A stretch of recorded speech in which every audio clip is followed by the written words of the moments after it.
here!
Hi, everybody. Happy Sunday. I hope you're all having a lovely weekend thus far.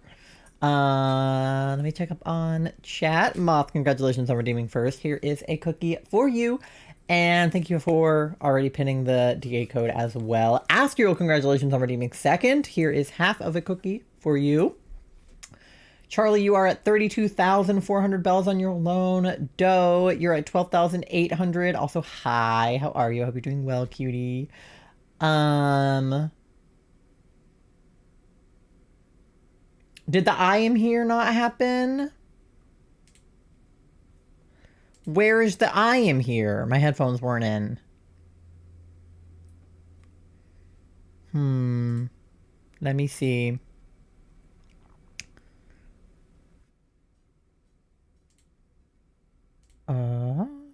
I am here. There it is.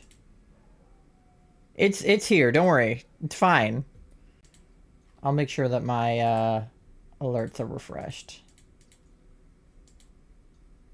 They should have been in the first place, but it's fine.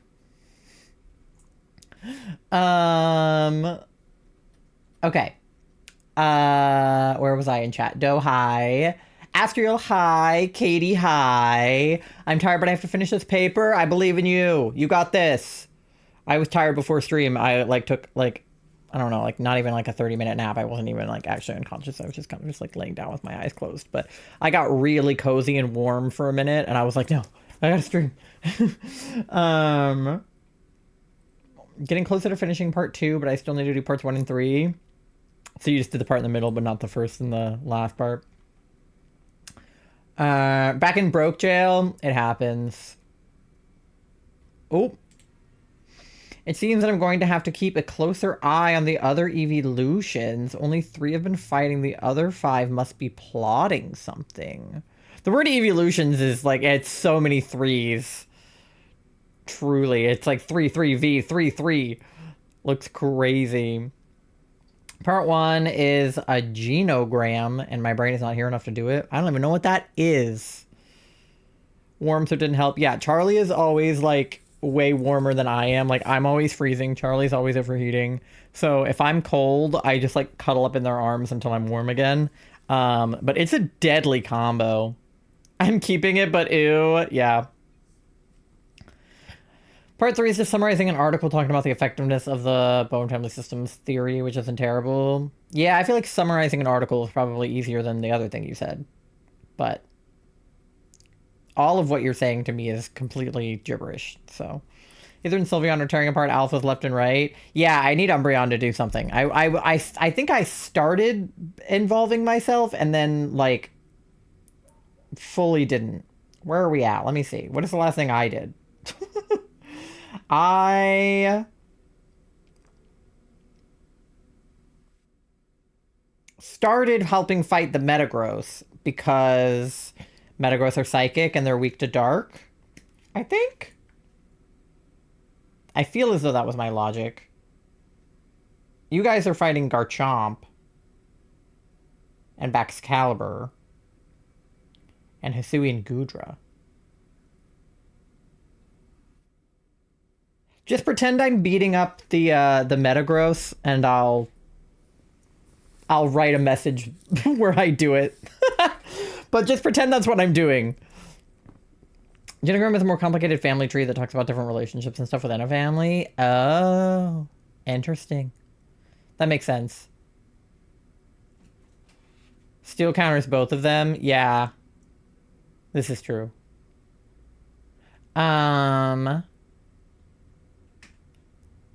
Brain fog. Yeah, well, you've been having health. Yeah, I hear. She's fine.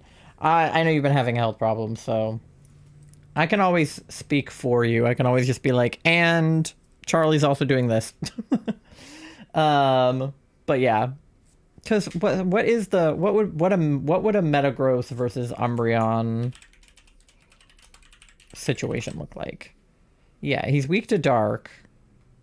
Is it a 2 times weakness or just regular weakness?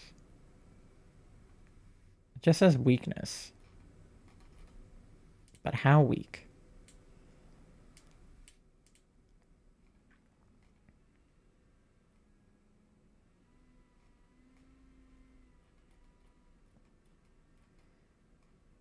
This is not helping.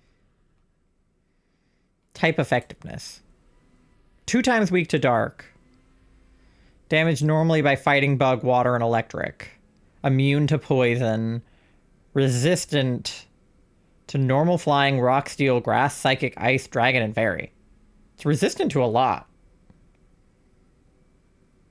Yeah, well, just imagine I'm beating on those metagrosses. There's also 3 of them because that's when I started running out of ideas. I could probably handle like 2 of them before Umbreon's gonna start having like a problem. But that'll make for some good drama. It's like I take out 2 of them and I'm like mid-fight with the 3rd one, and then I get like fucking like flung across the ground or something, and I'm like, oh, you guys. And then Charlie will come in and be like, I got you, and help me. It'll be fine. That will be drama. We can just pretend it was happening simultaneously, even if I don't send it until like tomorrow. But just know in your brain that that's what's happening, because that's what I planned on doing. If 2 people have some sort of conflict, you would note that, or if a set of parents got divorced. Yeah, so I always hated doing family tree projects when I was in school because my family tree is insanely complicated, and it depended on what the class was for, whether it mattered that that family was biologically related to me or not. Like if it was like a science class versus like a history class. Because it's like my mom is adopted and my dad's parents were divorced, and my mom's parents sort of divorce, like, well, her mom died and her biological, like, it's very complicated. There's a lot of death and divorce and adoption and like junk like that across my family tree. So some of the people in my family that I'm closest to have like absolutely 0 blood relation to me. So give me a few minutes. Okay, enjoy your lurk. So that's one of those things that it's like kind of hard to explain on a family tree. I remember specifically I had a family tree project for a French class because we were learning the words to describe like sister and brother and mother and father. And I'm like, how do you describe when you're like, you know, step cousin uncle once removed, like you know, like what do you call all of that? Voice drop, like, what if Umbreon here is like, what about your little friend? Espeon was it? Don't mind me. Yeah, I know that Missing No wanted to kind of pull on that thread and sort of, you know, ignite that trigger for Umbreon and sort of piss me off about Espeon. So that would be entirely reasonable. It wouldn't really make sense for the Metagross to do it probably because I don't think that they would know. But Missing No kind of like knows all. That's sort of his deal. So I think there's definitely something to be done there. But I believe we have packs we can open because I got more hourglasses, I think. So I want to do that real fast. I have new buttons on my Stream Deck and I'm trying to use them because it's like, it's instinctive for me to like not use them and just to do what I always did before, but it's like easier if I do use them. I just have to train myself to use them. So it's kind of like a little bit backwards. Okay. I figured out when we were doing Jackbox what was going on with my audio before. So I think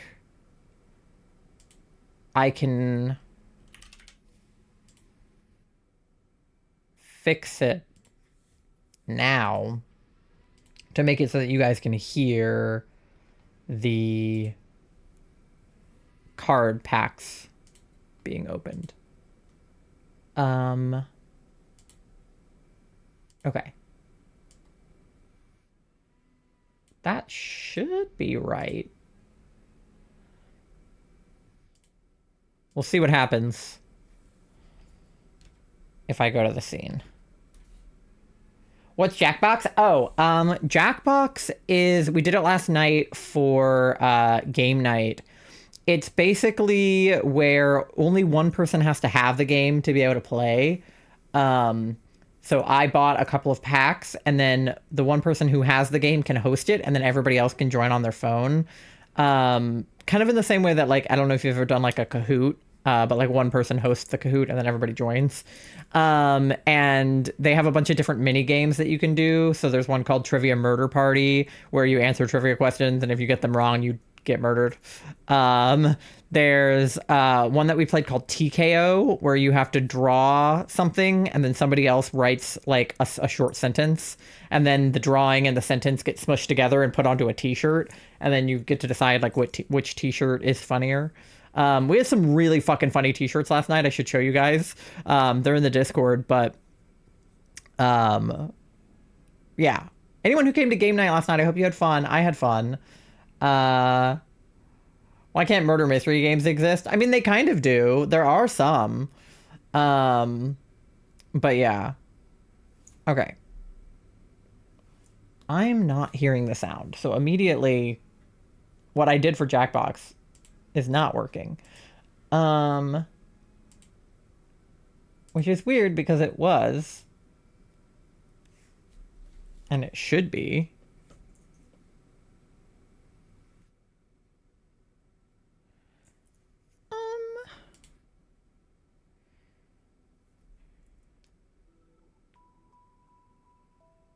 I turned the sound on. Oh wait, it is making sound, I think. Okay, it's making sound now. I hear it now.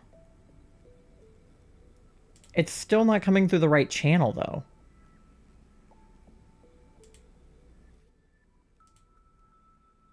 It should be coming through this channel, and it's not, which is super weird. I mean, the good news is we can hear it regardless. Well, you guys can't, but I can hear it.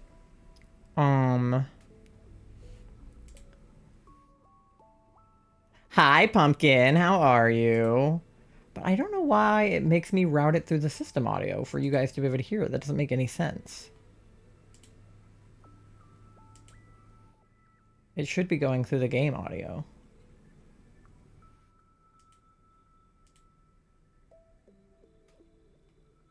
Oh, well. Whatever. As long as you guys can hear it, it doesn't really matter.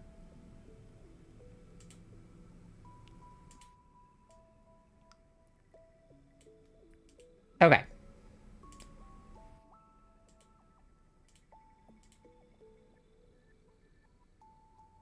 Okay. Turn it up a little bit. Make sure you guys can hear it. Okay.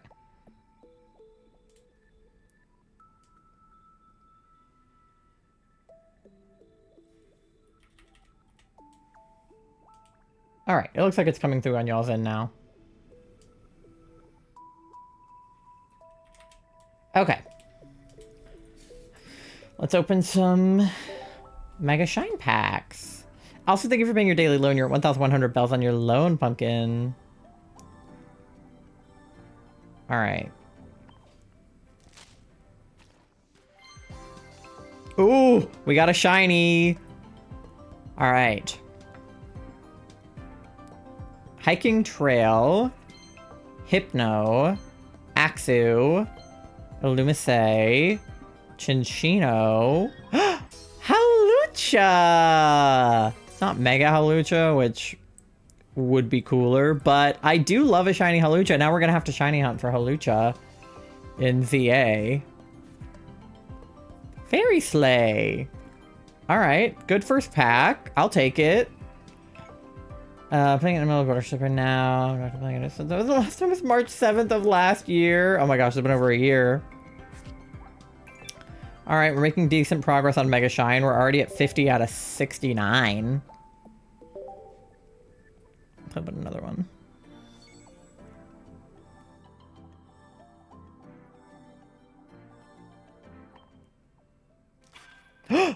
Ooh! 69 cents. You know what that means. I don't have enough money for chicken nuggets. Halucha, my goat. All right, I'm not going to look at the back this time, but it sparkled, so I have hope.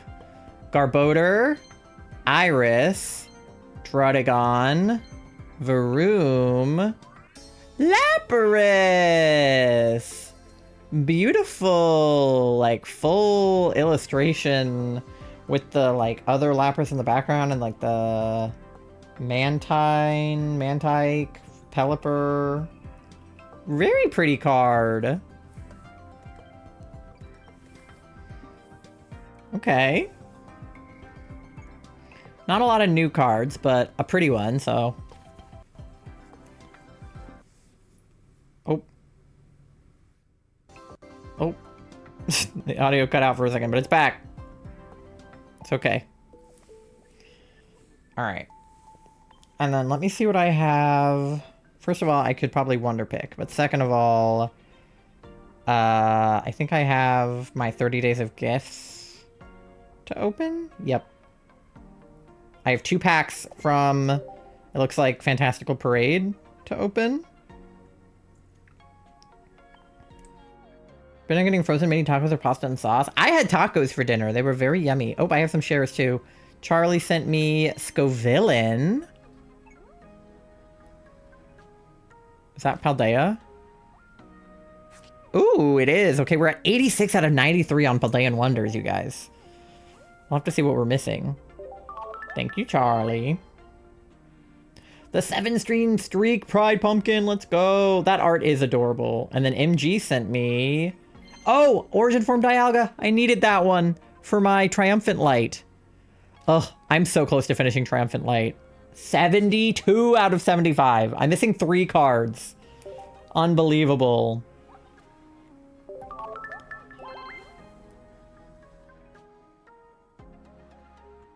All right. And then we have 2 packs from Fantastical Parade to open as well.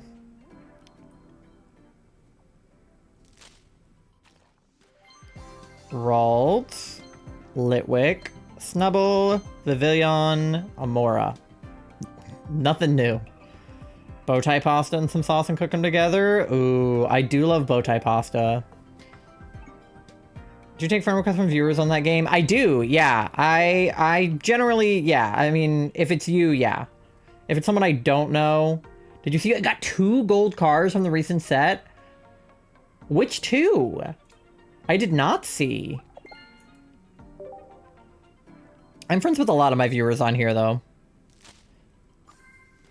Vanillish, Metacham, Galarian. It seems like the color is changing in the background. I feel like there's something back there. Galarian Ponyta, Cramorant. Ooh, indeedy. And it's new. All right. I will take it. Arboliva and Metalcore Barrier. Oh, interesting. I was more TCG Pocket Friends. Yeah, I think my friend codes are in one of the channels in my Discord somewhere, but I can also repost them. Okay, we made like no progress on Fantastical Parade just now, but it's fine. I can give it to you? Okay, period. All right, Slay.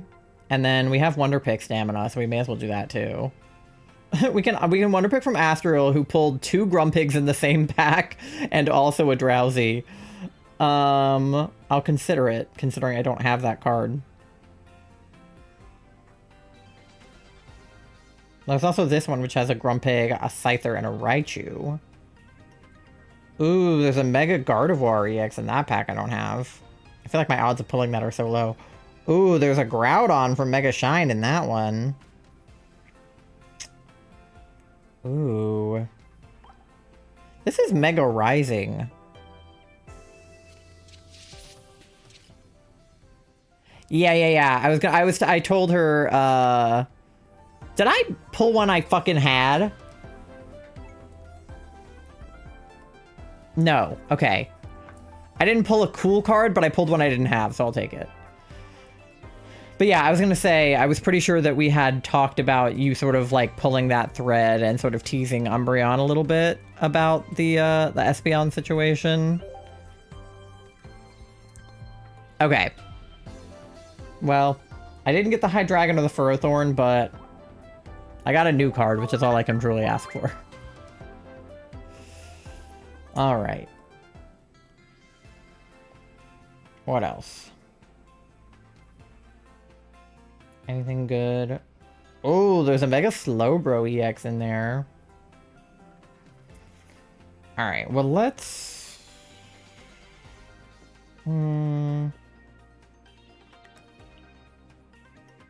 I want to pull from this pack first in case I get that Grumpig. And if I don't, then I can pull from Astral.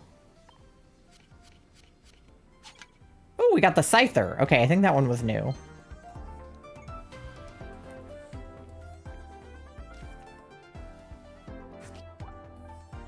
Yeah, there we go. Hi, D. How are you? Still haven't gotten either of the immersives. Yeah, I haven't gotten any of the immersives either. Grumpy. Yeah, we'll see if we can get him. I feel like my odds are decent with this pack of Astrals because it's like, if I pull that Chatot, I'm going to be pissed. But both Grumpigs are on the bottom. So I feel like I could probably pull one. Yep. And they stayed on the bottom too. Alright, yippee, we got a Grumpig. Yay! Making decent progress on Mega Shine. Thank you, Astral. And then we can pull from the one that had the Drowsy since we didn't pull that off Astral. Or we could also get that Raichu.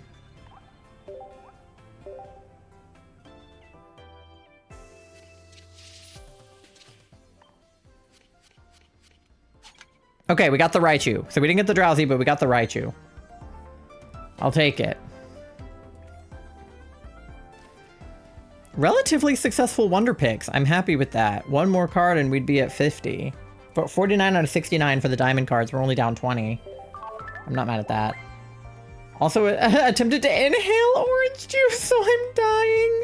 D, you're supposed to drink it, not breathe it. Silly D. That Ampros card is so cute.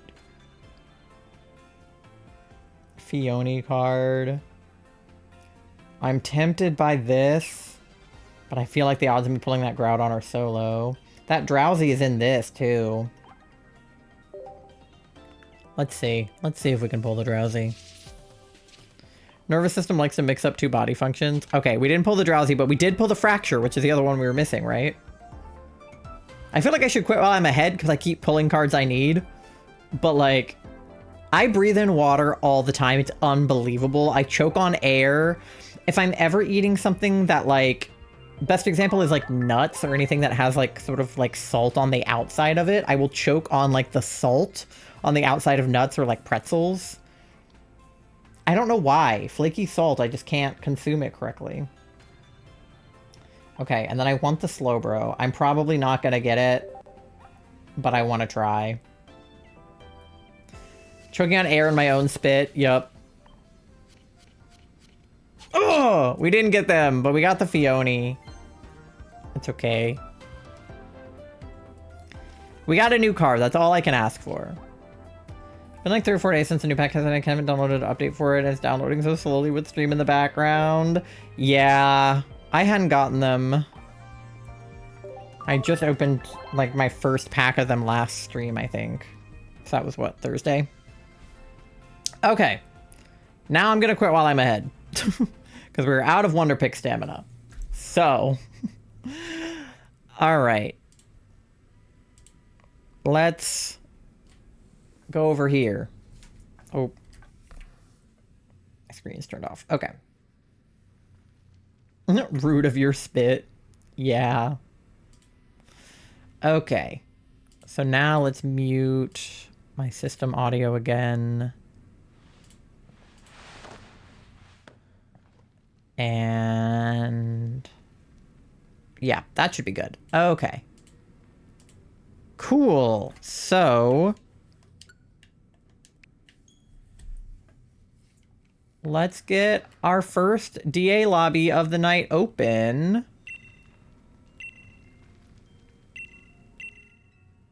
For Latias. Okay.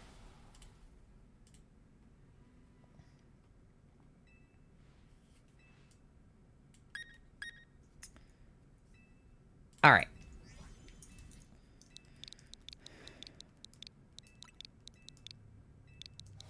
Oh, wait, I messed that up. 2, 4, 2, 4, 4, 2, 4, 2. There we go. Okay. I feel as though the counter is not going up. And I see why.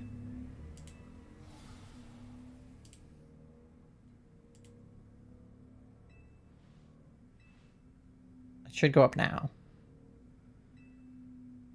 Yep. All right, we're good. But yes, DA code is pinned at the top of chat. Charlie just put the Latias instructions in chat as well. Lobby is open. Just let me know if you want to join. And hopefully we'll get Latias, because we've done 82 DAs at this point for Latias, and that's the ones we've done successfully. See you grabbing switch. Okay. Hopefully it's alive. But yeah, hopefully we'll get her sooner rather than later, because it's unbelievable. But honestly, the Amaura is what I'm more pissed about. We are over odds, double odds. We have an alpha. It is. Oh no. So they call you their leader. Isn't a leader not supposed to leave anyone behind? Then answer me this. Where's Espeon? Whoa, you failed them, you watched them get taken, and you didn't do a thing. You're a failure, Umbreon, and you always will be. Is fucking crazy, and honestly, hurts my feelings a little bit, Astriel. That actually is really mean. No, yeah, that would hurt. That would hurt, I think, to hear that. Yeah. Oof is correct. All right. Anybody else want to join besides D and Charlie? Bruh. We have one more spot. Thank you for the bruh as well. All right, I gotta... do you have? 69 cents. You know what that means? I don't have enough money for chicken nuggets. So true. All right. I will start the DA at like 1 minute unless anyone else wants to join. I did my job right then. Yeah. Well, especially because, like, at least the way that I've written it in my head, it was obviously, like, very traumatic, and Umbreon was, like, doing everything they could to stop it, but it was just, like, I was just, like, not strong enough, essentially. So, like, it's, like, really, it's, like, hurting in the right places. Thank you for paying your daily loan, D. You're at 6,600 bells on your loan. But, yeah. No need to apologize. It's exactly the type of energy that we're looking for. Okay. We have Dark on Grimmsnarl. We have Dragon on Seadra. Go either way. Ooh, Duraludon too. Either way, we get Dragon. And then there's Ice on Swampert. Yeah. Umbreon will get stronger. Well, I'm stronger now than I was then. In my mind, I feel like this was one of those things where it's like, it was a long time ago and we were still young and like nothing bad had happened to me yet, really. Like, not nothing, but like in my mind, okay, we have Bug on the right and Bug on the left. And then we have Ice on the left that we could get to either way. So if we go left, yeah, I think left. But yeah, no, the way that I imagined it was like, maybe we were sort of freshly evolved to Umbreon and Espeon. Like, we were young and like, you know, our life had been like a little bit difficult, but like nothing insanely terrible had happened yet. And then like Espeon getting taken away was like, that was like the like inciting incident for kind of like everything else that like me sort of like forming the evolution squad, me meeting Vaporeon, like all of those things I think were kind of the result of my trauma. And yeah, like I hadn't learned a lot of moves yet. I was still like lower level as it were. And so, like, I did not have the power and strength that I needed to be able to rescue Espeon on my own, and I probably still don't have that power, like, all by myself. But now I have a group of friends who would, you know, help me find Espeon and get her back, or him or them, whoever. And, like, you know, we've leveled up, we've fought worse foes. Did we ever decide what levels we all are? No, but I think that, like, I think that the idea was that we were all sort of like in different places on our journey, right? Because you were still an Eevee at the beginning. So I felt like you would have been lower level having still been an Eevee. But then when you evolved it like Ether, like you obviously had gone up a few levels at that point. I mean, Sylveon definitely pulled a few levels, you know, fighting everybody that, you know, he's encountered with the, what is it, Wilted Thorns or whatever. You brought it up at one point. Yeah, I know it's come up sort of vaguely. Like, I don't know if we all, like, nailed down specific levels for anybody to be. But, like, I would say that we're sort of different levels across the board, depending on, like, when we joined and, you know, our, like, imaginary ages and stuff. Because it's, like, I feel like me and Vaporeon are a little bit older than, like, Sylveon, Ether, Jolteon, right? Like, I feel like there's a little bit of an age difference and thus probably, like, a little bit of a level difference. But, okay, Toxtricity, not really helpful. We don't really need electric. Okay, we'll go lefties for the bug. We probably don't need to gamble, but if you want to, you can. Oh, or berries on the right. That, we also could have done that. I just saw bug and clicked. I forgot there were 2 bugs. Well, if you want to gamble to get a fresh Pokemon, that's basically the same thing as berries, so. Yeah. Yeah, he's swapping in. Well, yeah. Or Kit, yeah, is swapping. Oh, is Doublade a real ghost or a fake ghost? Does he have real ghost moves or fake ghost moves? Fake ghost? Motherfucker. I knew it. Real steel? Yeah. Well, at least there's that. But yeah. Whenever we do inevitably encounter Espeon, like whenever that happens in the plot, like, that's gonna be like, you know, the equivalent of like Sylveon's like epic battle, but like for me, that's gonna be like my epic battle. is getting my Espeon back.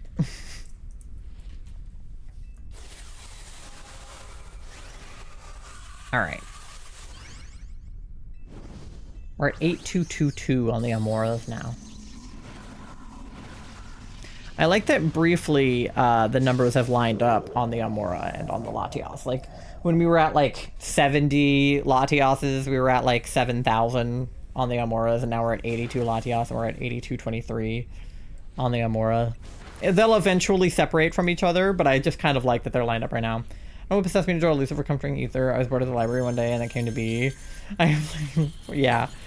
I think it's fun to, like, mix, you know, fandoms together and put, like, you know, a character from one world and a character from another world together, or your OC with a character from something.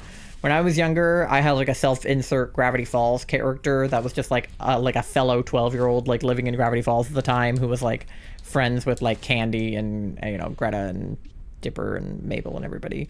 I was, like, younger than Wendy, but older than Dipper and Mabel at the time. So I sort of had, like a self-insert Gravity Falls character as a child.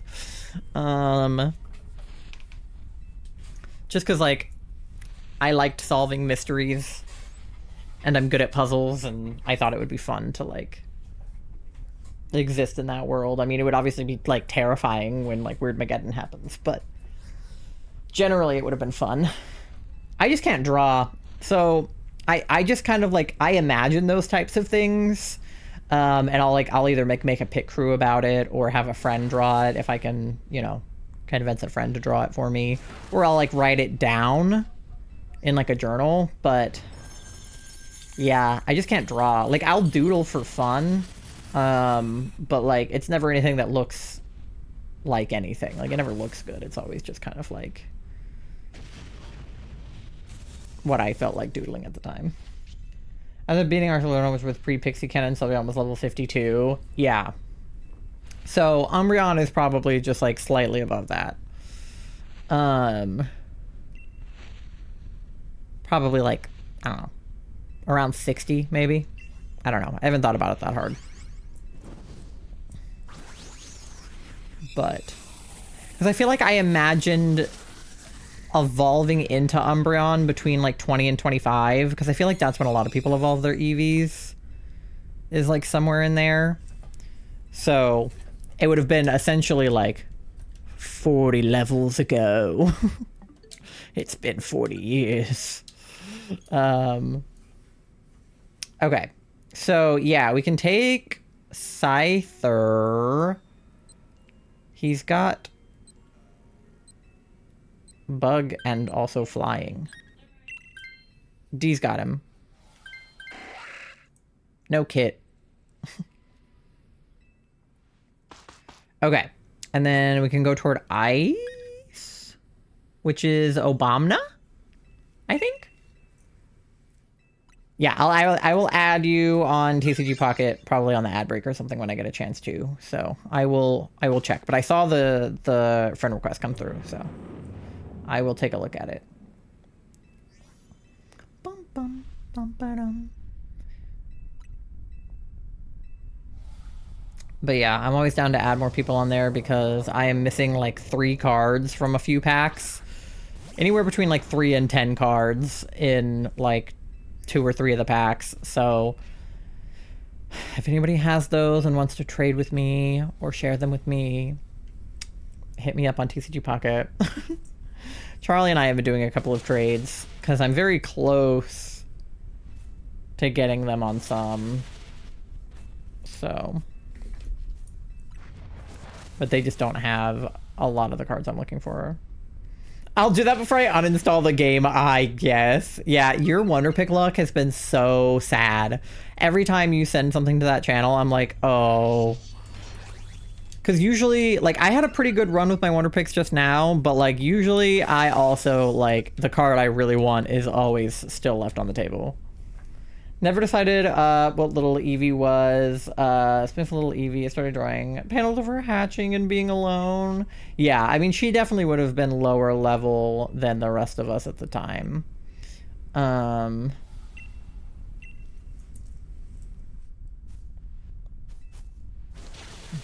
you know, either is her own thing, so who's to say?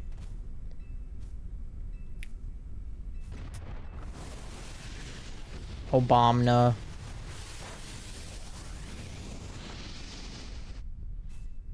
Charlie and I have been catching up on Horizons. We were actually further behind than I thought we were, but we finished the second season.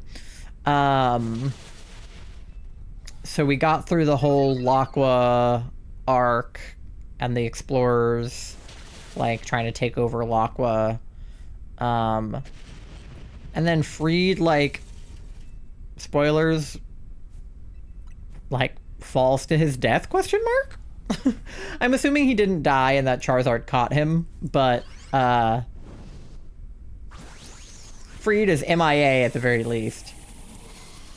And the larger sketchbooks that are making panels, on my brain is at times. Yeah, I have a bunch of sketchbooks that I swear to God are probably like 10, 15 years old.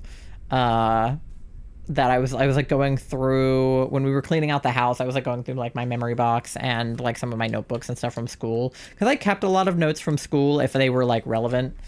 Okay,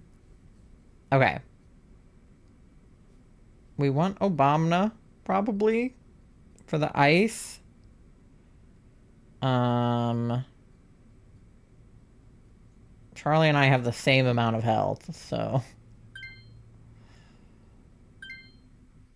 I was gonna see if the NPC would take him. I don't know if I trust her to take him or not. I'll see what she does.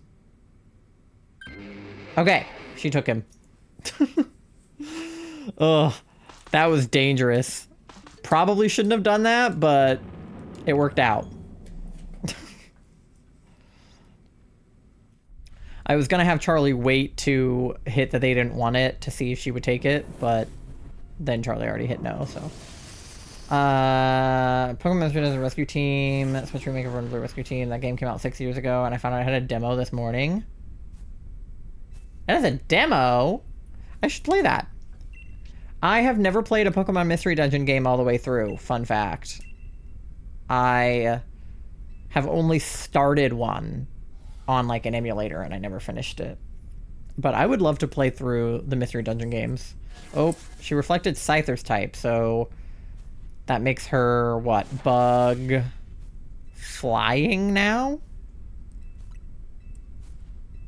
Bug flying, okay. Let's... I mean, that's fine. Dark Pulse now is, like, not as useful, but Avalanche is still good, right? Yeah. Good stream this week. You're the bestest. Thank you, Nando. I hope you're doing well. Okay, where are we at then? Okay, it's still my most effective move. Power Swap does what? Switches. And then this lowers the target's special attack. Sure, I'll lower Latias' special attack. That feels helpful. I'm so proud of you. Nando, stop. You're so nice. Okay, oh, Big D.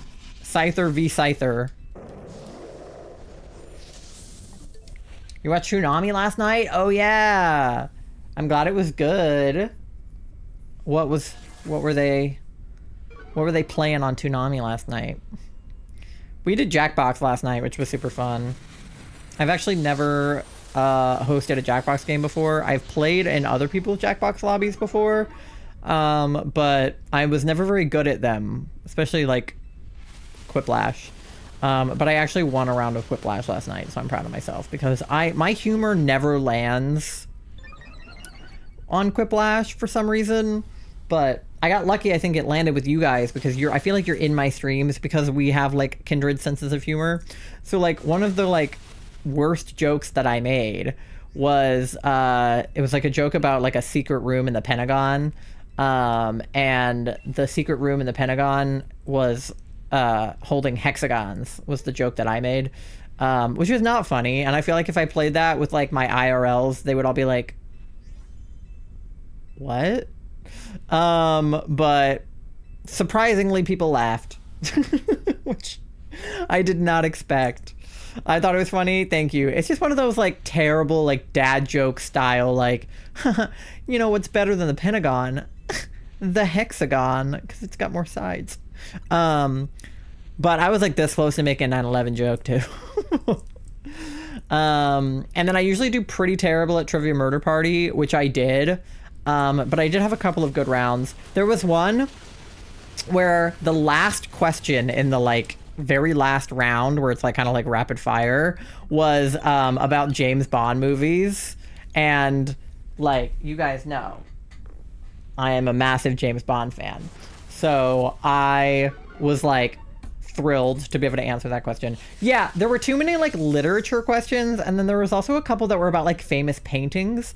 Did you guys know that the painting Dogs Playing Poker is not called Dogs Playing Poker? Because I have only ever heard it referred to as Dogs Playing Poker, but apparently that painting has a name and it just features dogs playing poker.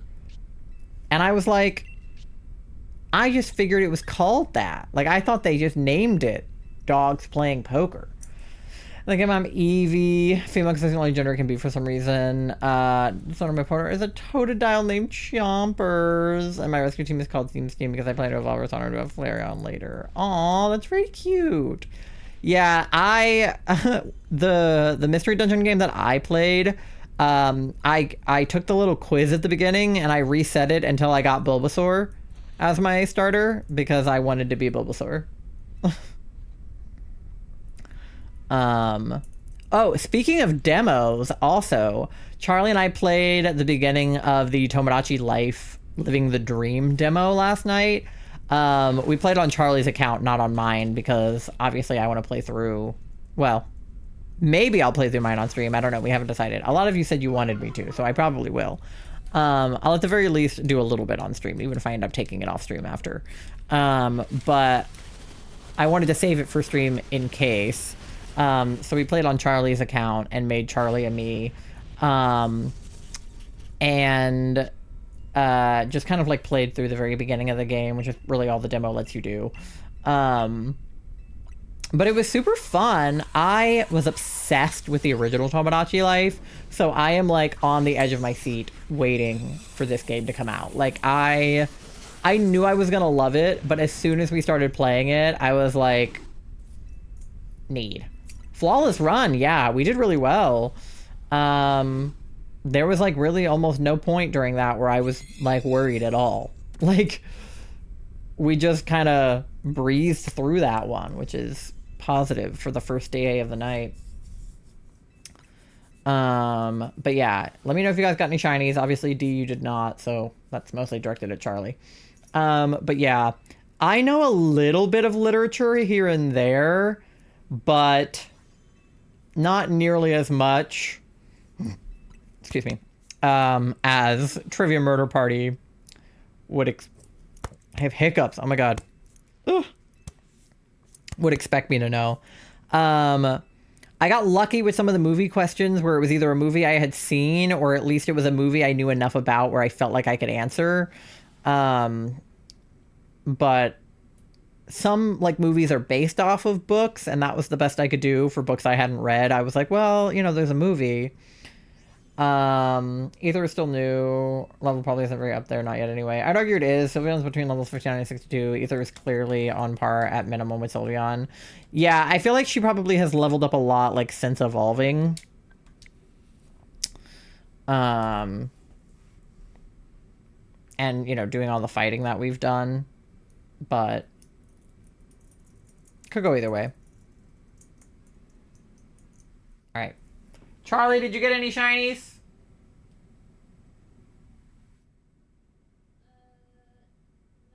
Okay. No shinies for Charlie. So we can do our checks for Sylveon. Not Sylveon. I read chat and saw the word Sylveon and then spoke. Latias, number 83. Okay. Toxtricity is not shiny. Scyther is not shiny. Abomasnow is not shiny. And Latias, number 83, is not shiny. Okay. Well. Yeah, because if Umbreon was level 60, like, during the last arc, I'm probably at least, like, maybe 65 now.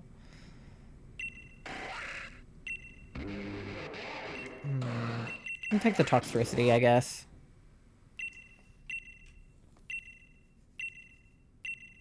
Alright.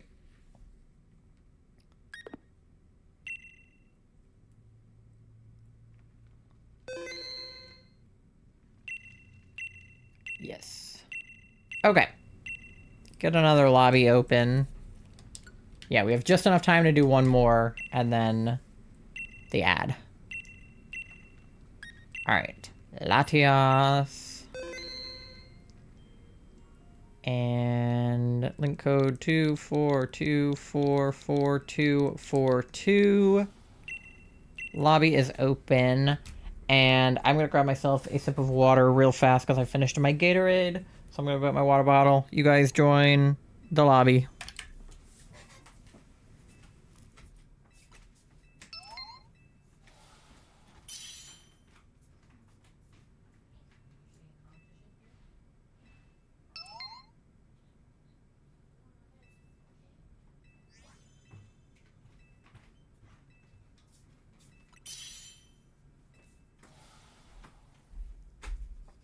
Water. Acquired. Ah! Oh no!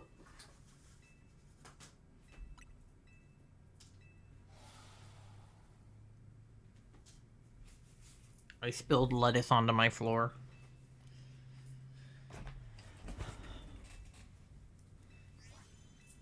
Okay. Metallica, for no reason. Reddit post. He's not shiny, but it doesn't matter. Yeah, I mean, you know. Okay. D and Charlie are in. If anybody else wants to join, just let me know in chat. Otherwise, I will get the DA started in like 20 seconds.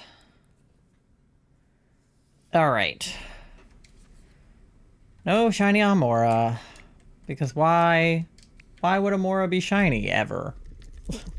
That would be crazy. Okay. Let's get it. Okay. Ooh, we got a wide guard. I'm gonna take the Kangaskhan for the Sucker Punch and the Outrage, but one of you two take the Pelipper, and then the other one can take the Beartic.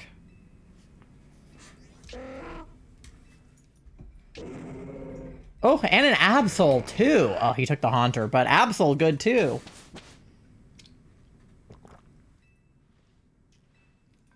Okay, well, we already have a really good starting team. I feel like we don't really need much else. I mean, there's Bug, and then there's Ice, if we feel like we need it. There's a Backpacker before the Mr. Mime, so we may as well go left, grab the Bug, I guess.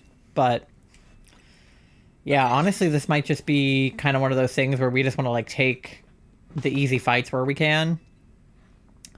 Because, like, our team is already, like, decent.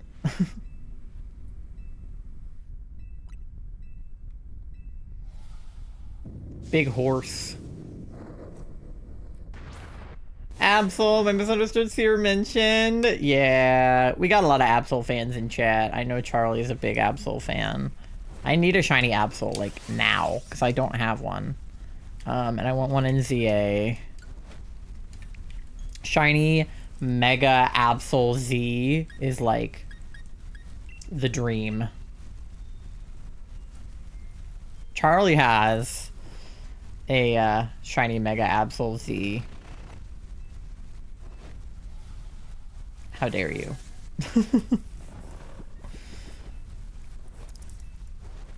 I need to get back into shiny hunting in ZA when this Amaura hunt is over, because obviously this Amaura hunt is killing me. But I'm like, I miss doing other things in ZA, but I told myself I wouldn't do anything else until I finished this fucking Amaura hunt.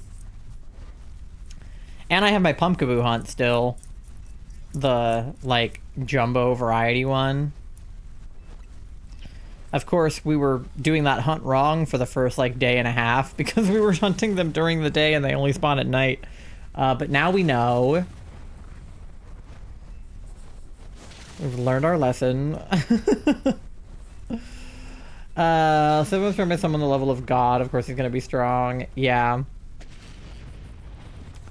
I think the idea is, you know, like, okay, wild Pokemon don't often get up to levels, like, higher than, you know, maybe 80, usually. But, like, with the whole... I mean, now with the hyper holes, we can go all the way up to level 200 in hyperspace, so...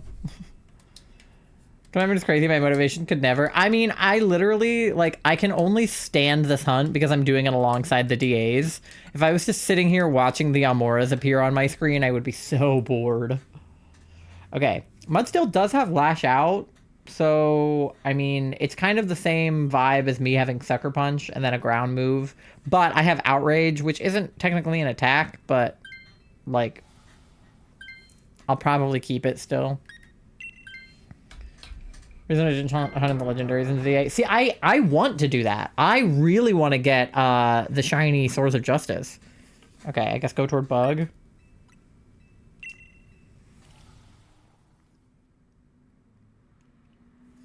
Because I already have Latios, and obviously we're working on Latias. But I don't have shiny Terrakion, Cobalion, or Virizion, so... Which, by the way, when we were watching Pokemon Horizons, they pronounced it Virizion, and I was like, Virizion? So, Whatever. No, it just took the Mudsdale. Now he's gonna swap. Okay, whatever, bud. What now? Oh, now it's a Tentacruel. Great. Thank you so much. And then I want, after that, to get Shiny Keldeo by doing the Pokemon Home research stuff, but that's gonna take me for fucking ever. Should we make our own personal dex entries? I do think that would be fun. I've been thinking about, you know how Ash has his own sort of like variants of Pokemon? Like Ash's Greninja looks different than like regular Greninja. I feel like we should have like the little variations on our Pokemon. Because in my head, my Umbreon has like, I don't know, like a cool scar or something to like make it different. Or like one of us could have like a clipped ear, because sometimes cats in the wild have like clipped ears. Or like, you know, just little itty bitty variations on how the original ones look. Kind of like how in Pokopia, Moslax is a Snorlax that had moss grow on him, and Pikachu is a Pikachu that lost her color, and like Smearguru like got really into painting, and Tangrowth, you know, became a professor, so now he has like gray hair and glasses. Like, I feel like our circumstances, I mean, Ether is obviously her own thing, so I think Ether at the very least should have her own dex entry, because I mean, up until this point there was no Ethereon, right? So I think Ether definitely needs her own dex entry. You know, something that explains, like, you know, Eevee died in battle and then, like, you know, wasn't ready to leave her friends and, you know, became a ghost type, you know, evolution brand new or whatever. But I do think, like, the little differences in our evolutions could be worth, like, you know, having their own thing. Yeah, Sylveon with the covert cloak. And then, of course, your Sylveon has a Mega. My Umbreon might have, like, a gimmick too. You know, we might have some, like, Terastallization or, like, Gigantamax, Dynamax, you know, Z-moves or whatever. Like, we'll have different gimmicks for a lot of our ones. So, yeah. I feel like it would be an idea that I've been toying with for a while, since my Umbreon isn't shiny, is having one of my, like, yellow circles be kind of, like, fucked up. Because, like, our Leafeon is, like, a fall colors Leafeon, so he's, like, a variant on a regular Leafeon. And I've been thinking, like, you know, what if one of my circles, like, doesn't glow? It's like a like an LED where it like part of it doesn't work. You know, when like an exit sign or like a sign on like a store, one of the letters goes out, and then it's like kind of funny to read it because it's like, you know, there's been like vines of people like the Target, and like the T in the Target sign is like blinking. I feel like that is how some of like one of my circles is, where like something happened to me where it got like kind of fucked up and now it doesn't light up right. I never canonized that in the RP, but I just think it would be funny and cool if I did have one that just doesn't light up quite right.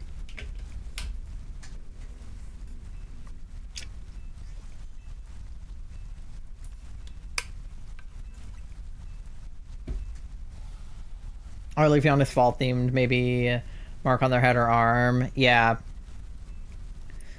So I think it could be fun to play with different variations of our Pokemon's like physical appearances and stuff. Clipped ear thing with cats, maybe remember. I have a trans MTF, she, her, Weevil. Oh yeah, I remember you mentioning that, trans femme Weevil. But I have no idea how to design her, since Weevil has a gender difference. Male Weevils have longer ears than female, so I'm wondering for her design, should her ears stay longer, be clipped to be shorter? I think that's a really interesting point, like transing your Pokemon's gender. Like, I think about it in the sense where when a person is trans, right, is like you're born in one body and you're sort of making some sort of effort to look like the gender that you identify with. So in my case, being non-binary, right, like I got top surgery because I felt like having boobs was just like not in my own perception of my body, like something that I felt like I should have. So I got top surgery and now I don't have boobs. Yippee. So I think, you know, if you like sort of look into your Weevil's soul, you know, like obviously your Weevil isn't going to be able to like just go down to the like Pokemon top surgery lab and you know, get her ears chopped. But like, is it something that she might be making an effort to change about herself to look more like female Weevils?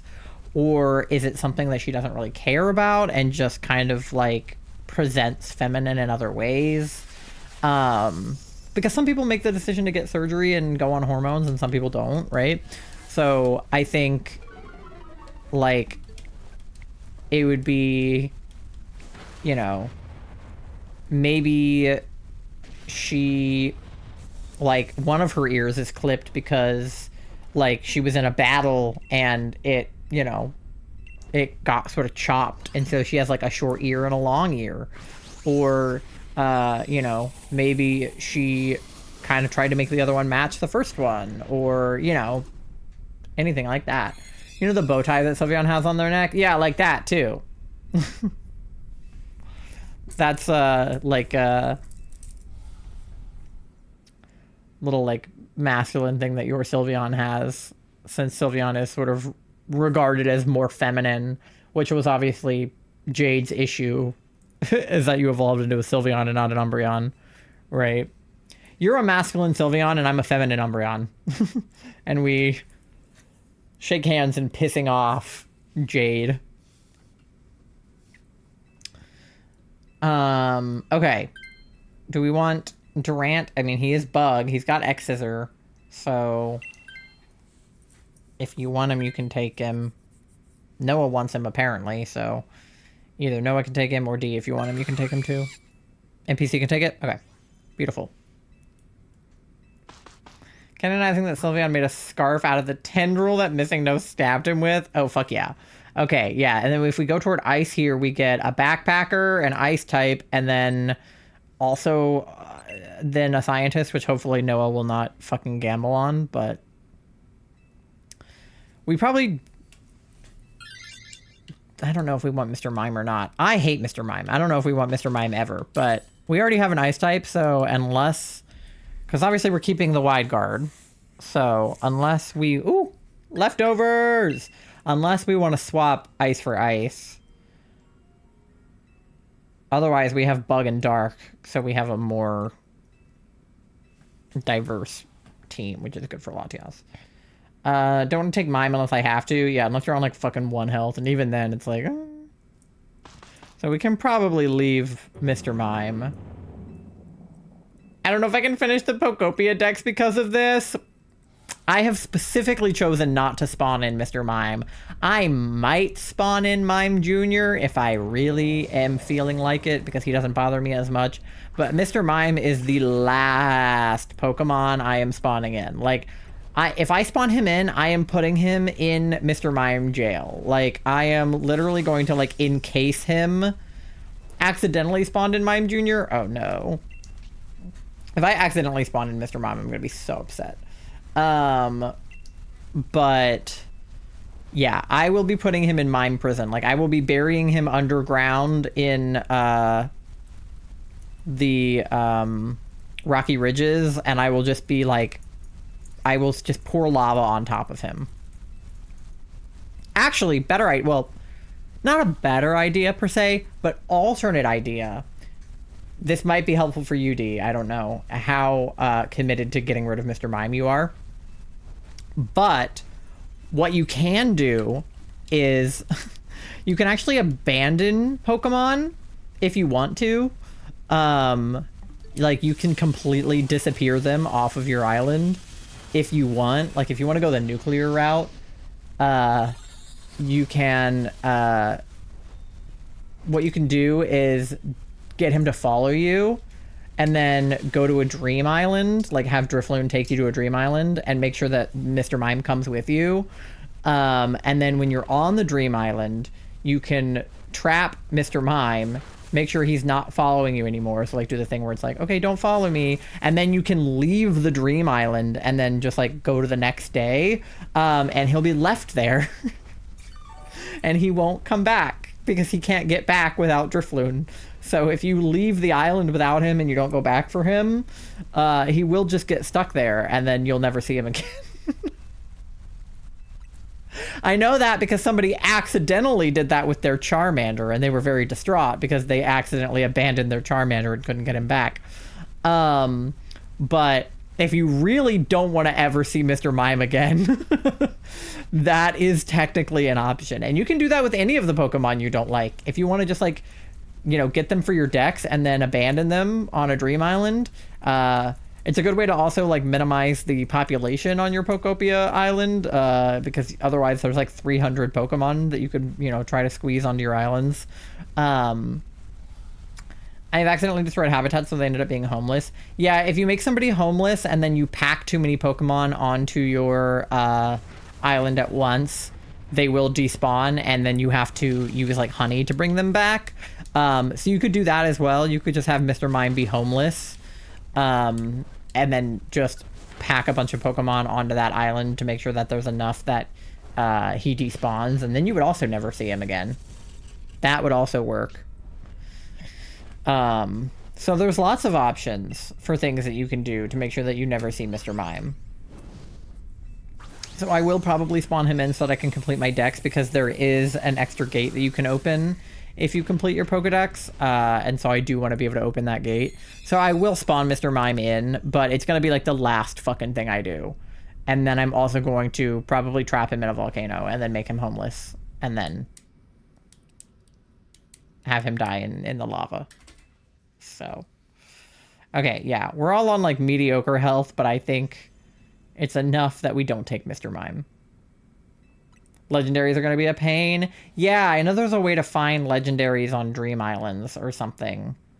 You can open the Pokedex and then click the filter and filter it to in this area. And then it'll tell you which Pokemon are on the island.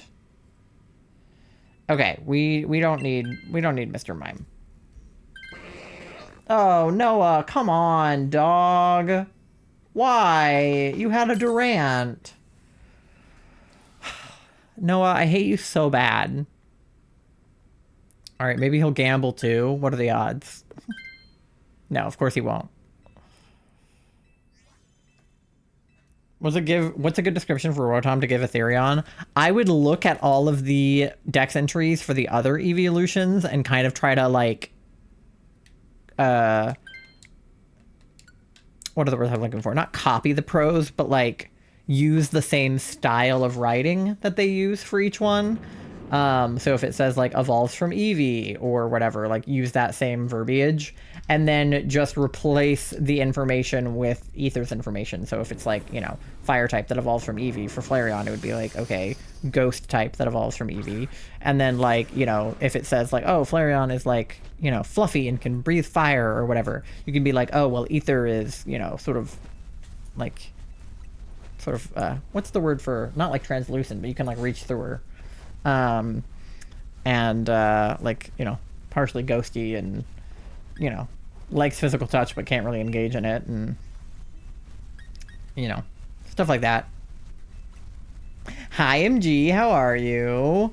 Her being a glitch could explain how she heard. Yeah, that too. Yeah, that would be a good thing to put in there. Thank you for paying your daily loan, MG. You're at 16,400 bells on your loan. Let's go.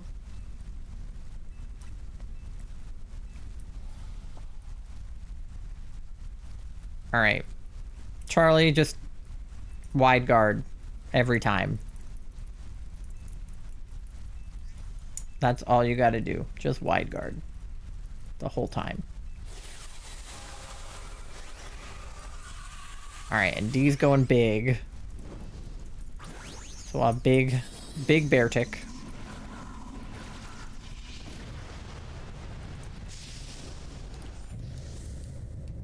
Alright.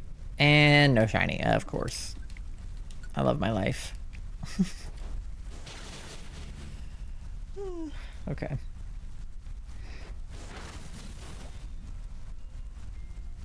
I think they would either have no entry or would write it themselves. Yeah.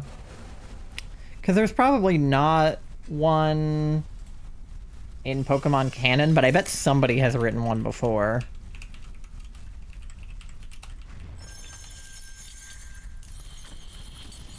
Yeah, this just says missing no, missing number, displayed in game to the 10 character limit in Gen 1 games, dual type, glitch Pokemon.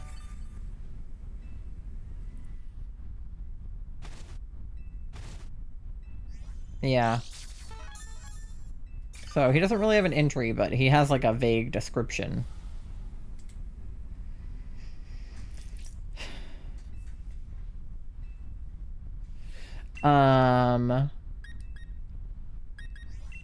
We'll do a sucker punch again. I'm also thinking of some sort of story for her transition thing with the ears, that she clipped them herself without her parents knowing, until her parents find out she's trans. They walk on her bandaging up her clipped ears. Yeah, I was thinking that too. Like, if you wanted to go the, like, you know, really hardcore route and have her, like, chop them off herself.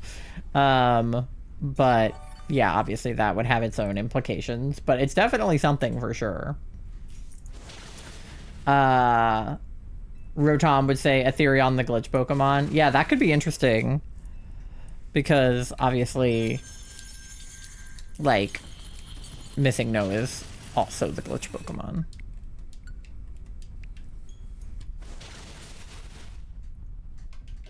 Definitely a lot to be said about all of this. What is Umbreon? Because I know Eevee is the evolution Pokemon. What does Umbreon's Dex entry say?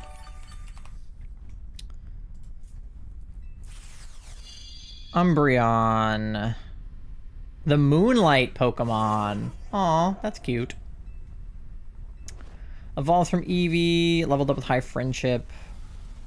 The Moon Shard. One of Eevee's final forms. This is true.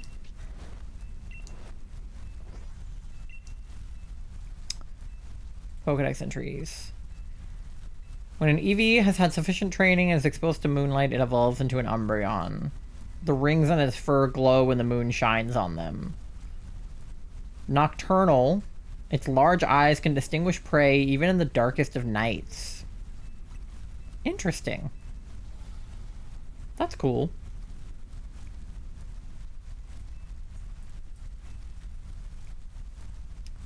Would be written by Sylveon and based off the battle they had. Yeah. As she learns more and discovers more info would pop up. Yeah, I mean, it's one of those things where in the anime, when the, like, Pokedex doesn't recognize a Pokemon, it'll be kind of just like,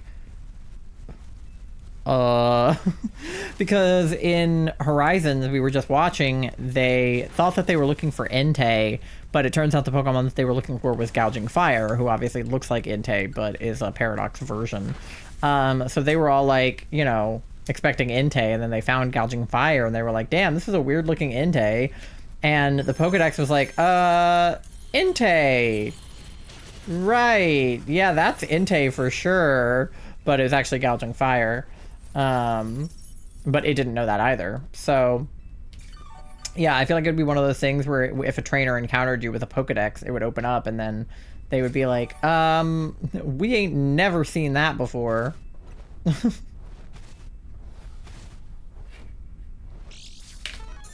Because wasn't there a moment where Ether got called like a creature or something by something and she didn't like it? That was in the plot, right?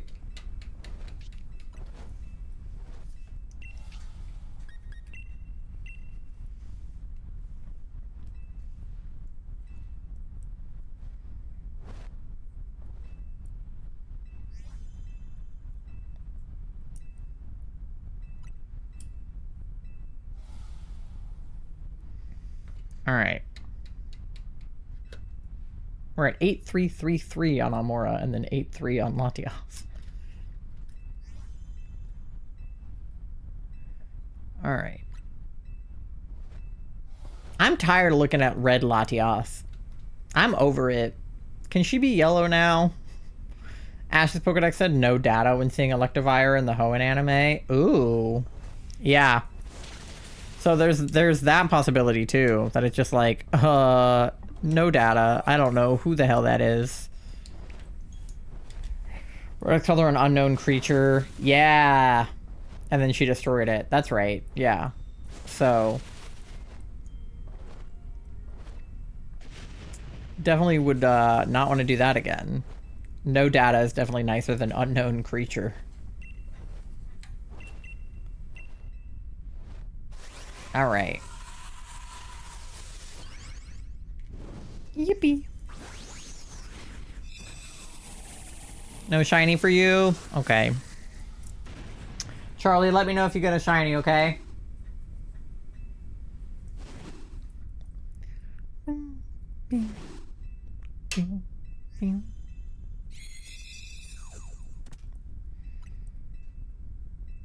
And then after this DA and we do checks, I'll run an ad break because I've got like 6 minutes.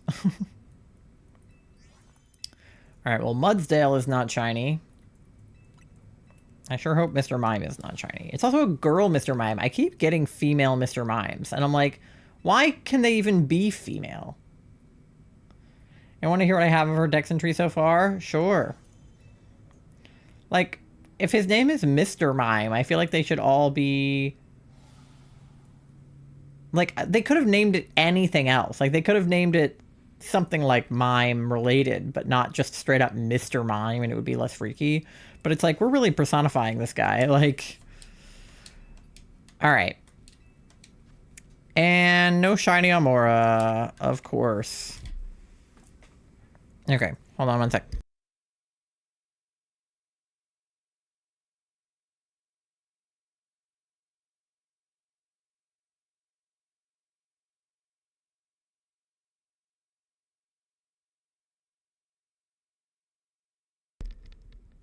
Okay.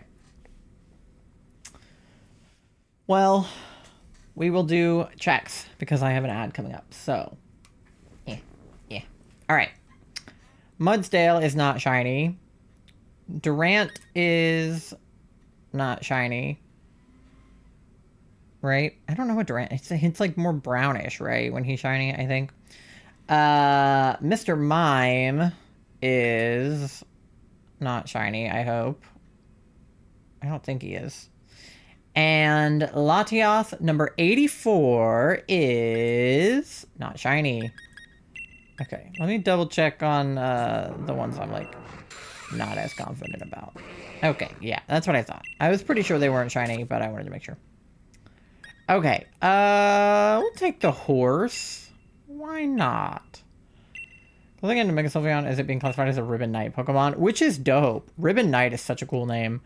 Ethereon, the glitch Pokemon, no known information or origins. Said to have once been an Eevee, but not much more is known. Yeah, that's fair. I mean, that's relatively vague. I mean, that's probably as much as it would know is like it probably was an Eevee, but we have no idea how it became what it is now. But yeah, all right. I have an ad break, so I'm going to go ahead and let that run. You guys get something to eat, something to drink, go to the bathroom, do your checks, pay your loans, do whatever you got to do. And I will see you on the other side for more DAs and more Amauras very soon. BRB!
All right, gamers, we are back. Charlie did not get any shinies. All right, let me see how everybody's checks went. Let me get a lobby open before I do that.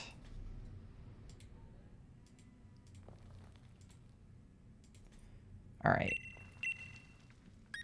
Latias. 2, 4, 2, 4, 4, 2. Oh my god, 4, 2 is your lobby code, and the lobby is open. And let me see how everybody's checks went. D with a 0% froggy. Oh my god. I am not frog. I go sometimes now? Okay, Astral. Have fun sometimes. Doe with the 12% gay. Low rolls, but 73% froggy, so that's good. Pumpkin with the 92% gay. Doe with the 94% EP. 7% cute. Aw, that's so low. I'm Arrow Ace, but hell yeah. Listen, that's, you know, that's gay in my heart. It's still in the queer community, so it counts. 90% chaotic, 81% froggy, 69% EP, 53% smelly, 52% chaotic. Not accurate. 69% gay for Doe. I'll join if there's room. Yeah, we got one spot open, so feel free to hop in. Yeeted Tom and got 69%. Yeah, much better. That dex entry, yeah, I think it was fine. Yeah, how much money do you have? 69 cents. You know what that means? I don't have enough money for chicken nuggets. So true. With MG, we'll have a full lobby, so that's good. You'll join? Okay. Yippee!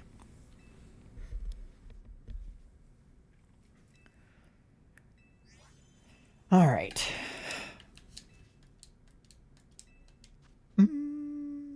No shiny. I'm so angry. I would never have done this hunt if I had known I was gonna go double odds. Why don't Elizabeth have his own entry? I mean,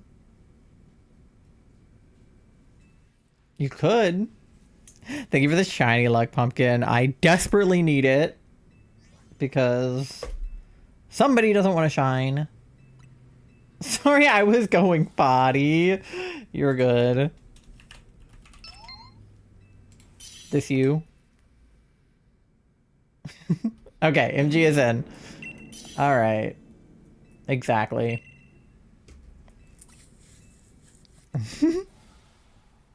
Okay, ooh, we have Tyrantrum. And, okay, honestly, like, all of these are pretty decent. I'll take Boltund for the helping hand and stuff. But Tyrantrum's good, Cryogonal's good. For the ice type, we have Bug on Phalanx, and then, like, we have Fairy on Jigglypuff, but she's really squishy.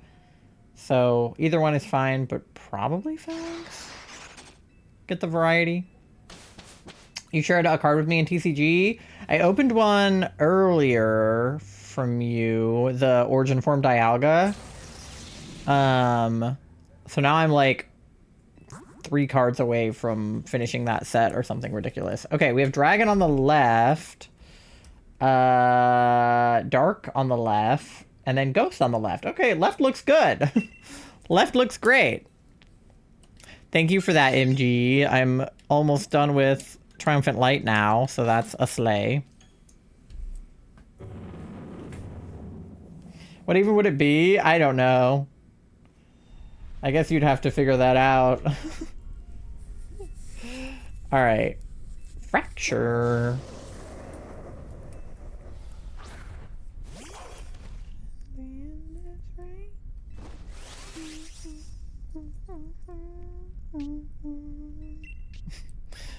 We love Time of Your Life, lo-fi.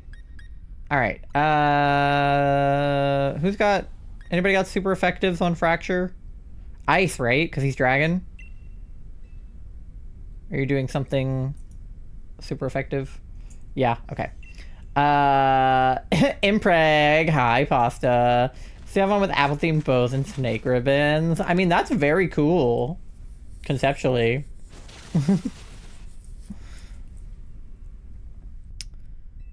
Axe of Wormwind, uh-oh. Yikes! It's okay, you're alive. Breathe.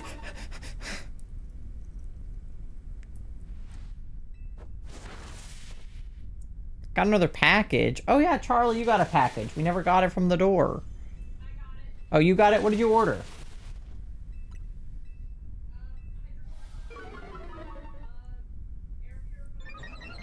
Oh, right. I remember. I remember now. Squishmallow. Yeah, we still need to mail out the last box of ours to you, but obviously mail doesn't happen on Sunday, so we'll probably have to do it this week. But I was too traumatized from the events of the other day to go to FedEx. That, and I need to weigh the box, but our scale is out of battery, so I need to put new batteries into it. The box is, like, not all that heavy, so I feel like it's gonna be one of those situations where you have to, like, stand on the scale, look at your weight, and then hold the box, and then look at your weight holding the box the way that you do with pets. I was about to say, go to a different post office. Oh, yeah. Yeah. Will not be going to that post office. That's not even the post office by our house, either. We went to the post office, like, I don't even know, like 20 minutes from here because we were out, and that was the post office that was, like, close to us at the time. If you want to take the fracture for the health MG, you can, because he still has a bug move. Otherwise, Charlie could take him, because it would be dragon on dragon, but yeah. All right. But yeah, we will not be going to that post office again. The post office by our house has been fine. I've never been bullied there. But usually we just go and drop stuff off that's, like, been pre-labeled. So it's usually not a problem. Like, it was just that she was making me write it in Sharpie instead of printing out a label, which was so weird. Okay, ooh, alright. What am I? Ooh, okay, I'll do Focus Ash.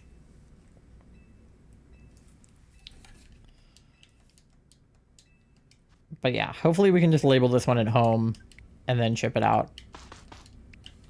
Because if people buy stuff from us on our site, I can generate labels, like, within the site itself. But you can also just do that even if people don't buy something. And usually you can get a better deal on the shipping, because the box is going to be really expensive since it's so big. So I'm hoping I can get a better deal on the shipping, because I don't want Pasta to have to pay like $100 extra just to ship the box because it's so big.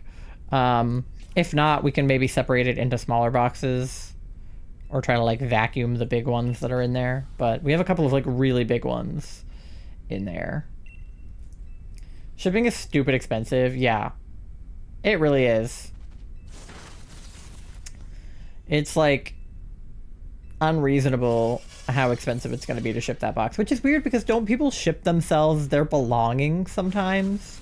Like, I feel like people, like, move across the country and sometimes they, like, or, like, even to a different country, and they, like, ship their own belongings to themselves, to their, like, old address to their new address. And I'm like, how are you doing that? Depends how much shit you have. Yeah. Because it's like, yes, the box is big, but it's not heavy. But, like, they're gonna have to put it in, like, a truck. But it's like, that's what the mail service does. It's a lot of Squishmallows. It is a lot of Squishmallows. And the box that we have left is, like, the larger ones, the, like, 24-inch ones and stuff, so. If I move out of the country, I'm selling everything I can instead of shipping it to me. Well, yeah. That would be the ideal situation. Charlie and I are going to get rid of a lot of stuff when we finally move to wherever we end up moving to, whether it's LA or New York. Like, we're really only going to take, like... I'm not going to say essentials, but, like... Because we're going to take a bunch of our trinkets and stuff. But, like, as far as furniture goes... Like, we're probably going to get rid of a lot of these, like, dinky bookshelves and get nicer bookshelves. I may or may not bring this desk with me. I'm not sure. It was a pain in the ass to get into this house because it's too wide for the door. So we had to take it apart to get it through the door and then put it back together, which was super annoying, and I don't know if it's worth it. I've had this desk literally like my whole life. Like, my parents got me this desk when I got my first PC, which was when I was in elementary school, and I have just had this desk ever since. It's a nice desk. Like, it's like solid wood. But I did cut a hole into it for my monitor arm. And by I did, I mean Charlie's grandpa did. So that might make it slightly difficult to sell. But then other people could put their monitor arm in it. Nice furniture is hard to find. Yeah, I don't know what desk I would get if I got rid of this desk. That's my only thing. But this desk is so large. But the keyboard thing is a little bit broken, so that is one complaint that I have. I would love to get a slightly longer desk so I have more room for my shit, because I have a lot of shit on my streaming setup, and this desk is kind of like short. It's like, it has a good depth, but like left to right it's kind of short. I would love to have like either like an adjustable height desk, a standing desk, but I know that I would never stand at my desk. I am a sitter at heart. I would not stand. I wish I could be one of those people that has a standing desk and then puts like a walking pad under it, and then they're like, haha, I walk on my treadmill while I'm at work. I was about to say, Charlie, instead of a standing desk, to get one of those big L-shaped desks. I was literally gonna say that. So, because you know what would be so cool, Charlie? Picture this. Yeah. A room. 2 L-shaped desks in each corner of the room. Big TV in the middle of the room between the 2 L-shaped desks. Couch in front of the TV. RPCs on each side of the room. TV, couch, console. I just feel like, and then like bookshelves and stuff across the back. Like, that would be such a dope streaming room, because when we moved into this house, Charlie and I split up our offices so that my desk and Charlie's desk are in 2 different rooms, because I used to have a work from home phone job, so I had to be on the phone all day, and I was in meetings and stuff all the time, and we didn't want to have like conflict where we were like both trying to be in a meeting or both on the phone at the same time, and that we would like overlap with each other. But now my job does not involve being on the phone. Like, I have the occasional meeting, but I'm not like on the phone constantly. And Charlie's job, well, currently doesn't exist, but if they were to get a job in their field, which is medical coding, it wouldn't be a very talkative job. Like, they wouldn't be on the phone all that much. So we could probably put our desks back into the same room, which would make it way easier to do like joint content for streaming and for like TikTok and stuff, and YouTube. But also, Charlie definitely needs to be able to stream from like a laying down position, or like, you know, from a couch or something. So if we set it up where they could sit on the couch and still stream to their PC, just putting the webcam like in front of the TV, then they could stream from the couch and just play on the TV. Kind of the way that our old streaming room was, but with a better couch. You could also just keep the big chair with it, but I feel like it would be better to have like a nice couch in front of the TV. And then have like our bedroom be the other room. Okay.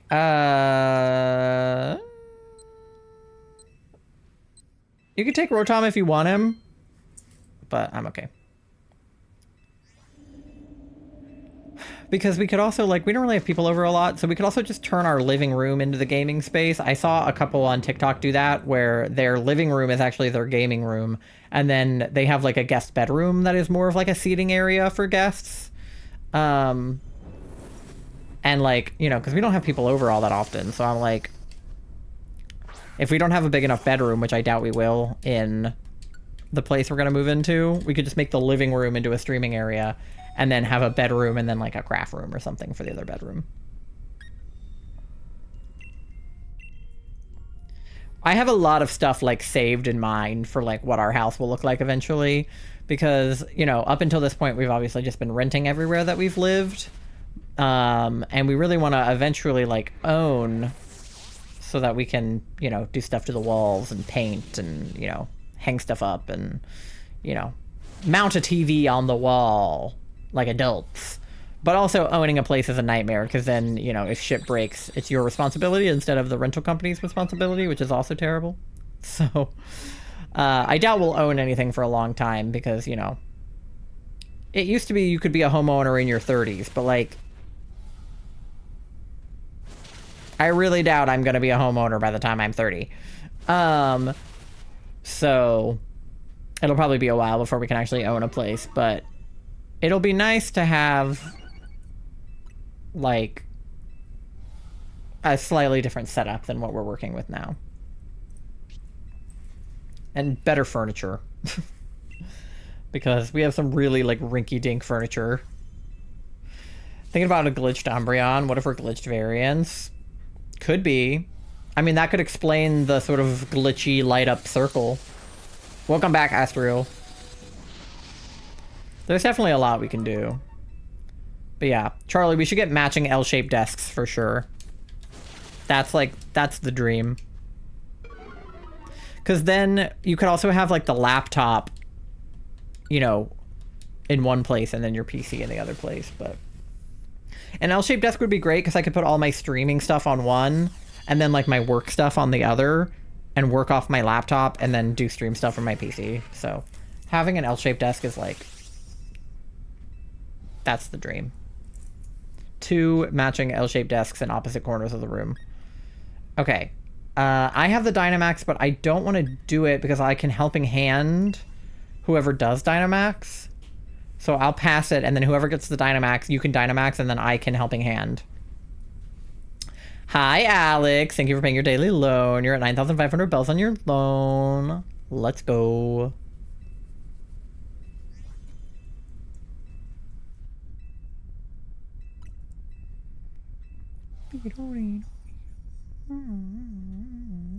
I'm also like almost dead, so that's like not ideal either.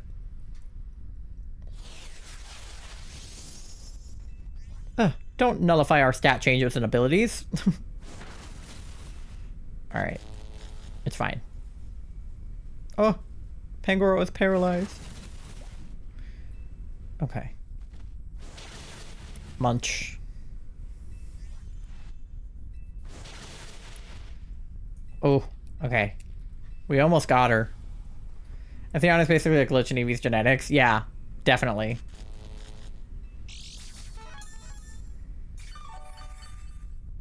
It's like, for all intents and purposes, you should not have evolved. Like, your Eevee should have died, but then you evolved. It was like a glitch in the Matrix. Okay. Who has the Dynamax now? Okay. Charlie has it. Alright, I'll helping hand you then, Charlie. Back from Missouri in my warm bed. Let's go. More Monster Hunter 3. Hell yeah. I was thinking it works for all of us, but it could definitely work for 87. Yeah. It definitely works for Doe, for Ether. I probably won't be like a glitch necessarily, but I do think it could be interesting if there's like a reason that one of my circles is glitchy. Like maybe I was a normal Umbreon and then something happened and now I'm a glitchy Umbreon. Like, not all the way, but just like a little bit. Oh, I did. Is that our last heart? No. She was almost dead. Are you kidding? I thought we had her. Oh no. So sad. What the heck, man? We were doing so well. No shiny? Alright. Nothing for you either? Alright. Nothing for you? Okay. I shall check then. First of all, no Amaura. So that's rude. Okay. Fracture is not shiny. Pangoro is not shiny. And Rotom is not shiny. Great. What if Umbreon had a replacement limb? That would be kind of crazy. Little Frankenstein moment. I don't know about that, but that would definitely be interesting. Maybe not for me, but...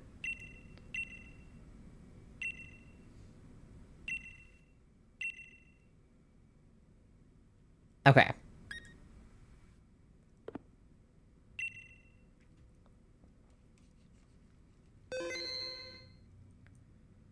Okay. Ugh. We were so close. I'm annoyed. Alright. Have you downloaded the demo yet? Kind of. We downloaded it on Charlie's Switch and we played it last night. I will be buying it for sure. I don't super have the money to pay for it, but I'll figure it out. I can use the money that you gave us for for Squishmallows or something. Okay, 242444242 is your link code. Lobby is open. I can also... You get a hamster costume if you finish the demo, by the way, which I think is hilarious.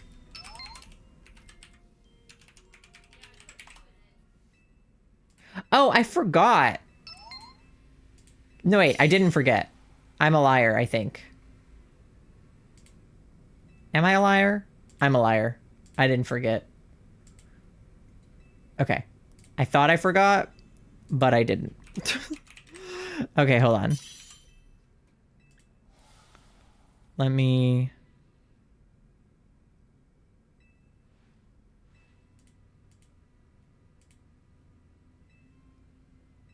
Okay.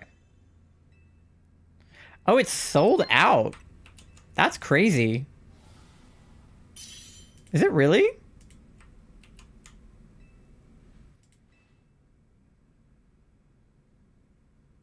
I think it's sold out on the Nintendo shop. Huh. I mean, I'm sure somebody has it.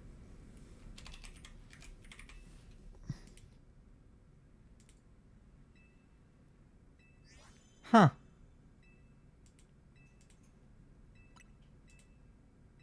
Weird. It's on Amazon.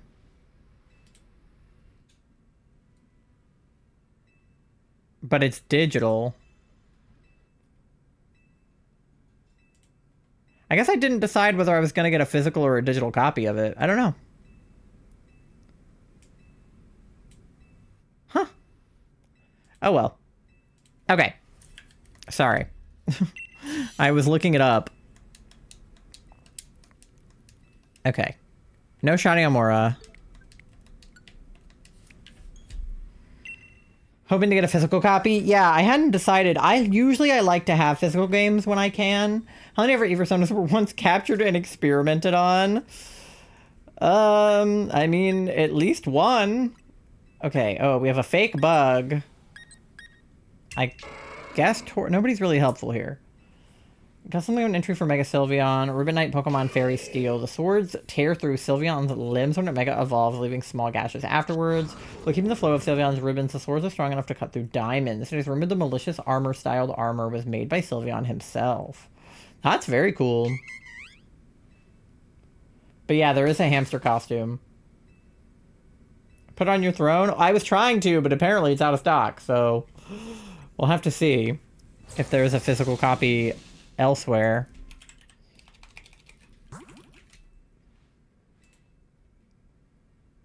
Because I put leaf green on there too, because I also want leaf green. Okay, we have ghost on the left and the right, and there's a bug in the middle. And then we have fairy both ways too. Wait, oh. Maybe go right? Because of the backpacker?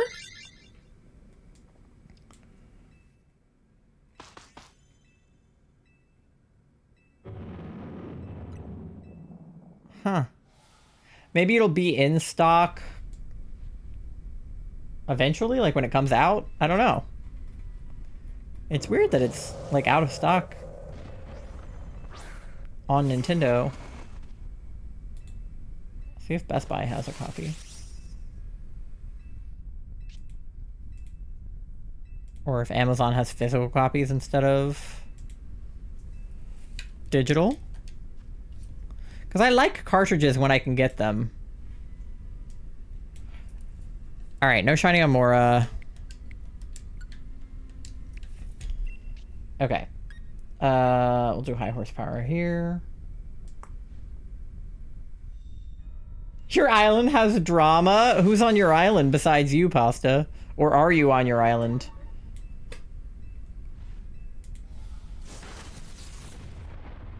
Yeah, this is a digital copy on Best Buy. And it's like on a pre-order. Huh. I wonder if there's like not a lot of cartridges of it?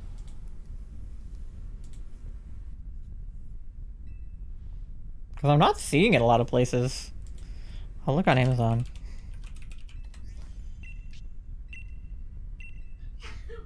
Bless you, Charlie.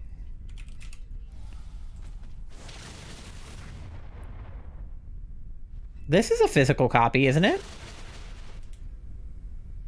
It looks like there's one on Amazon. Yeah. Okay, wait. Let me see if I can add that to my throne.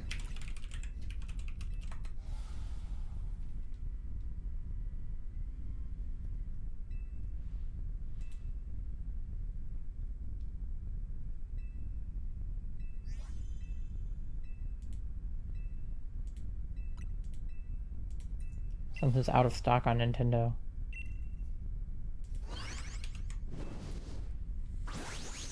Oh, there we go. And then the physical game. Yeah. We'll see if that works.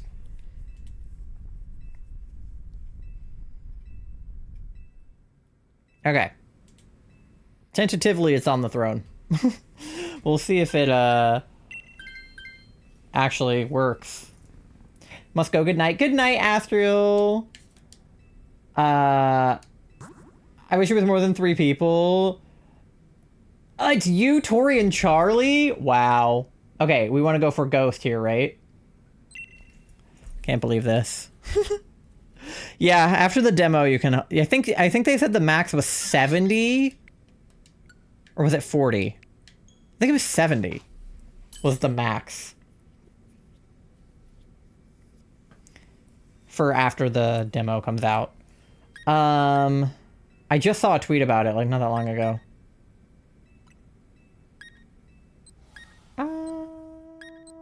Guess I'll do a citrus berry. I don't know.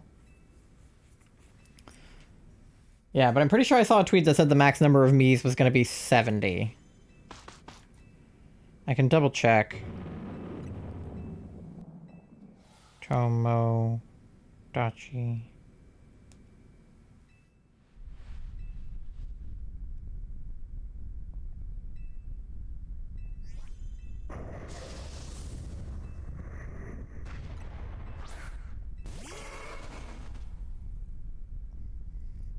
Yeah, word on the street is that there's a max of 70 Miis for the Tomodachi Life Island. Which is not bad at all, because I don't know 70 people. Okay. Wait, okay, so there's a drama on your island between you, Tori, and Charlie? Do tell.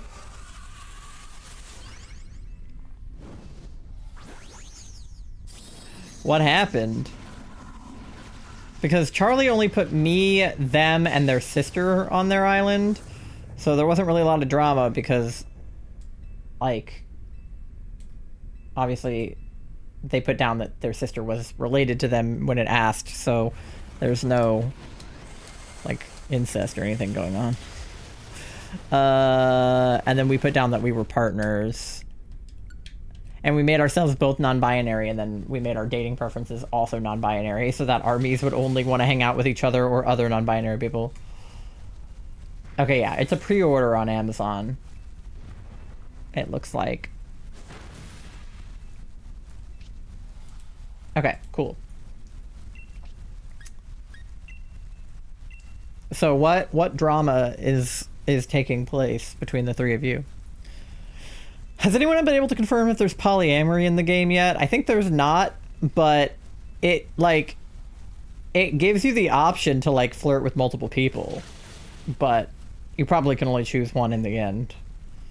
Because, like, in Stardew Valley, you can flirt with multiple of the bachelors and bachelorettes, but ultimately you can only marry or, like, move in with one of them unless you have the polyamory mod. But we can be happy that there are queer choices and they-them pronoun options. And then hopefully next time a Tomodachi Life game comes out, or in some kind of polyamory DLC, there can be thruples. I tried to introduce Cheeks to Charlie. Charlie immediately got a crush on her just because she helped Charlie, who was stuck on the ground. Oh, that happened in ours too, but Robin had fallen onto the ground and Charlie helped her up. So there was no crush because it was just a sibling thing to do to help them up. Okay, we should take Go Lurk, yes, for the ghost move. Yeah, okay, that's good.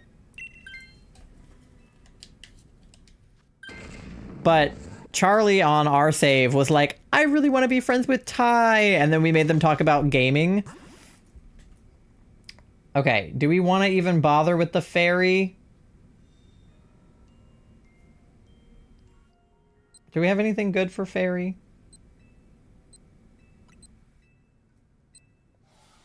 We may as well.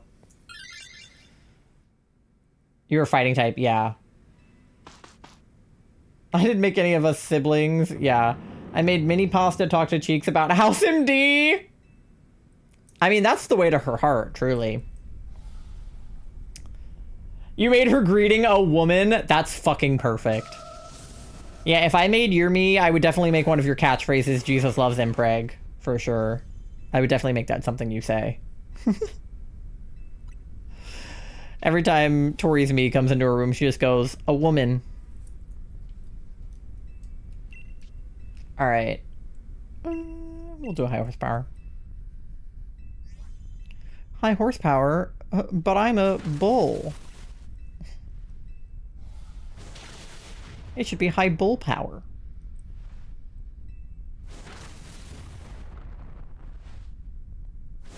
You're right. Yeah, I'm very excited for the shenanigans that will ensue in the larger game once you can have more than 3 characters. Because Charlie and I were really having a hard time figuring out who the third person we wanted to put on our island was. Because I was like, you know, we could do our mutual best friend Kat, because she's like kind of like the third in our like friendship trio. We could do MG because we also have a 3-person group chat with MG. We were like, we could do Tori because we have a group chat with her. But we decided to go with Robin just because Charlie and Robin are close. So I need the full game so I can add you. Yeah, like, how else? You know, you gotta have all 4 of us. If anybody makes a me of me, by the way, I need to see it, because I am awful at like making the me's actually look anything like me. So we just kind of like slapped some green hair and green eyes onto a me and called it a day. But like, I feel like my me on my Switch doesn't super look like me. I mean, obviously I don't have green hair right now, but I'll re-dye it eventually, so. Eventually it'll be green.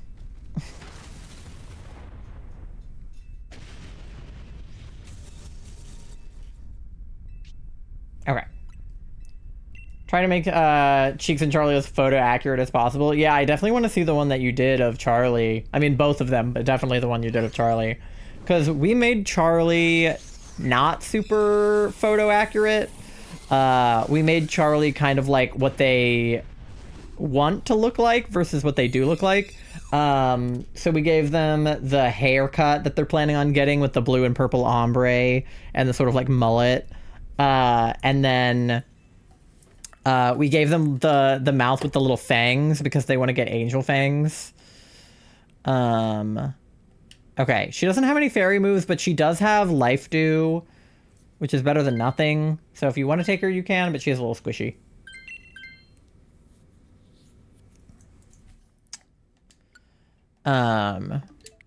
So we did the mouth with the fangs, and then we did the like blue and purple mohawk hair. So it was kind of more like an idealized version. I gave Charlie a face paint nose ring. Nice. Charlie used to have their septum pierced. They don't anymore, but they used to. It's going to be interesting trying to stream it because you can draw on the face paint with the touch screen, but when I'm streaming it, I'm obviously not in handheld mode. I'm on docked mode. So I'm like, I think you can do it with the mouse controls too, but I feel like it's going to be really hard to draw with the mouse controls. I did see, I think it was Keely. It might have been Keely. On Twitter, it was either Keely or somebody else, but I think it was Keely on Twitter 3D printed or had a friend 3D print a mouse attachment for their Joy-Con so that when they put their Joy-Con on their side to put it in mouse mode, it had like a 3D printed handle to hold it like a real mouse and like slide it around on a mouse pad. And so it kind of like felt like a mouse in their hand. And like, honestly, I need that. I need somebody to 3D print that because that's super cool. You used your joystick, you have to keep redoing it. Yeah, I'm hoping I can do mouse controls, and if not, I can do a joystick, but I've seen people on TikTok doing that. Yeah. I have more than one friend who knows how to use a 3D printer, so I just have to find the pattern, I guess. And I'm sure people are selling stuff like that online too, so worst case scenario, I could just buy one. But may as well ask my friends who have 3D printers first.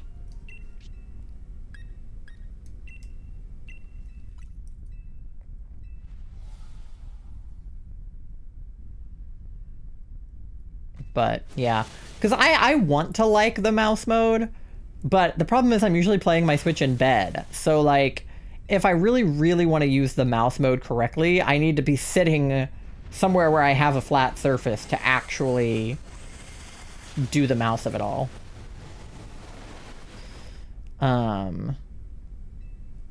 But perhaps.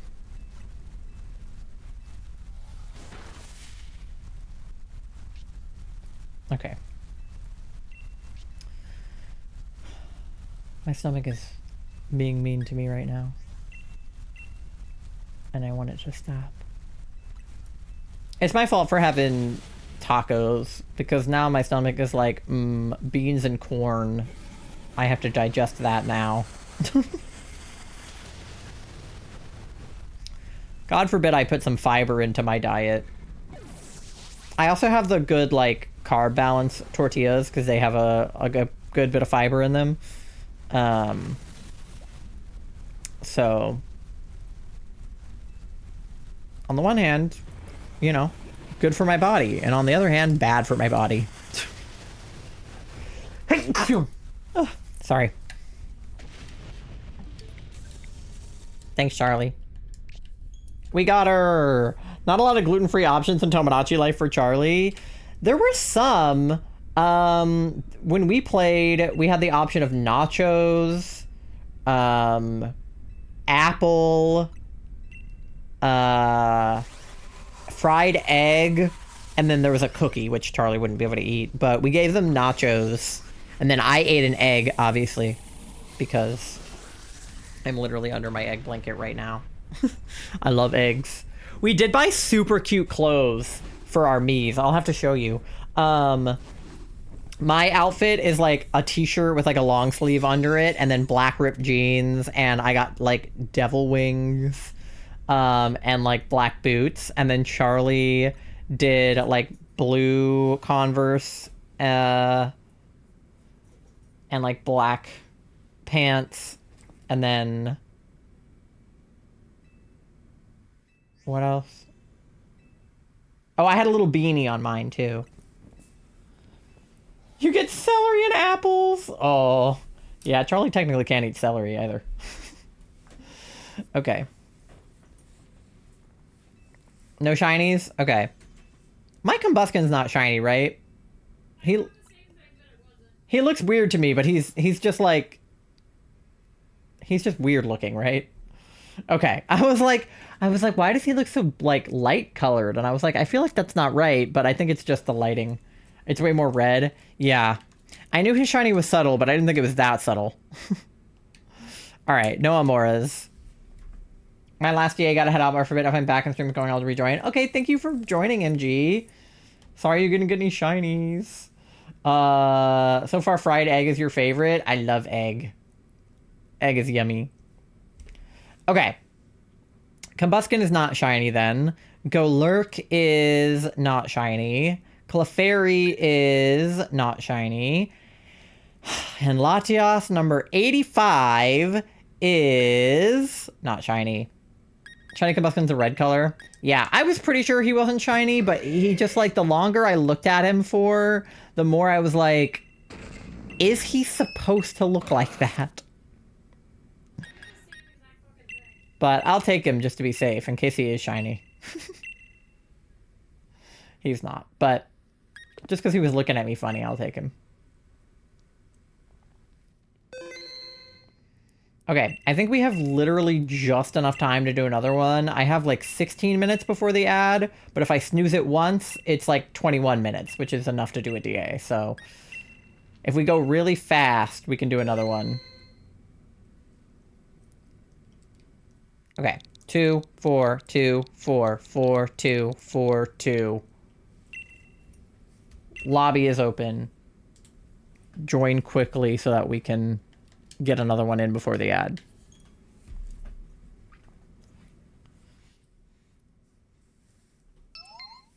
Okay.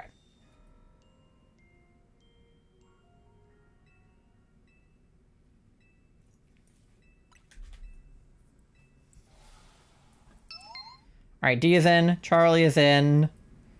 I know MG is sitting out for now, so if anybody else wants to join, let me know in the next like 27 seconds. Otherwise, I will get it started when the clock hits 2 minutes so that we can get through it in time for the ad. Ugh.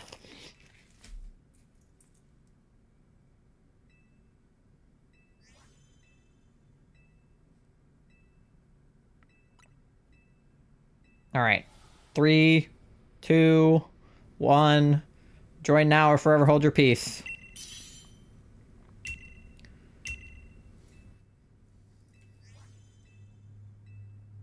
Okay. Ooh, we got a... Oh my god! Okay. Is there a better wide guard for the situation? They both don't have anything actually helpful. Is one of them... They're both water flying. I don't know. I'll take Mantine? I don't know.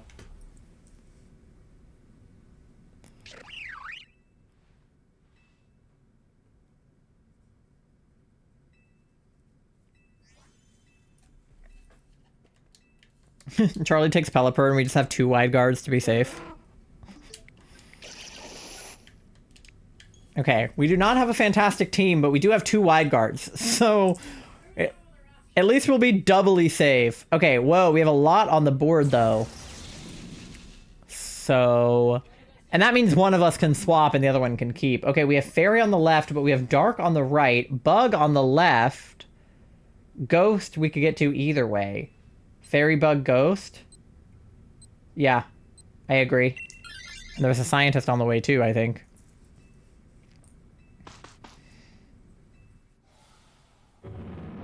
That was very silly.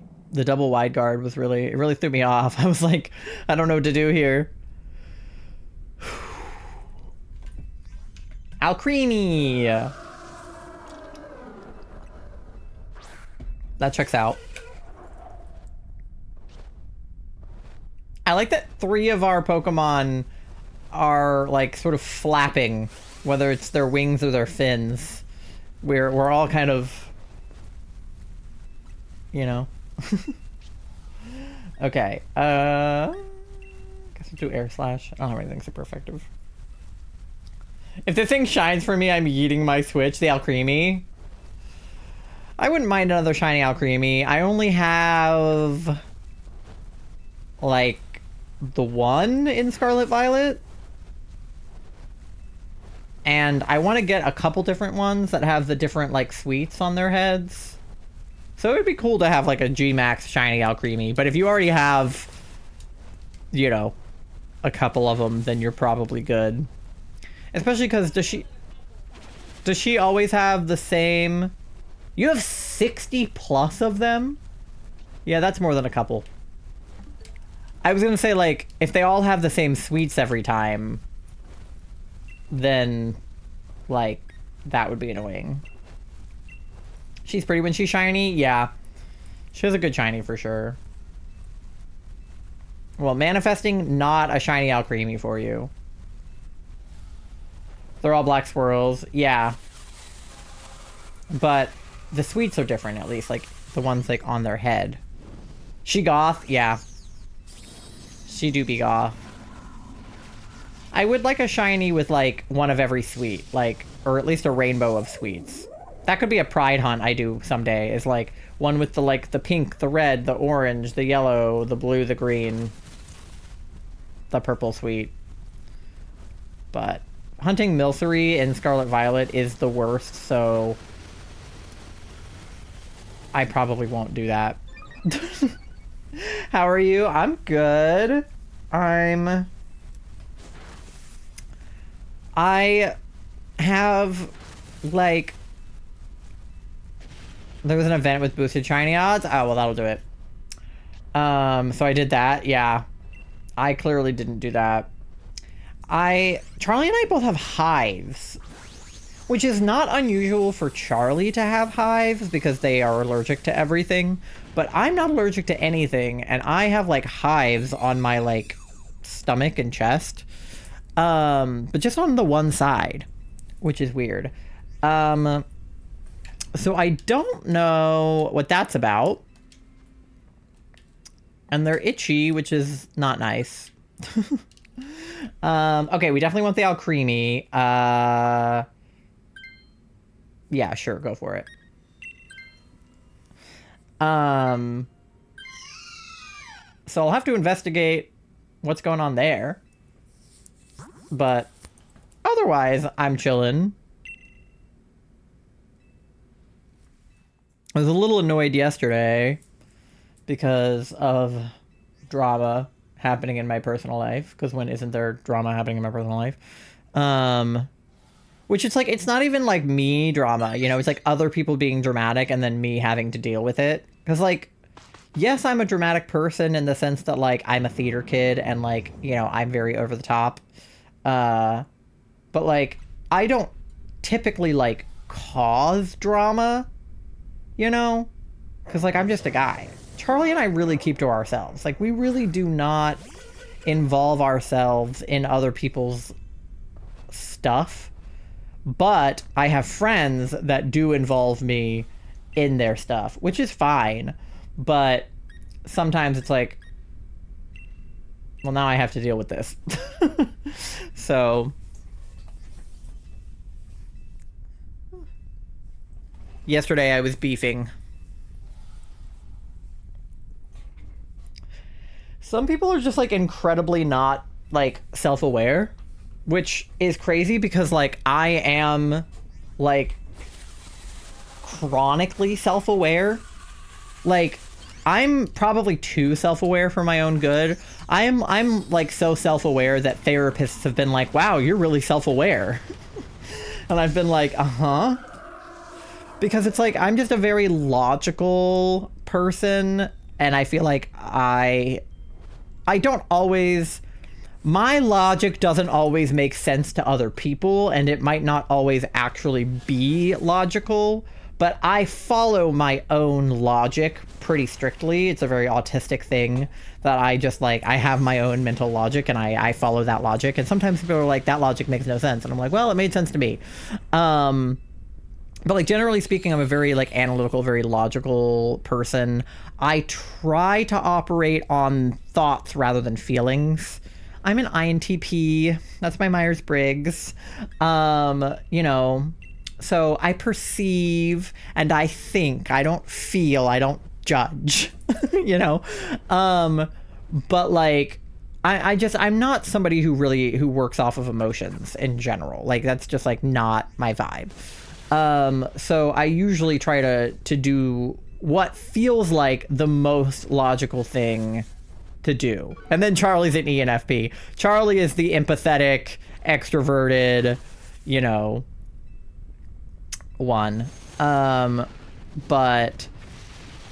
I think that we balance each other out well in that sense. Like we both have P and N, but then you have E and F and I have I and T. So I feel like we balance each other out, because it would be a little much if it was like all of our letters were different, right? Like if you were like an ESFJ or ESFJ and I was an INTP, like then we would be complete opposites. But I feel like you being an extrovert and me being an introvert is good, because then one of us can do the talking and the other one can be shy. And then we're both just more intuitive than we are. What is the S? I don't even know what the S is. And then you being more feeling and me being more thinking, and then us both sort of being perceiving. Just curious, working on a free personality test. I'm a teen, so no monies. There's a ton of free personality tests out there. The Myers-Briggs test that I took was free. And so is the,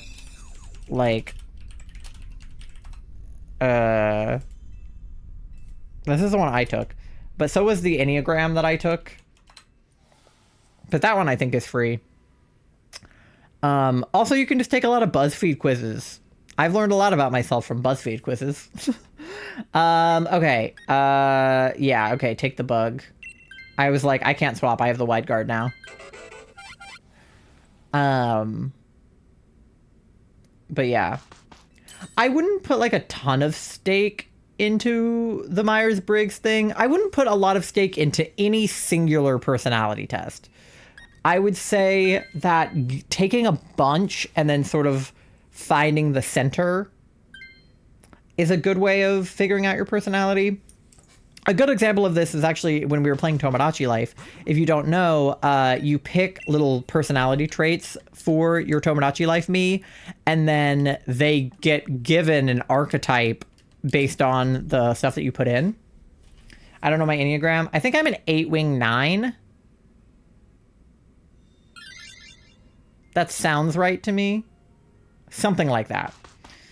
But with the Tomodachi Life thing, one of the questions is like, it's like a slider basically, and one side of the slider is polite, and then one side of the slider is direct, and then one side of the slider is like slow, and one side of the slider is quick, and then one side of the slider is like introverted, and one side is extroverted, and you know, that kind of thing. It's actually more like social and shy or whatever, but like, you know, it asks you all these different questions essentially about your me, and then it spits out one of like, I think like 16. I winked at Charlie, but when I tried to wink at I winked at Charlie when I tried to wink at Cheeks because Charlie ran in the way. That happened with me and Robin, as I was trying to wink at Charlie and then Robin ran in the way and I ended up winking at Robin, which is awkward. So don't do that. But the first time we did the like sort of personality test that Tomodachi Life gives you, it spit Charlie out as a like considerate me. And it said that they're very like caring about others and like they put their friends' needs before their own, and they're very like empathetic and stuff, which is very, very true of Charlie, and I would say is like an accurate description of what Charlie is like. For me, it spit out like an extroverted, like sociable, hot-headed person. Now, I am hot-headed. I will give it that. But I am not extroverted, and I am not social. It was like, loves to meet new people and make new friends. I was like, huh? Like, I hate doing that. That's my least favorite thing I have to do, is talk to other people. So we actually had to modify the sliders a little bit. The thing is, it's hard to interpret some of the sliders in Tomodachi Life because, like I said, one of them is like slow versus quick. And the thing that's difficult about that is like, what does that mean? Like, I'm quick-witted, but I'm not fast. Like, I don't run fast, but I think fast, but I don't move fast. You know what I mean? So I was having trouble deciding, and this is like the peak autistic thing to do, right? On all of the autism assessments, it'll ask you a very literal, very black and white question. Like, would you rather go to a party or go to the library? Who's at the party? How many people are there? Do I know the people? Because I don't like parties, but I would rather go to a small gathering with friends I'm close with than go to the library. But I don't like to read. That's why I don't like the library. But like, the library is quiet. And if I had homework to do or I was studying for something, I would want to go to the library. If I was in college and I had to pick between a frat party and going to the library, I'd go to the library. But, like, so that's a hard question to answer. And that's exactly what they want you to do as an autistic person, because a neurotypical person would probably just answer the party or the library, you know, whichever they preferred. But an autistic person is going to ask 1,000 questions and be like, well, who's at the party? Where, what's going on at the library, you know? So the same thing was true when I was doing the Tomodachi Life thing, is it was like, okay, slow or fast in what regard? Like, polite or honest in what regard? Like, what does it mean by quirky? Because I'm super weird. I'm quirky in the sense that I'm autistic. But, like, quirky in an outgoing sort of way, not as much, you know? So we had to tweak the sliders a little bit until it gave me a personality that I think fit me more. I was actually surprised at how much the introverted personality... Charlie's playing hopscotch in their house. Charlie and I were playing hopscotch yesterday in Tomodachi Life. Both of our Miis were doing that. But it actually surprised me how different the introvert personality was from me. To get the introvert one, you had to put, like, all of the sliders all the way down. Which is funny, because it's like, that's implying that an introvert can't be quirky.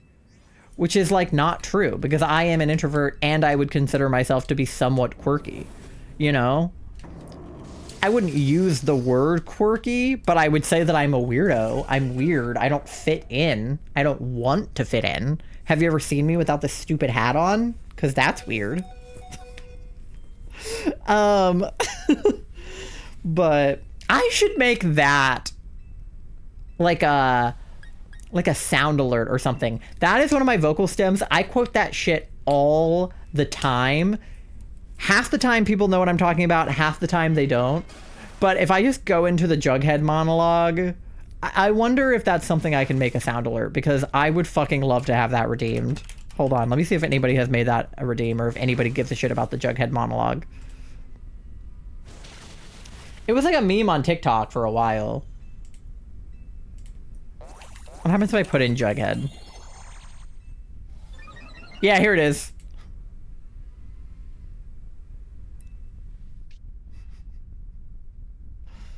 Yeah, I'm adding that right the fuck now. That is like my favorite vocal stem ever. Not really, but it's definitely one of them. Okay, wait. How many bits is that worth? It's like 12 seconds long.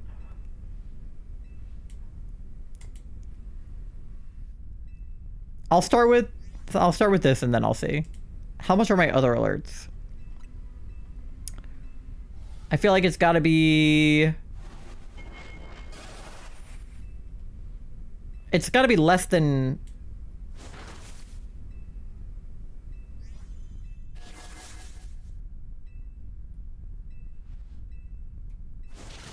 I'll call it...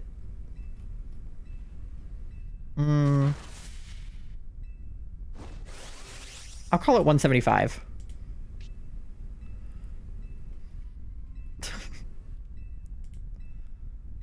In case you haven't noticed, I'm weird. Weird.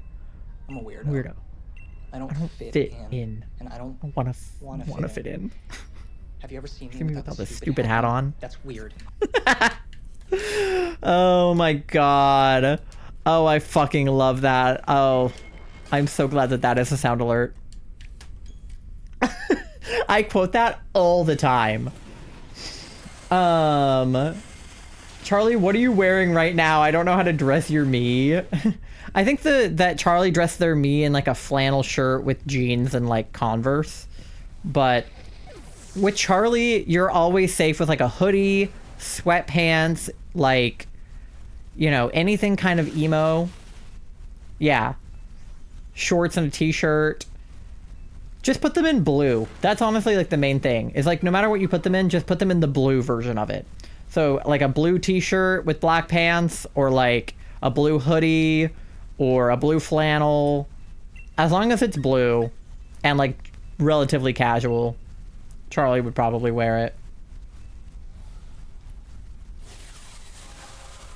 I'll have to show you guys the outfits we put on both of our Miis though, because mine is dressed super cute. I'm obsessed with it.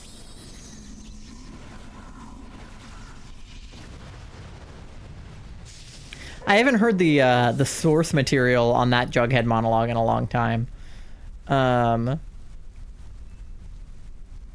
forgot the cadence of it. Because I always just go, in case you haven't noticed, I'm weird. I'm a weirdo. I don't fit in. And I don't want to fit in. Have you ever seen me without the stupid hat on? That's weird. Like, that's how I always say it, but I didn't actually think about how he says it in a long time.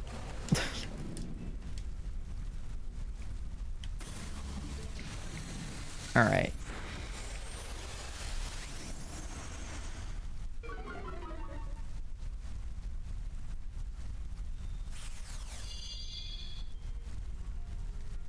Sean and his stupid Doug trio. How many hearts do we have? We died at least twice.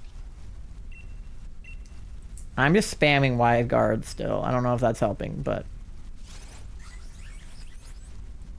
Yeah, like the outfit Charlie's Swish character is wearing is not bad. Like the blue sweater with the skirt. It's maybe like a little feminine, but Charlie goes back and forth. Like when it asked whether they like to dress up feminine or masculine at events, they just selected both because it doesn't really matter. Charlie will wear, like, Charlie wore like a dress to our wedding, but they've also worn like, you know, like a button down top and, you know, like a jacket and pants before. So I feel like both are correct in their own way.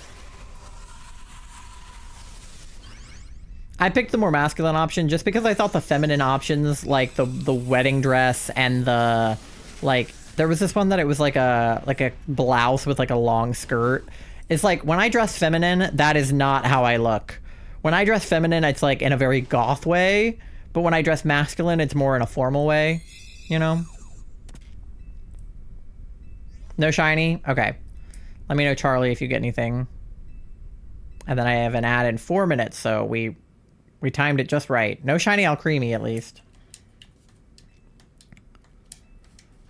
And no shiny Almauras either, because why would I get a shiny Almaura? We're only 8,505 encounters in. Why would I get a shiny? I love being double over odds. That is so fun. Yay. Charlie, did you get a shiny? I'm checking right now. Okay.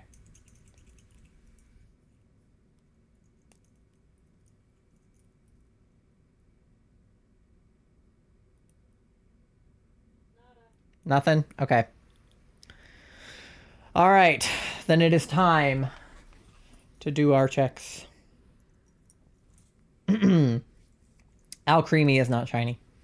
Charjabug is not shiny. He could have been red, but he's not. Mimikyu is not shiny. Ugh, my friend is playing Emote Lab on Steam right now. Ugh. I low-key want to download Emote Lab, but I don't need more emotes. I already have so many. I just think it'd be fun to play with. Alright, and Latias at number 86. 86 the Mahi Mahi people is not shiny. Ugh. Why is my life so hard?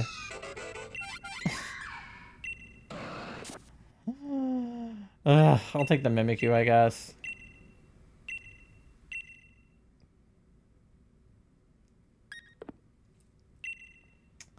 Okay.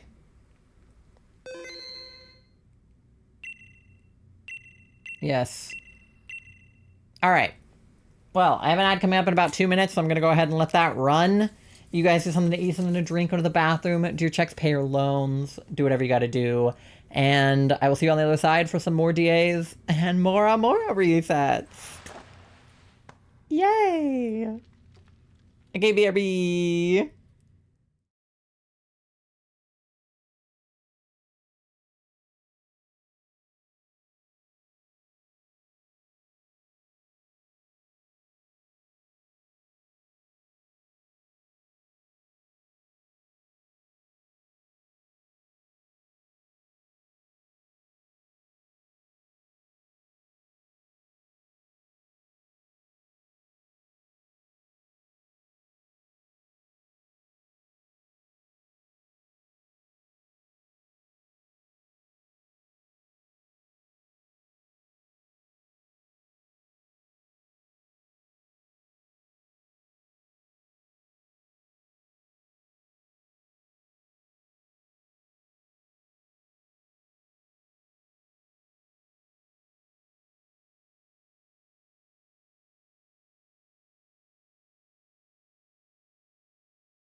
All right, welcome back, gamers. Just finished the personality test. My ENFP. Okay, so you're like Charlie then. ENFPA. I was gonna say Charlie's ENFPT. Yeah, is that a rare one or no? No, it's not rare. Mine is actually pretty rare. INTP is one of the more rare ones. The letter on the end is either T or A, so you have a 50% chance to get like each letter individually, more or less. The T stands for turbulent. I can't remember what the A stands for, actually. Assertive? That's what I thought, too. I think the most rare one... Let me see. It's also different with male and female, which is, like, obviously hard when you're non-binary, but... INFJ is one of the more rare types. ENTJ, INTJ, INTP. ENTP is also slightly more rare. ENFP is more common, yeah. That one's more common. Apparently ISFJ is one of the most common. I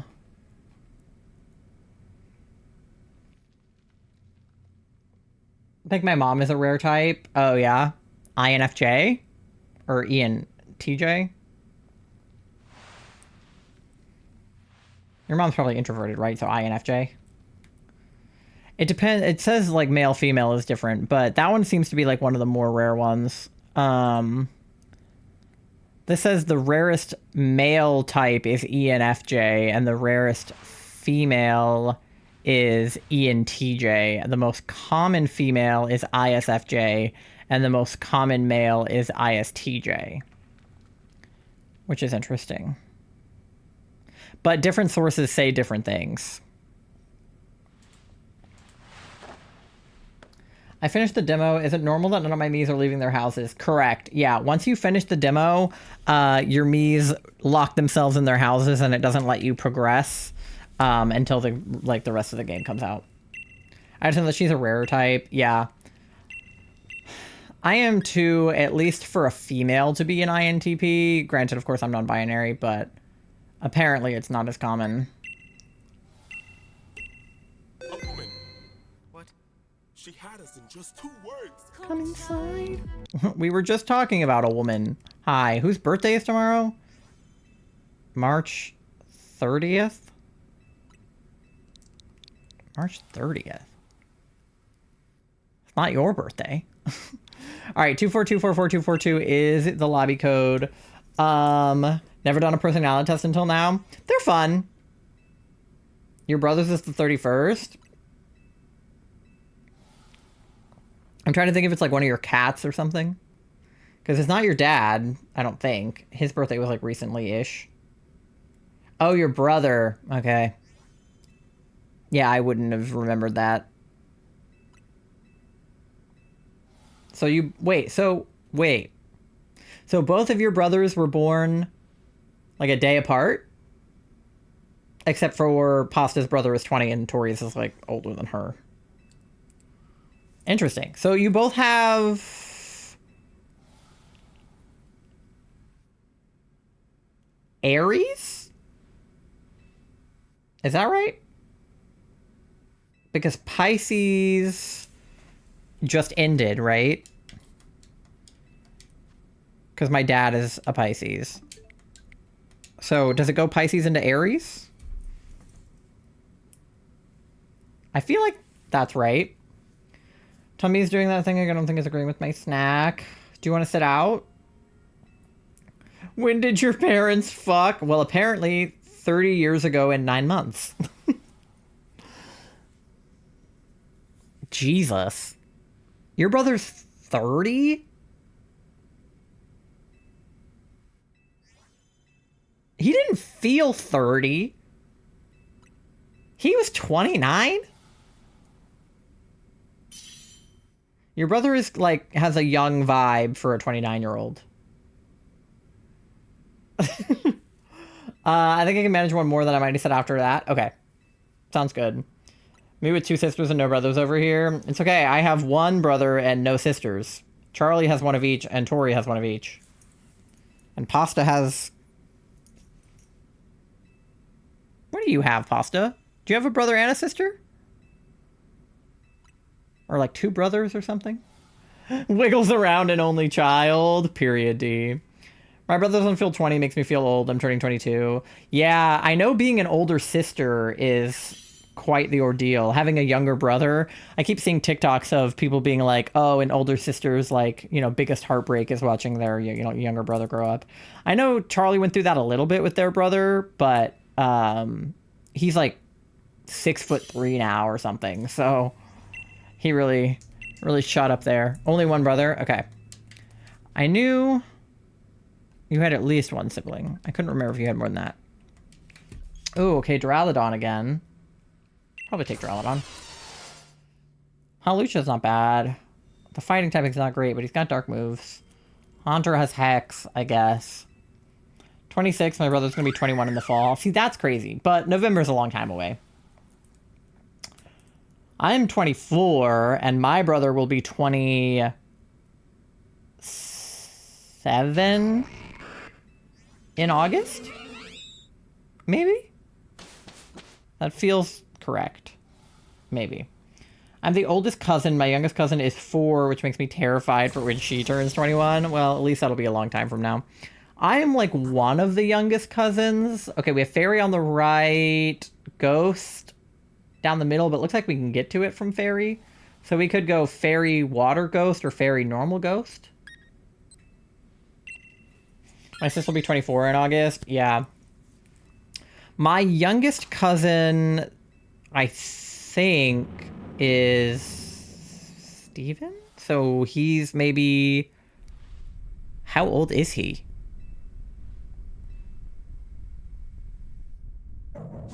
I mean, he could be... God, I don't know. He could be 20. That doesn't feel right to say out loud, but it's possible. Because he's not that many years younger than me.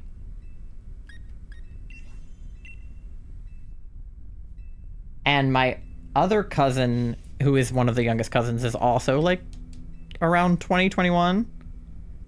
He could be 19. I don't actually know. Either way, I don't like it.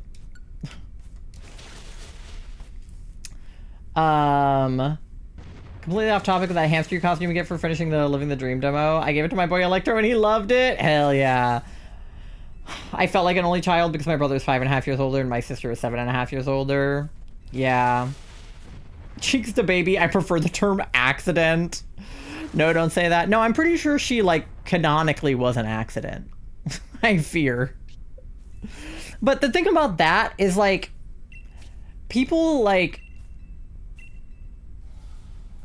I feel like when someone says, like, oh, like, you know, I feel like I was an accident, everyone's like, no, I'm sure you weren't an accident. But it's like, it's not your fault if your parents fucked up, you know? Like, that's actually, that doesn't reflect on you as a person at all. And it also doesn't mean that your parents like you any less, just because they maybe didn't necessarily intend on having you.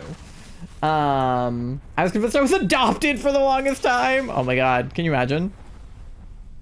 But like, I don't know. I don't feel like it's that bad of a thing unless it was like, you know, your parents completely couldn't take care of you and like, you know, were really not prepared to have a child, in which case they should have either, you know, gotten an abortion or given you up for adoption or something in that particular case. But I feel like if you were an accident baby, but your parents, you know, love you all the same and you know, raise you all the same, and then, like, I don't think it's that big of a deal. I don't know. Like, things happen, but not all accidents are bad, you know? Happy accidents, like, Bob Ross would say.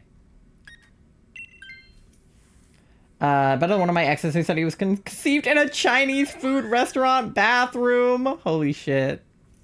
The thing is, I don't know how people know Okay, do we want to go toward water to get the backpacker or toward normal to get the berries? Probably the backpacker, but normal is ditto. So maybe we could go toward ditto. Either way. I hate both? Okay. Well, maybe we can get... I got leftovers, so that's good at least. Liv, thank you for paying your daily loan. You're at 5,600 bells on your loan. It's a sea cucumber? Oh. Instead of having a third baby with a 2-year age gap, my parents got a dog. You know, that's fair.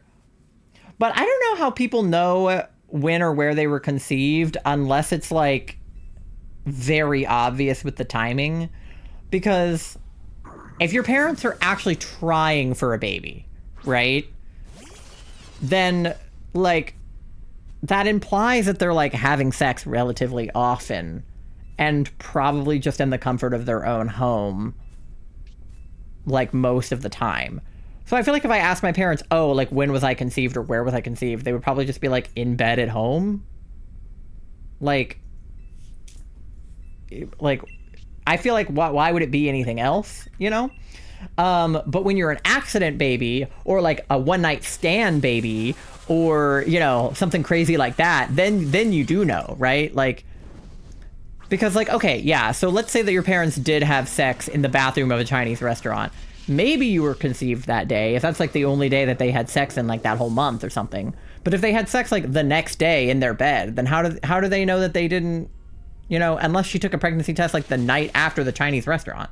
But in that case, what if she had had sex the night before the Chinese restaurant in the bed? Then how would you know it was specifically the night of the Chinese restaurant? You know what I mean?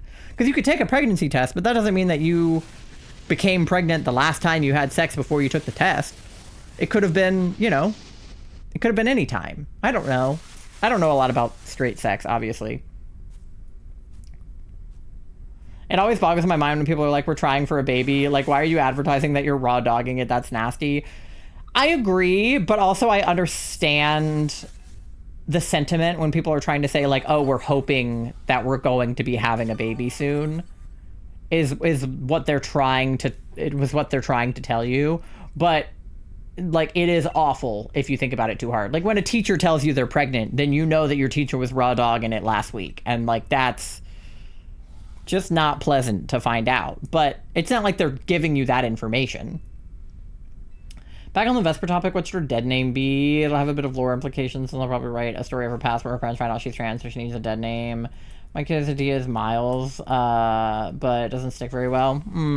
I guess it depends on, like, what kind of trans person your character is, because some people stick with the same, like, initial, right? So if the trans name that they chose was Vesper, maybe their name before was, like, Victor or something that started with a V.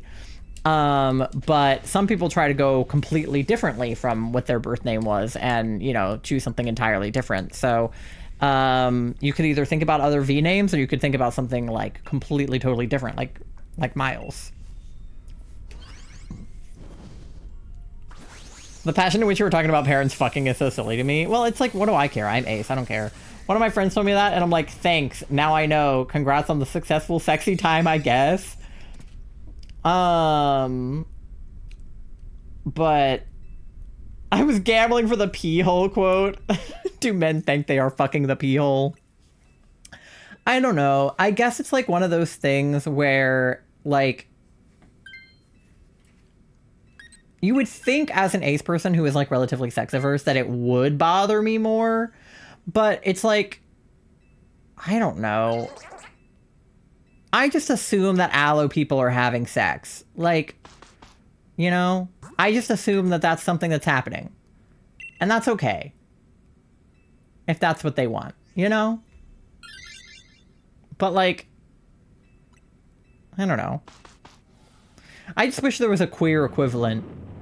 Because if queer people tell you that they're trying for a baby, it's like they're either getting a surrogate or they're adopting or, you know, something. Unless it's like, you know, a T for she couple or something. But, like, you know, a lesbian couple or a you know, MLM couple where they're both cis. Am I being put in a protection bubble? Yes. Yeah, literally arroways, exactly. But like, I don't know. I just don't care, I guess, what other people do. I don't think about it that much. Like, because, like, I don't know. I feel like it's just one of those things where you just go like, oh, congrats, and then you like move on with your life, but I don't know. I'm gonna get pregnant with your hair DNA. Did you find it in the box? Did you find her hair?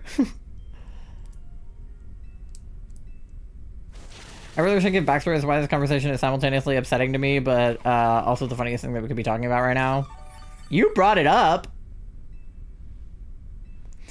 I mean, you know, like I said, it's like, I don't feel any sense of superiority because I know that I was a planned child that my parents like wanted to have, you know, like I don't think to my accident baby friends like, wow, I'm better than you because my parents had sex to have me on purpose.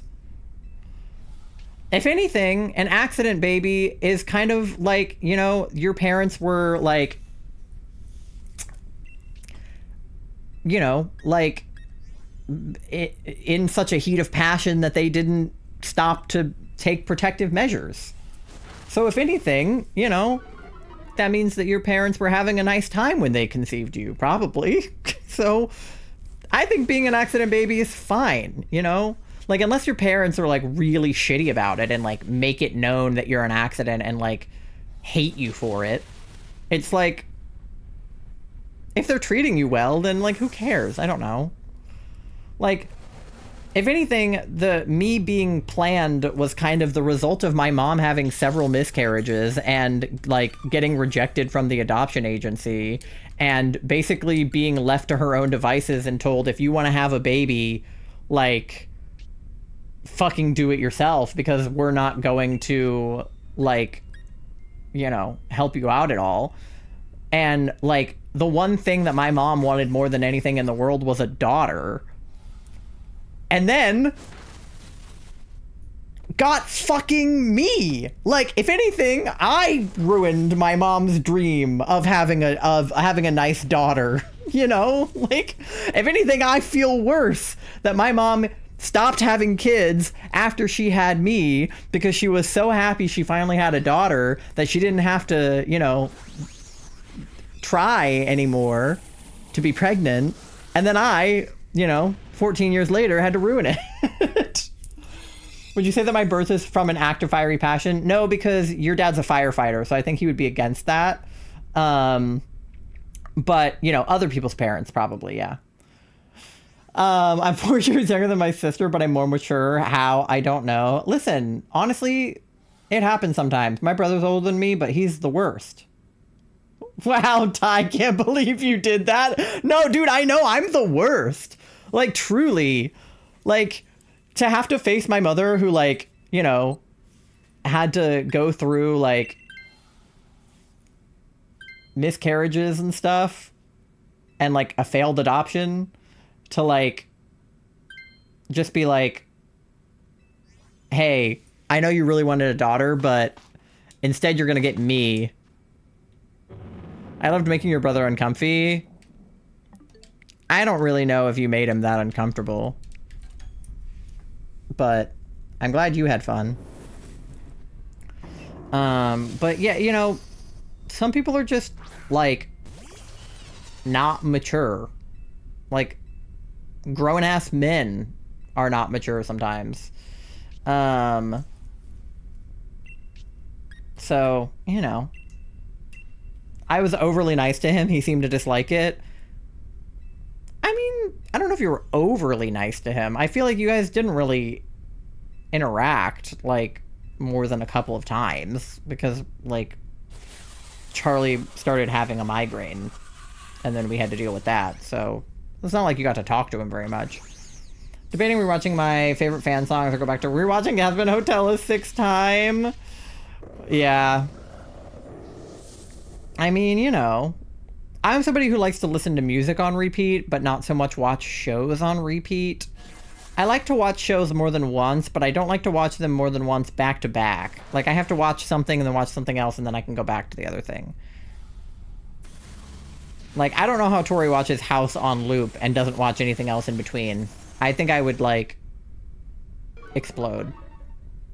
I'm too shy to have conversed with him, but considering I spoke like 2 sentences to him, I was proud. Yeah, well, you know, I've had to make niceties with my brother and his fiance the last few times because they had us over to their place before we went on our trip. And, like, God, it was so painful. They were making Charlie and I so uncomfortable, so I guess we got our comeuppance for making him uncomfortable at dinner. But, like, they weren't even doing it on purpose. They just are awful. Hi, Frigibax fan. My favorite Politoad enjoyer. I do enjoy Politoad, it's true. Still trying to free my brain from Hell of a Boss. Has-Been helps with that. Yeah, I haven't seen Hell of a Boss. I don't know if it's something I'm going to watch or not, but I probably will. But yeah. My brother's fiance just likes to be insanely triggering all the time, so that's really nice of her. I love it when people are respectful of triggers. That's the best. I can't wait to go to their wedding and be triggered the whole time at their wedding. Yay! Brother's girlfriends are the worst with triggers. Well, I'm sure that your brother's girlfriend is worse.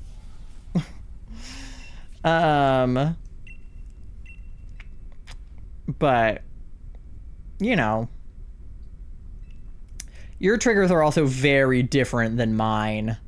So I feel like it's easier to trigger you than it is to trigger me. And also, it's like, she's not doing it on purpose, you know? She's just, like, that type of girl, you know? Head pads, that's nice. Head pads are nice. I like in Tomodachi Life, it lets you, like, pet the heads of your Miis. It's very cute. You get little hands.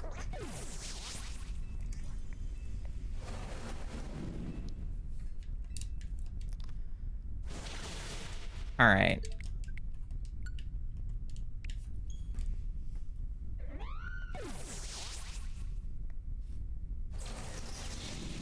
But yeah, we've been in an ongoing battle with my brother and his fiance about what we're allowed to wear to their wedding, because it's black tie and they're insisting that I wear a tuxedo, and I'm like, I don't want to do that. Like, I don't want to wear a tuxedo to your wedding. But they're like, well, you can either wear a tuxedo or you can wear a floor-length gown. And I'm like, no.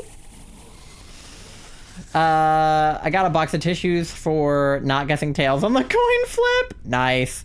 Charlie did a coin flip and they got like a bunny rabbit toy or something. But there was a box with a switch in it and they didn't get the switch. So I'm like, that's a bummer. But, like, I understand having a dress code at your wedding, but, like, I thought it was hard to figure out what I was going to wear to Shannon's wedding. And Shannon was very, like, very chill about what I was allowed to wear. And I still had a lot of difficulty, like, figuring out, like, what was appropriate to wear to her wedding. But, like, if you want your wedding to be black tie, that's fine. But, like, you cannot force me to wear a tuxedo. Like, you don't get to do that. Hell of a rotted my brain and gave me a headache. Charlie, did you get any shinies?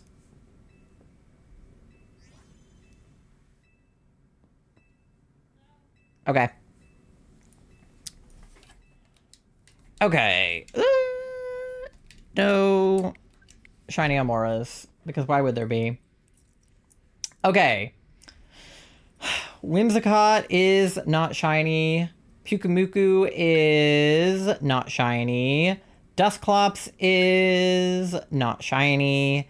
And Latias, number 87, thank you for the shiny luck, pumpkin, is not shiny. I'm so annoyed.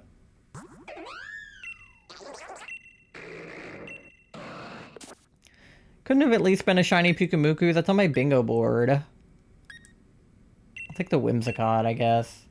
Take a break now and let my tummy settle? Okay. Sounds good. I hope it feels better. I know that your intestines have been mean to you as of late.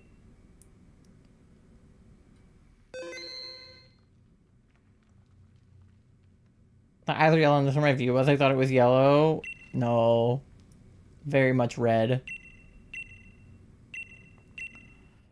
Alright. We have time for another one before the ad.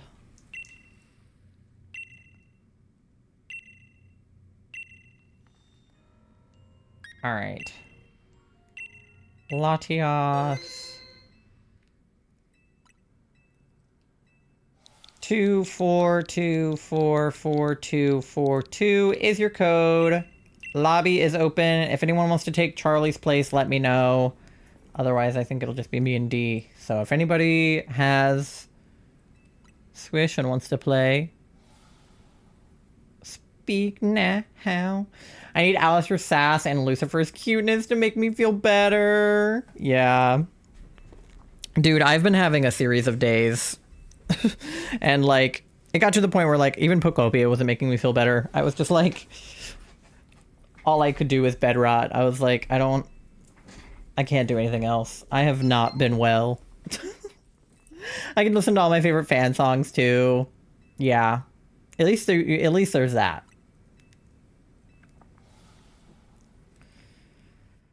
Alright. D is in, at least.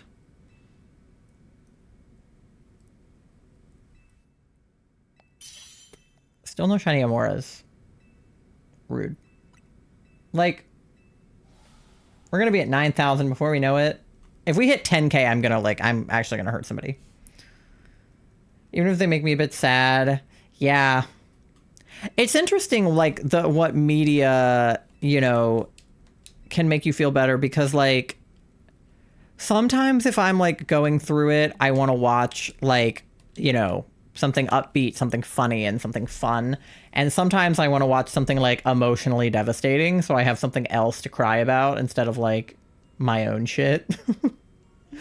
So, like, when I was younger, I mean, I think part of the reason that I'm, like, super into, like, emo alt music and stuff is because when I was in middle school and I was, like, going through all of the emotions and just dealing with a lot of issues, that I could listen to, like, emo music where it was, like, you know, really sad stuff sometimes, but it would make me feel better because it was like, well, at least I'm not the only one who is sad.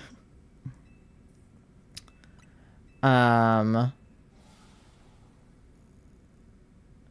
and the big 26 without the Swish DLC. I have Sword. I have Sword too. I feel like everyone has Shield. Alright. Looks like it'll just be me and D. Made it very obvious and dump typer to Adam and said I'm going for a lobotomy, and he replied, this is pre-lobotomy. I love Adam. Okay. Ooh.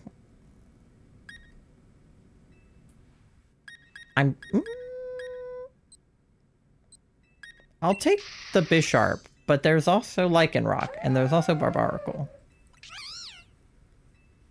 And Jigglypuff, and Exploud. Pretty much anything is fine.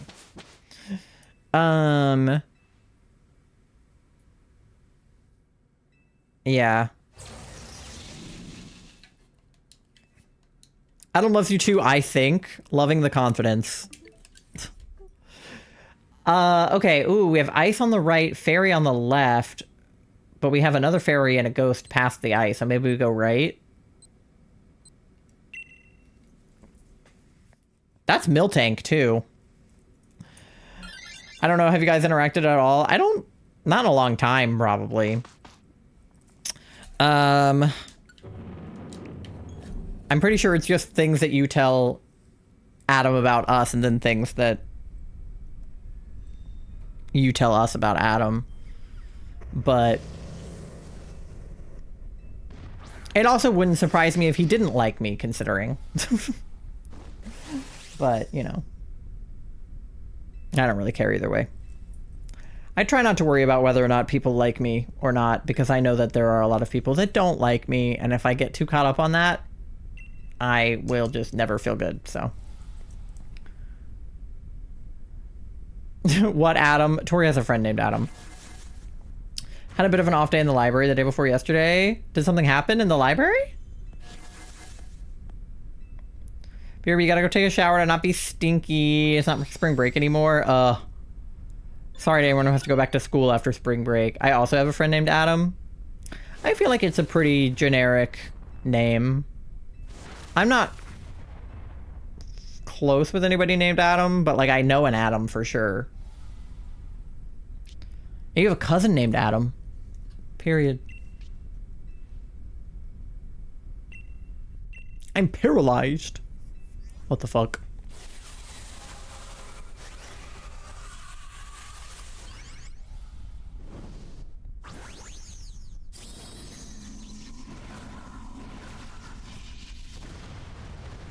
I watched Adam pick his name and I know his deepest lore. Yeah. Thank God that I'm not named after who it seems like I am. The number of times I've gotten like, oh, did you pick your name after insert name of, like, you know, insert Tyler? And I'm like, no. No, I'm not named after Tyler Joseph. Please. Yes, I like 21 Pilots. No, I don't like them that much. If anything, if I was naming myself after anyone from 21 Pilots, I would have named myself Josh. But for 1,000 reasons, I wasn't going to do that. That's my favorite Pokemon. Ass. Nothing happened per se. Wanted to take a nap and just... Oh. Yeah. That happens. Sometimes you just kind of... You're just out of it. I've definitely been...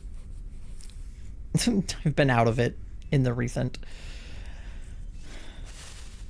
My two closest friends being Adam and Ty, this 2013 Minecraft YouTube. Yeah, these just... Skylox is around us always if you know where to look. I guess that would imply there's something going on between me and Adam, which I think would be really hilarious, but... I don't know him like that.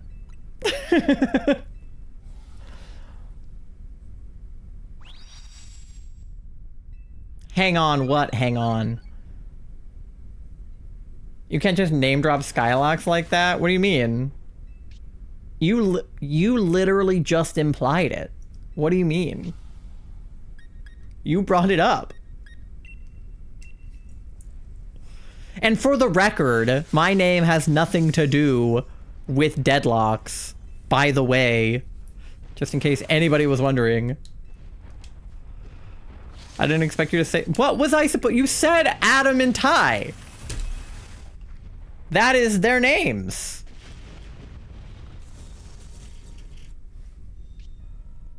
What do you... Like, what... Okay.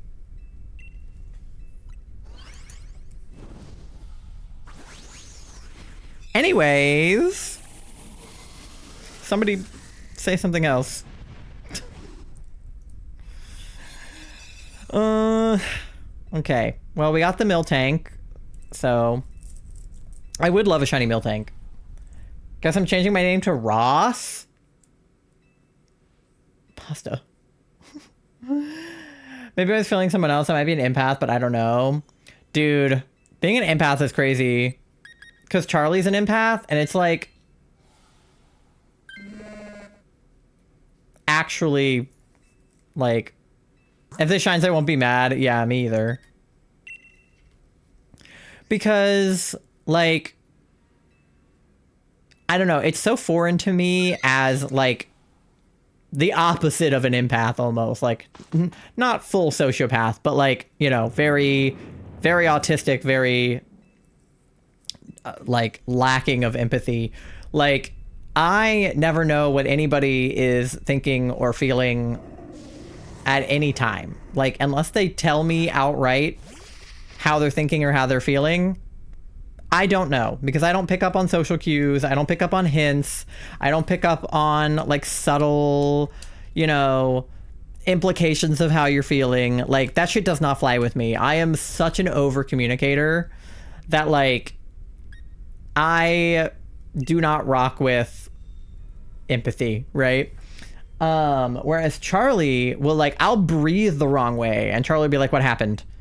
And I'm like, what do you mean? And they're like, well, just the way that you sighed. It just, you know, you only sigh like that when insert thing happens. So I just wanted to make sure that you were okay. And I'm like, okay, well that did happen, but how did you know that? You know, it's like scary because I didn't really like, I don't want to say that I didn't like believe in empaths before because I recognize that it's just sort of like an excess of empathy the same way that like a sociopath is just like a lack of empathy. So I understand that empaths are real and do exist. But I feel like social media got a hold of the term empath a few years ago and turned it into this weird like superpower TikTok thing where it was like, I'm an empath, like I can read your emotions, like I can hear your thoughts. And it's like, okay, that's not what an empath is. Like, let's not be dramatic, guys. The same way that like the internet takes hold of all mental health terms like hyperfixation or gaslight or, you know, special interest and completely turns it into something other than what it's meant to be, you know, medically, right? So like medically, you know, an empath is a real thing, but the way that people describe it on social media is probably an exaggeration of what an empath actually is. So before I met Charlie and they were like, oh, I'm an empath, I was like, I don't know if we should go around using the word empath. You know, you can just say that you're a really empathetic person. Like, we don't have to use the term empath, you know? But then I realized that Charlie, like, is actually psychic when it comes to other people's feelings. And it's not just that they know how that you're feeling, but they completely suck up that emotion and take it on as their own, which is really terrible for me because it means if I'm doing badly, Charlie is upset just because I like am upset. So like Charlie will get more upset and more angry about things that happen like emotional damage. Correct, exactly. But Charlie will get more upset about things that happen to me than things that happen to them. Like if I'm upset, Charlie is ready to throw hands. But if Charlie's upset, they're just like, you know, oh well, I'm upset, it'll be fine. Whereas I get aggressive when things happen to Charlie. Like if somebody wrongs Charlie, like they experience my fists, you know? Whereas Charlie's not really a fighter, so if somebody wrongs me, they just get really upset. My other parents are both from tribes. They're just a bloodline of family visions, the dreams of future happenings. Yeah, I think about like entity a lot being the type of thing where they can like, should I take the glalie? I'm thinking about it. Yeah, because I'm paralyzed and I only have Night Slash. Of course, Janet wanted it, but you have Lycan Rock, so you have dark moves on you. And then we can go toward the fairy, and then poison is good against fairy, right? So then Janet's Amoongus should be good, or should we? We could also go toward the ghost, I guess, because we have dark. But we get berries if we go this way. I don't know. If I go fairy and you go ghost, it'll just 50-50 it, so. Okay. No shiny Amaura. Whatever you do, don't use fake tears on this, will die? What does fake tears do? I wasn't gonna, probably. But like, out of curiosity, why would we die? I have Steel Roller, but that only works if there's a terrain, right? Yeah. So I'll do Ice Fang until there's a terrain, and then maybe I can do Steel Roller?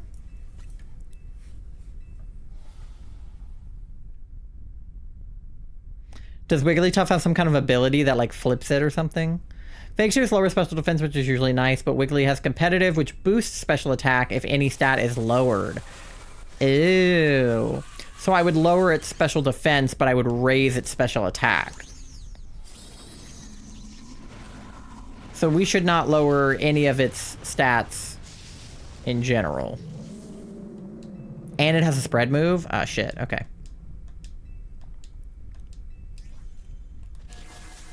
Noted. At least we paralyzed it, so that's helpful.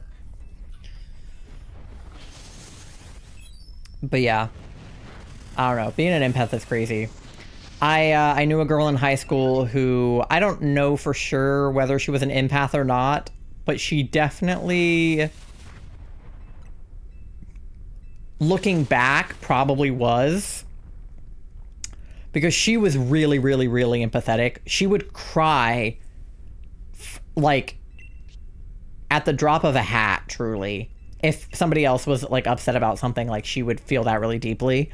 And she wasn't very smart, like, book smart or, like, street smart, but she was people smart. Like, she was very, very good with people and, like, very friendly and very sweet.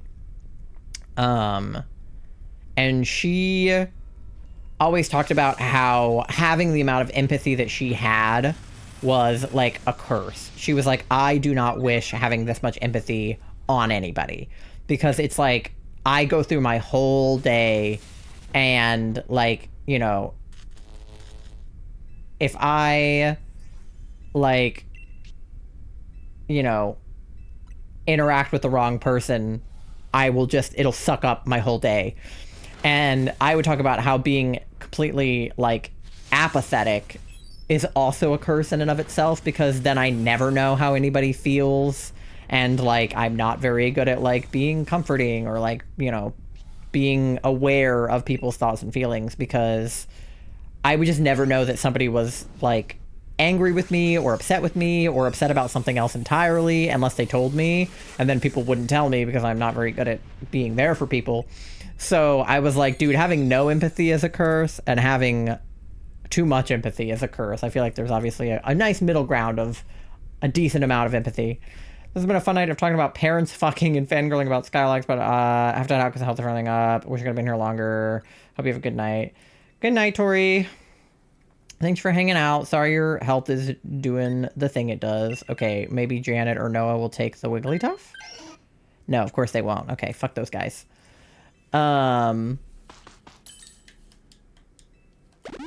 But yeah, there's definitely a middle ground to be had.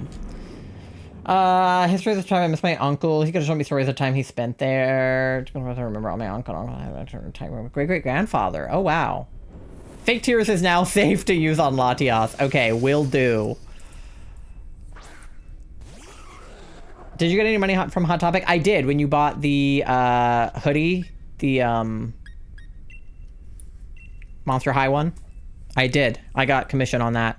So thanks for buying that. I hope you like your hoodie.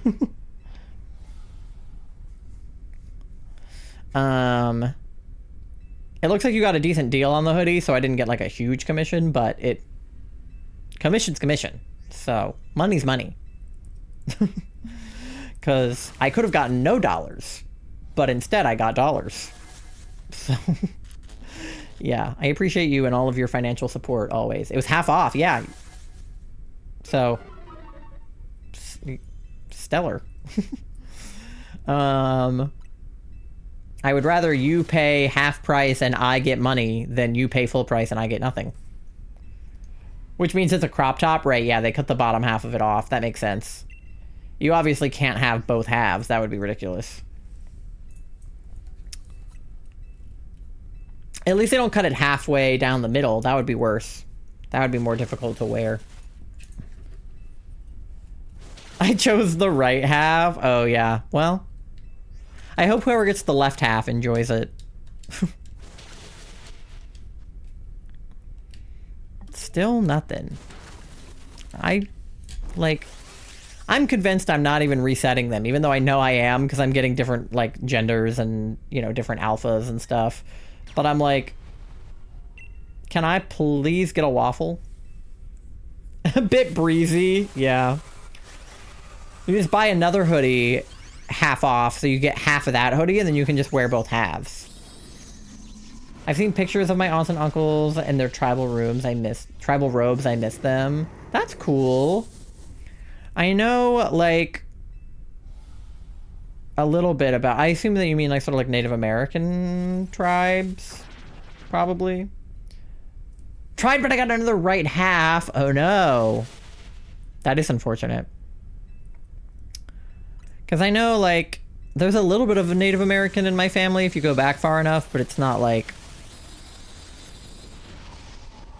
you know, it's not like I have, you know, it's not like close enough that it's something I could talk much about other than in a historical sense. But it's cool when it's like further down your family tree. Thank you, coffee gods. Just what I wanted. I still gotta list more stuff on there. I have been really behind about keeping up with the shop because I've been doing so much other stuff. But I gotta get back on top of it. My cousin dances and sings in their language. My godmother makes me see his performances. Oh, that's so cool. I love when there's like culture. Because I feel like, you know, being just like white American and from the South is like, okay, my culture is not very fun. But when you have like, you know, Irish ancestry or Native American or like German, well, maybe not German. I mean, Germany is cool. Having German ancestry is less cool, but, oh no! I died! What the fuck? But like Scottish, Irish, Spanish. Sometimes British, but sometimes not. I picked a scab and now I'm bleeding. Oopsie.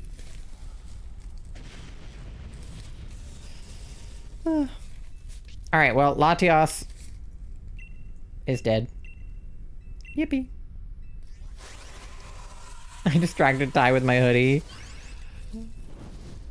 When I was a kid, but I remember it.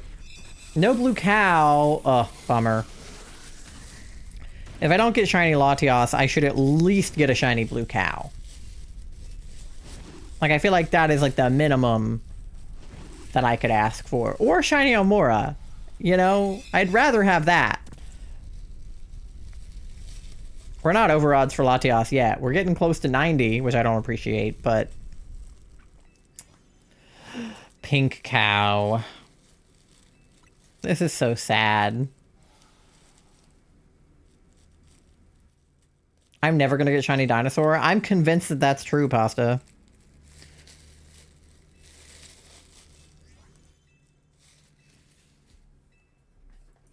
I'm just gonna throw my Switch 2 out the window. Okay. Yeah, no shiny dinosaur, as expected. And no shiny cow. And I'm still bleeding off my finger. Might have to get a band-aid for this. Luckily, I have an ad break in, like, 8 minutes, so... maybe I can get a band-aid. Why am I bleeding? The fossil guy is testing you? Dude, I guess. Okay. Miltank is not shiny. Glalie is not shiny. Wigglytuff is not shiny. He has side bites going on with the other scientists to see how long you go on. Forever. And Latias at number 88 is not shiny.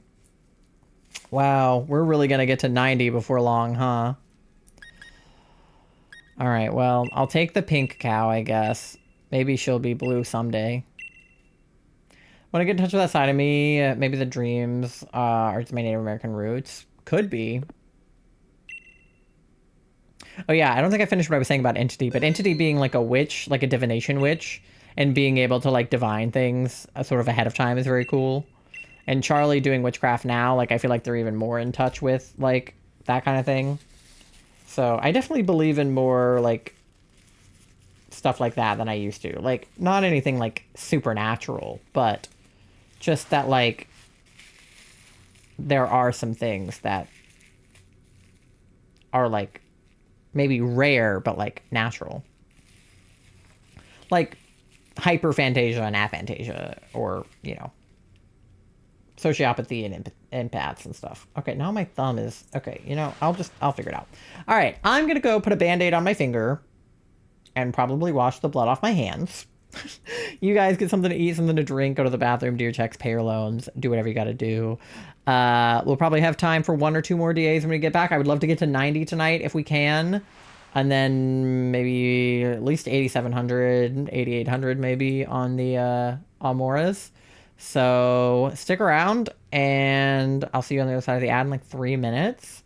Overstimulating emotions too. I wish my Uncle Rick was here, my Auntie Flo. I'm sorry, though. I wish they were still here. I know it's hard losing family members. I have grandparents I wish were still around. That I feel like I didn't really like get enough time with, so. Yeah. All right. See you guys in like 3 minutes. Be right back. Oh, I shouldn't wave. That made the blood move around. Okay. BRB.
All right, gamers, welcome back.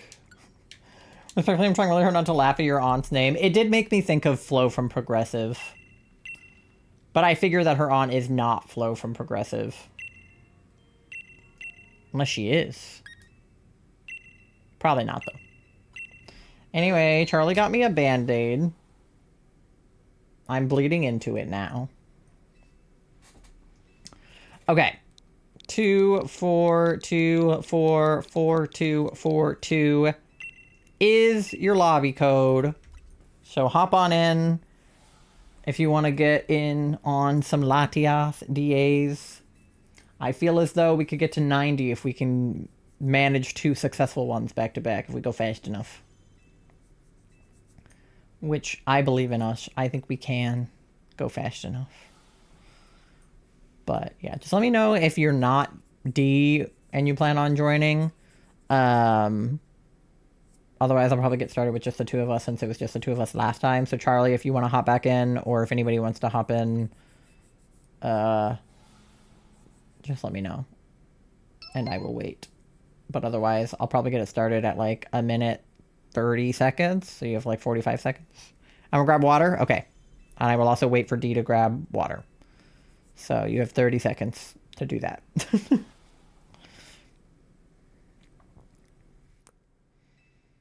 We can look at the Amauras in the meantime, I guess.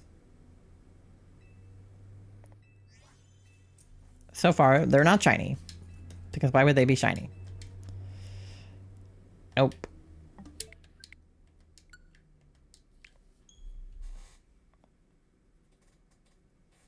All right.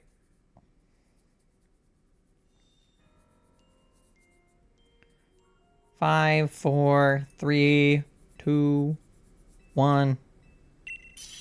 I guess I have to wait for D to ready up, which she'll do when she gets her water. But join now or forever hold your peace. All right.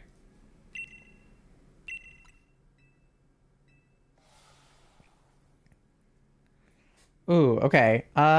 Ooh, okay. We have Fairy on Wheezing, but we also have Play Rough on Azumarill. And we have X's on Lurantis, and then we also have Breaking Swipe on Duraludon, so that's not really like a bad pick.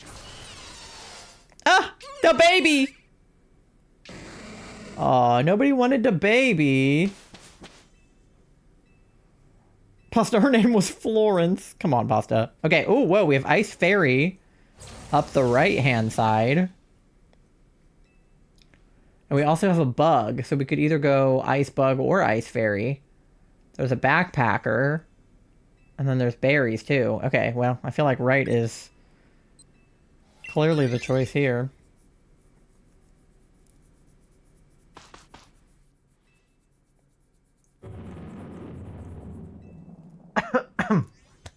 Ugh, sorry.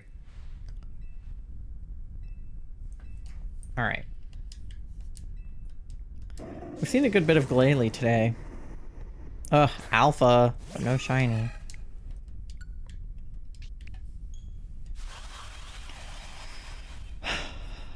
Alright.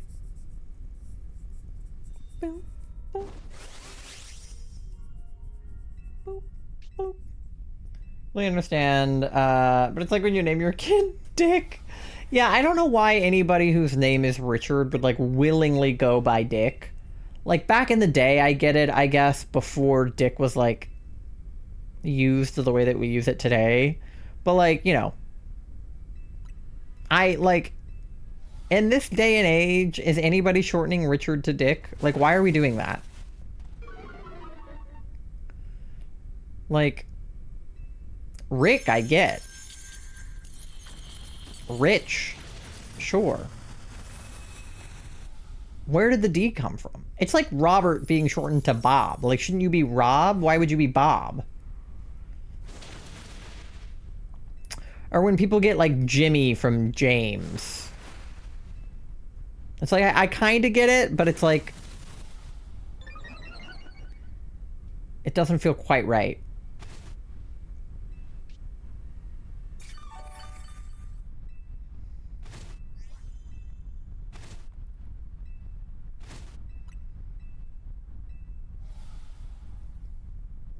Like, growing up, my dead name was not really a name that you could, like, make a cute nickname out of. Like, in hindsight, like, maybe, like, Rin would have been a cute nickname, but I don't know that it suited me to do that. And it wasn't really something that people were doing. Like, nobody was really shortening it to that, at least, like, not girls my age. Prepare for trouble and make it double. Well,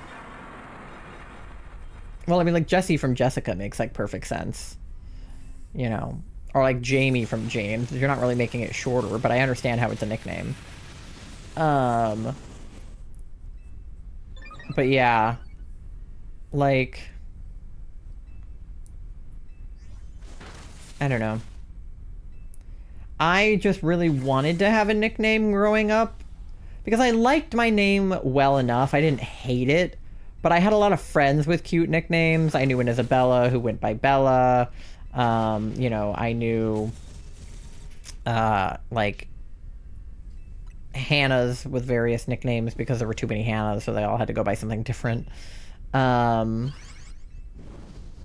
gonna hop off. Okay, Doe. Have a great rest of your night, okay?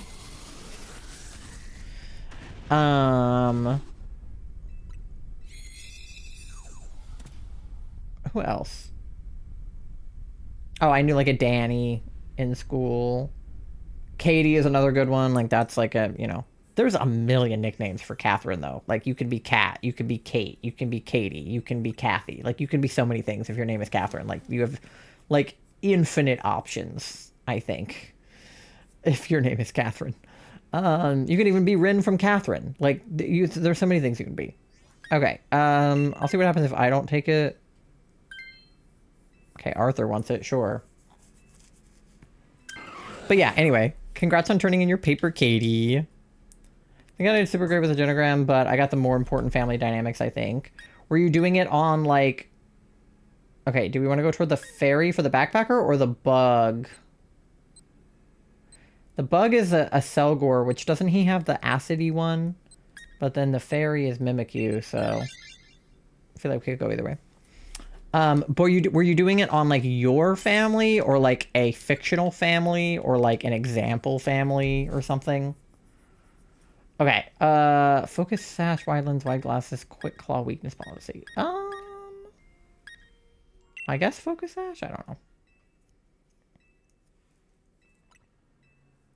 But yeah, there just, like, were not any good nicknames for my name growing up, so I'm happy that I get to go by a nickname now. Because I specifically tried to pick out a name that had, like, good nickname opportunities. Case study? Okay, yeah. I figured it was probably something like that, but... we had to apply the Bowen Family Systems theory. Right, okay. That makes sense. I don't really know what that is, but I feel like I can infer from the name that it's a family systems theory. But I don't know what that entails, but I'm proud of you nonetheless.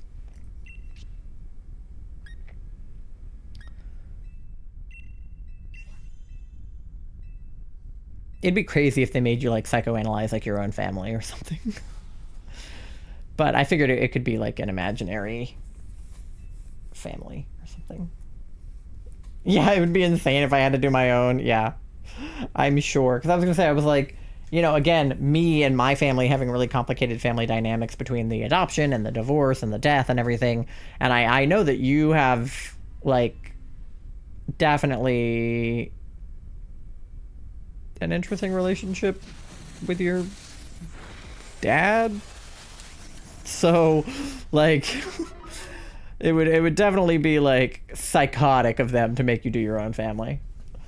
What's that theory about? Well, I assume it has something to do with the relationships between members of families.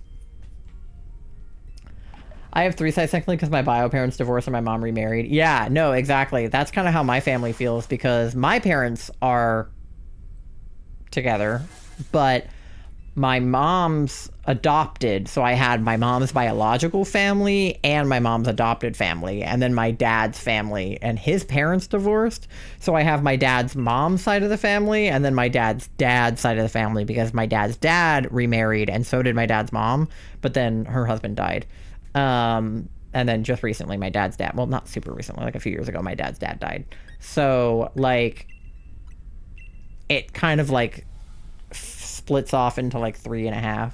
Don't we all have interesting relationships with our dads? I mean, yes and no.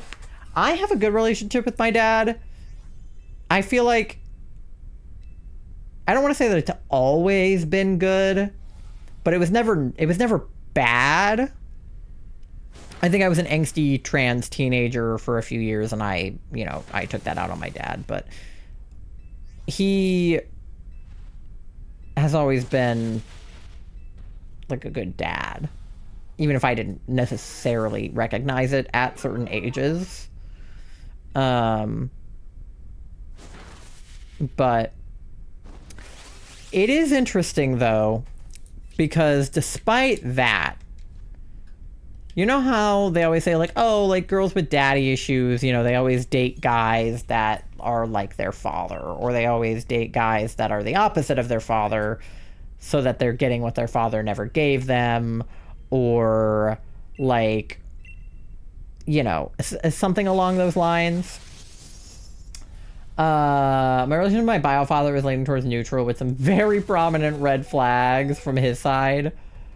I sure as fuck hope my boyfriend isn't like my dad. Holy shit. Maybe you did the thing where you dated a guy who's like the opposite of your dad. But I did two things. First of all, I never dated any guy, but I was drawn to like male authority figures, not in a romantic or sexual way at all, just in life. Like male teachers I got along with better than my female teachers. I had like coaches on like football teams and my swim team and things that I feel like I got along with really well, were these like sort of male authority figures that I felt more like I could go to male authority figures when I was having a problem than some of the female authority figures in my life, which, like, I don't know what that is. Don't ask me to psychoanalyze that. Okay, I am tempted to take for the health because I am, like, dead. Sar. Might take the Mimikyu. Because people would be like, oh, like, do you have daddy issues? Like, is that why you like Mr. So-and-so or whatever? And I'm like, first of all, it's not sexual. I don't have a crush on my teacher. And second of all, I think, like, he's just a good teacher and, like, he's nice to me. I don't know. Like, anytime I hear psychoanalyze, I just think of that fuck-ass man, Freud. Yeah. Like, because there was a male teacher that I had in middle school that I loved. Like, I was going through absolute hell in middle school. I was being bullied. Okay, do we want the berries and the electric type or the normal type? I guess electric? Is that Jolteon or the dog? Either way. I think it's a dog. But I was like going through hell in 8th grade, and I had a teacher who happened to make his classroom a safe space, and trying out a new gifted sub. That's fair.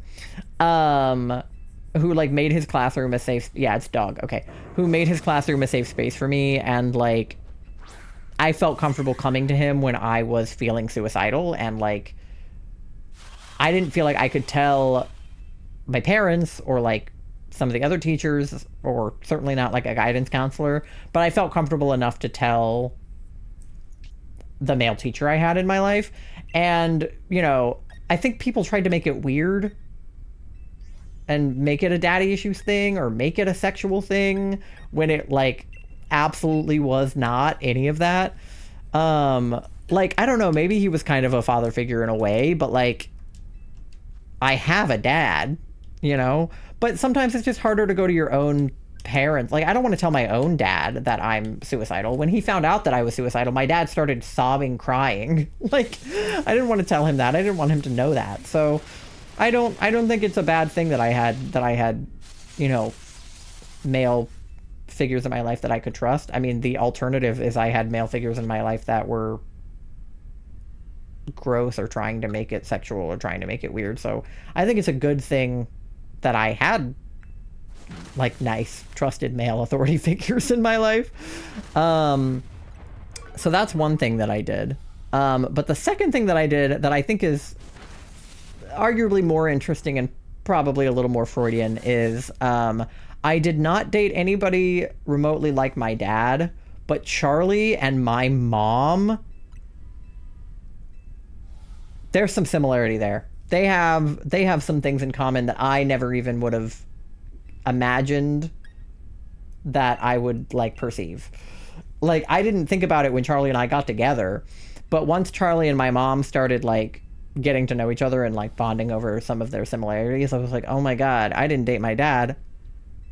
I dated my mom. Like, it's not that similar. Like, it's not so crazy, but like, there's definitely more similarities between Charlie and my mom than like anybody I've dated and my dad, you know? I had a crush on one guy who might have had a little bit of similarities with my dad, but it was like no more than the similarities that like Charlie and my mom have. So I don't think it's I don't think it's concerning. It's not like a Freud situation where I'm like attracted to my mom. Like, it's not that for sure. But I think when you have like healthy parents, like when your parents have a healthy relationship and they were like, they have a healthy relationship with each other, but also you have a healthy relationship with your parents, it's not inherently wrong to like want to have a relationship where you feel like the love that they have for each other is there, you know?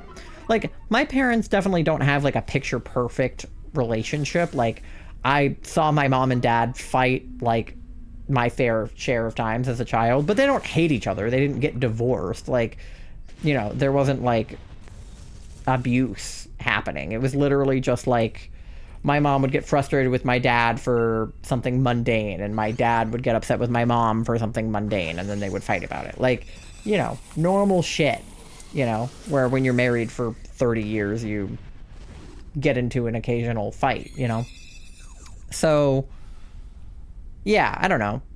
Charlie and I really, like, almost never fight or argue about anything. We disagree sometimes, and sometimes I will get upset with Charlie for, like, not doing something I asked them to do, or, like, when their, like, illness gets in the way of activities we want to do. Like, if we wanted to go to a concert and then Charlie was feeling sick, I'll get, like, frustrated. Not at them, but just I'll be, like, annoyed that, you know, it's happening. But, like, I know it's not their fault, so I don't, like, get mad at them. Or, like, Charlie will get upset with me for, like, not doing something they told me to do, or, like, forgetting something, or, you know, being emotionally checked out or whatever. So, like, but we never, like, fight. It's always just like, hey, can you not do that? And then the other person's like, yeah, my bad. And then it's sorted. What did I come back on? Was this about marriage? Well, so Katie is in grad school for, like, social work and, like, therapy. She's gonna be like a mental health professional. And so she was doing a paper on something. What'd you say? The Bowen family systems theory? Master of social work. Yes, that's it. Oh, fuck your mom, you fucking eel. Classic. So she was telling us about her paper, and then we started talking about, like, family dynamics and Freud and stuff like that. Doing a paper about applying family theory to a case study. Yeah. What do you mean, classic?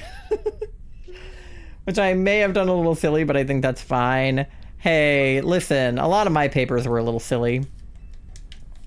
I actually pride myself on how my papers were very out of the box in, like, high school and college. I was pretty decent when it came to English classes and writing in prose. It's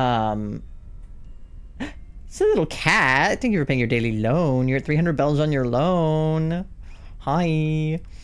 But, like, when I was in high school, I had this English teacher. She was so fucking evil. She hated me. I hated her. We did not get along. But I will be damned if I don't get an A+ on my English papers, because, like, that was, like, the one thing I was good at, you know? I was good at theater, and I was good at English. I was not good at history. I was not good at math. I was not good at science. But I was good at English. And so I always wrote these, like, insane papers. And this teacher, she always gave out these like awards at the end of every paper for like who had the best paper, and you would get like a little paper award for it that you would stick on the board. And then you would also get like a small prize from like a bin, which was like a little bit silly, but whatever.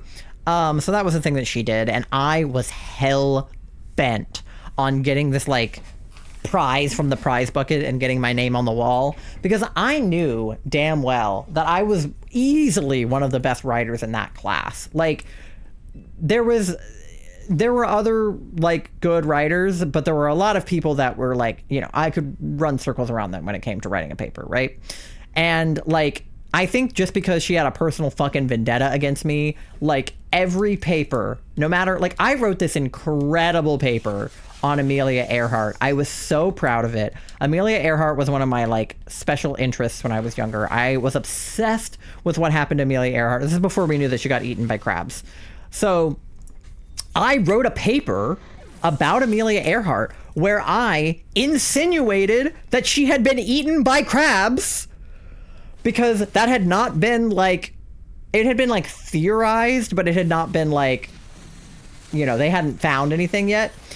TBH, I did not know that. Yeah, the running theory is that she landed on an island where they had these giant like crabs, and they ate her body. It's like pretty much fact. It's like 95% sure that that's what happened to her. But before they had the evidence that indicated that, it was just one of the running theories, whether she crashed in the ocean, crashed on an island, lived, died, got eaten by crabs, like they didn't know. So I wrote a paper about the different theories of what might have happened to Amelia Earhart and which theory I sort of thought was what happened to her. And I can't remember what the prompt of the paper was, but it was more or less relevant to the prompt. I went a little bit off the rails because I was obsessed with Amelia Earhart and I just wanted to talk about her. They could only find like a makeup compact. Yeah. But like I went a little off the rails with the paper, but I mostly stayed on track. And her like grade of my paper was like, didn't really answer the prompt, like kind of all over the place, like B. And I was like, girl, like I wrote this like 5-page paper on Amelia Earhart's death, and that's what I'm going to get for it. Like, I hate you. And the award went to somebody else's essay that was like, frankly, not as good as mine. Like, I read that essay and it was simply not as good as my essay. So I was annoyed. But at the end of the year, everybody else had gotten their fucking award but me. We had one paper left in the year. It was about Of Mice and Men. We had to read the book and then we had to write a paper. And I was not really super great at book reports. Not a big fan of reading. Not very good at reading. It is a good book, and I kind of read it. Sort of. But my reading comprehension is like maybe not the best, but it's like it's decent, it's fine. I read the book and I was like, I don't really know what to write about. Like, I could not pick a topic for my paper. Kind of read it. I definitely read some of the words in the book for sure. But I could not pick a topic. I knew it had to be good. I knew it had to be award winning. I knew it had to be different than what everybody else was writing, right? Because I had written a book report earlier that year about how I think the guy from The Great Gatsby is gay. And like also got ripped to shreds on that paper. They're like, there's nothing that indicates that the guy from The Great Gatsby is gay. And I'm like, I gave you so many things in my paper that support my hypothesis that the guy from The Great Gatsby is gay. How dare you? I think she was just homophobic, to be honest. Because, like, what do you mean he's not gay? Are you kidding? Read that book and get back to me. I'm sorry. Like, he's at least bisexual. He talks about Gatsby in such a gay way. He talks about how attractive he is. Like, he talks about what he looks like with his shirt off. Like, he does not talk about him the way a heterosexual man talks about another man. So, anyway, I was fucking triggered by this teacher by not giving me my flowers for these papers that I had written. It was the last paper of the year. I knew it had to be good. And I could not find anything in that book that I found interesting enough to write like a full paper on. I was like, this book is good. It's fine. I just don't think there's a lot of angles that weren't already being taken by other students that I could write about. So I kind of backed up from the book and I kind of looked at the greater picture and I thought to myself, you know what? The author of this book seems kind of like an asshole. So I looked more into it and it turns out he was a raging misogynist. There were barely any female characters in Of Mice and Men, and the female characters that were in the book were like not named, or they were just like referenced by like, oh, so-and-so's wife or so-and-so's girlfriend or whatever. Like the female characters were basically caricatures of women, and they were not really well written and they were not named. Like I don't think Of Mice and Men passes the Bechdel test at all. Like, I don't know if two named female characters exist in the book, much less do I think that they speak to each other. He was just kissing his homie goodnight. Trust, Ty's teacher probably. That wife went after every guy. You're right. Like I said, she was kind of a caricature of a female character, right? So I wrote my essay about how I think that the author was a misogynist, and here are the reasons why he's a misogynist, both in the book and outside of the book. Why he wrote female characters the way he did, how he compares the female characters to the animals in the book, and how that in and of itself is a misogynistic comparison.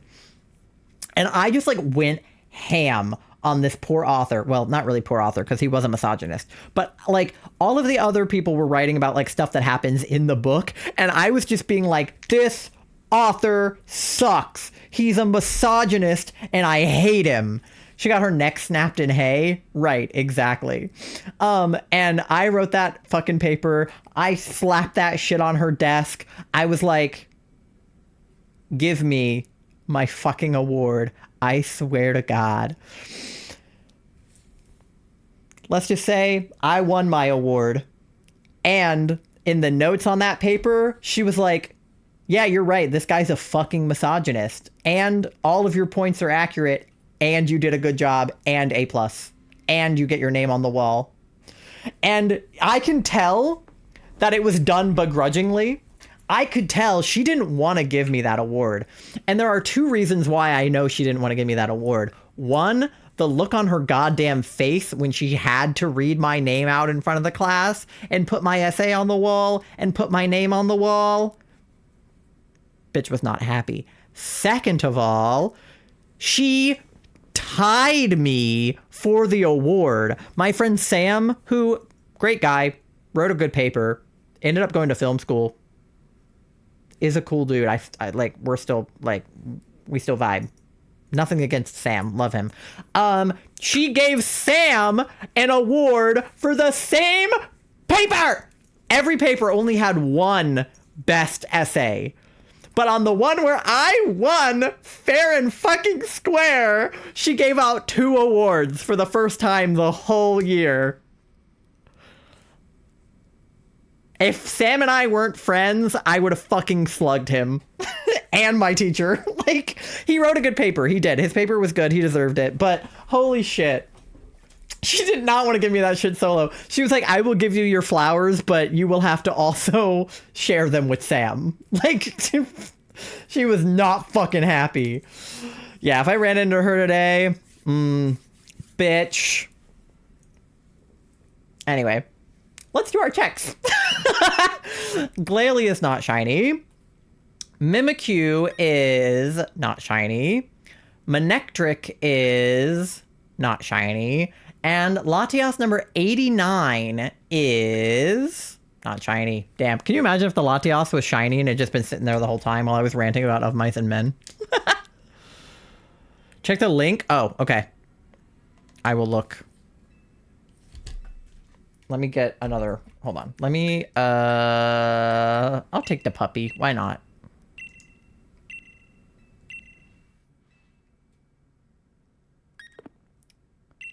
No nickname for you. Go to a box. Okay. Let me get one more lobby set up. Hopefully we'll get to 90 Latiases tonight.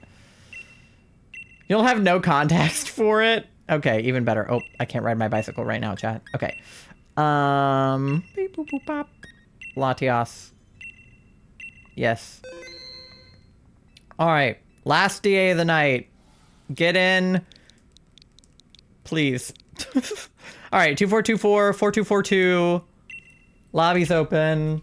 And I will now look at the link that Katie sent me.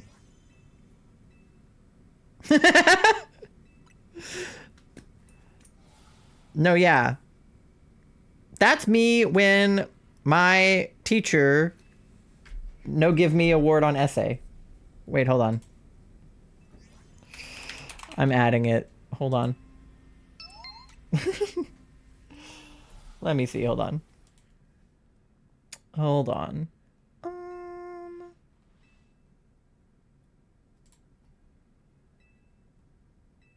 Where you? And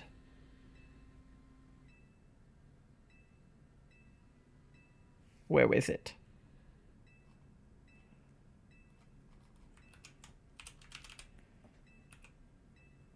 Oh wait, there it is.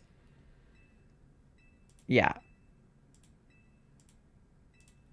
All right, hold on, wait. I gotta swap something out for it, but I want it. I think I know what to swap out. Hold on. Yeah. Yep. Hold on. Yep. Hold on. Yep. Okay. There we go! This is what Katie sent me.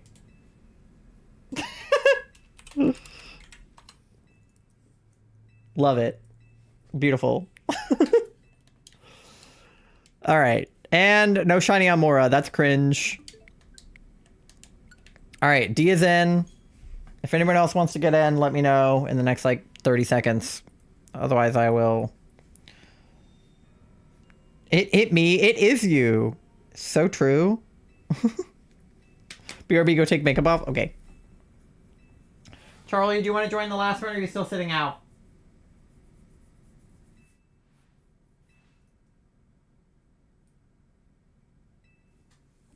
Unclear.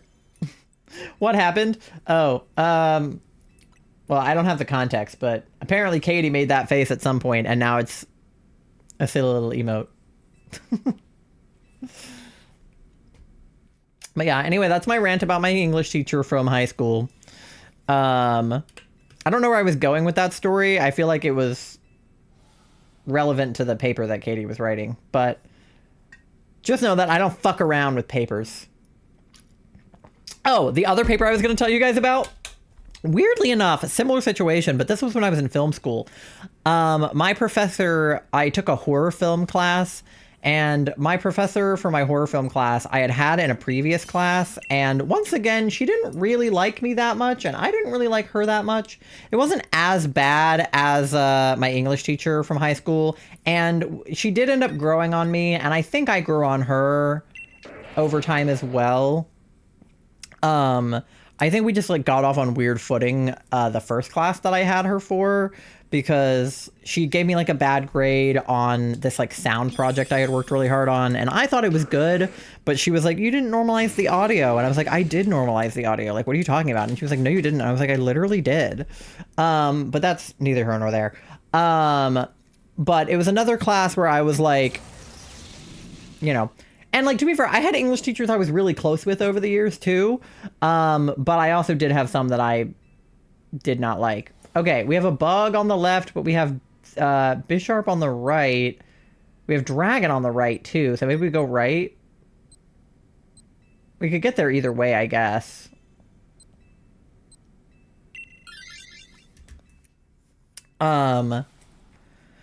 Anyway, horror film class. Granted, this professor, I like her as a person a lot. I didn't super love her as a professor, but she was a good professor. She was just a harsh professor. But as a person, this girl rocks. I mean, she has a PhD in horror film. She made a horror film. She's incredible. And like now we like each other. Back then, not as much. Now we're fine. Now that I'm not in college anymore. But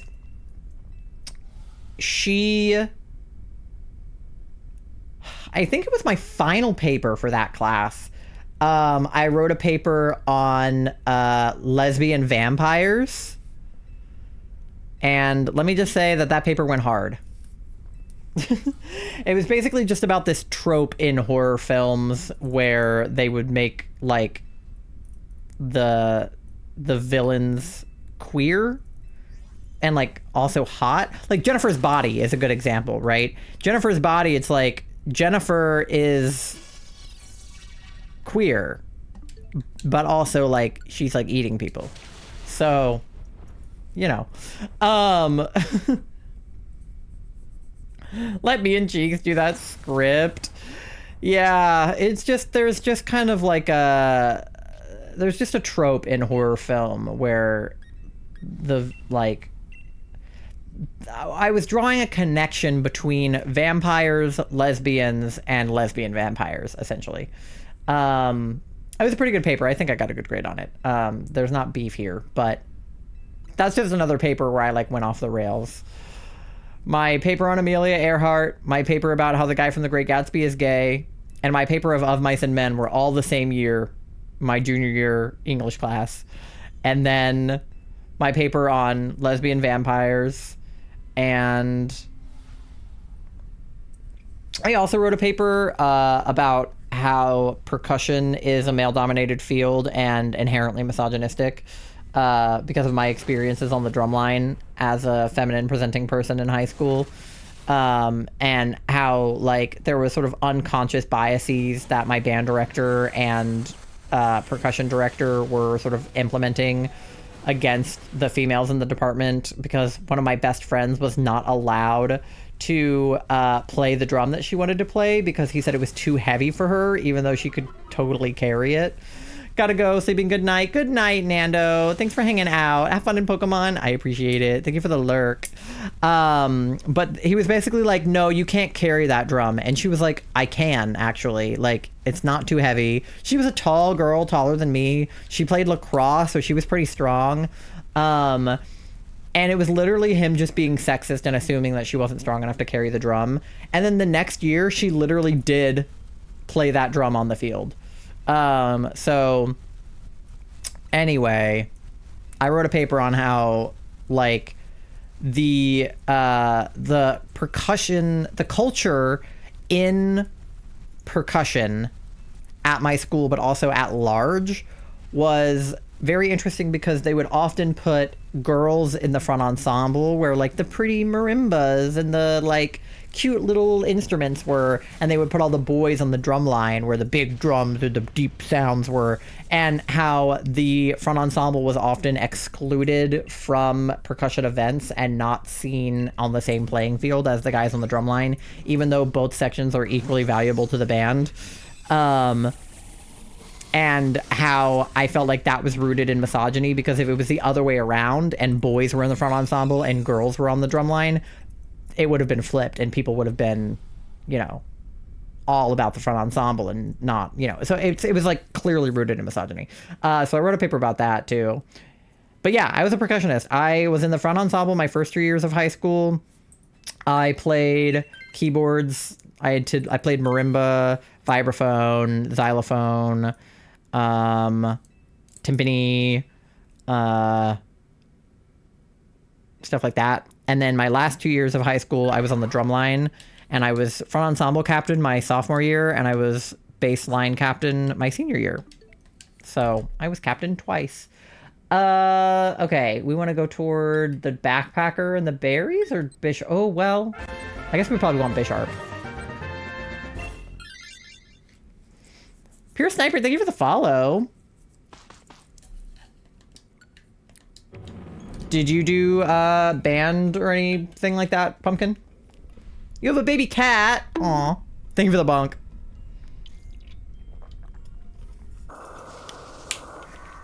I haven't thought about some of these papers in a long time. I'm very passionate when I write essays. Like, I go hard. I, like, unless it was like a history class essay or something. 69 cents. Oh. You know what that means. don't have enough money for chicken nuggets. Thank you for 69. She zoom. So true. But like I always would just like go hard on my papers. I'm in band. I play the trumpet. A word. Trumpet players are so hit or miss. I feel like some of them are like the worst people I've ever met, and then some of them are like really nice. But they're very often like loud, annoying like teenage boys in my experience. There's usually like a few like female trumpets. How long for the fossil? Well, we've done 8,718 encounters and we still haven't gotten one. So, you know, that's a great question. I started this hunt in December and it's March. Almost April. I smacked the shit out of her. Honey Badger don't care. Honey Badger smacks the shit out of it. There's actually a lot of really interesting and probably somewhat misogynistic stereotypes about what instruments are played by what people. Like, I feel like violinists and cellists are like more often females, and then like flautists are more often females, but trumpets are more often males, and drumline is more often male, and then like tubas are more often male. But Charlie played the trombone. A skill issue? Yeah. You know, it happens. Not really, though. I mean, yeah, it is entirely luck-based, but yeah. I describe my section as either annoying and immature or the nicest people ever, all likely neurodivergent in some way. Yeah, they're either really immature or, like, super sweet. Like, I feel like girls who play the trumpet are, like, more quiet and reserved and, like, more sweet. But guys who play the trumpet are, like, annoying. Guys who play the saxophone are like douchebags, but girls who play the saxophone are super hot. Like, it makes no sense truly, but you know, I feel like guys who play the saxophone are just always like hitting on younger girls and playing Careless Whisper, but like girls who play the saxophone are just like super cool. You got the Amaura shiny first try in X and Y? Very cool. I haven't shiny hunted in X and Y yet. I played through it. I didn't finish it, but I played through a lot of it on stream. I want to get back into it so I can shiny hunt in it. I need to get to the post game, but my best friend isn't a douchebag. Watch your words. Listen, it's not all of them. It's just some of them. Like I said, these are just stereotypes based on my experience in band. There are obviously always outliers, and I was an outlier to the drumline stereotype, so.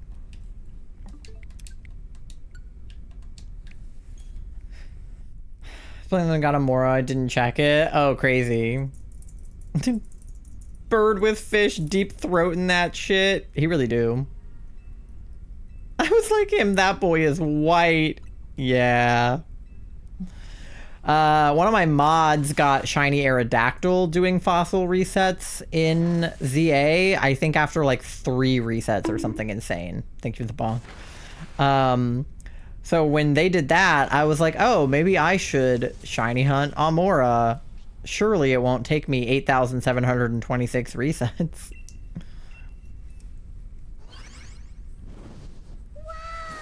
Thank you for the wow, pumpkin. But no, there were some cool male saxophonists in my band. It was just more so not.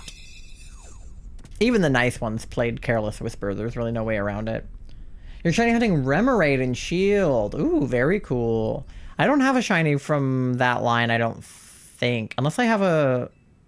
Do I have one in PLA? I don't think I do.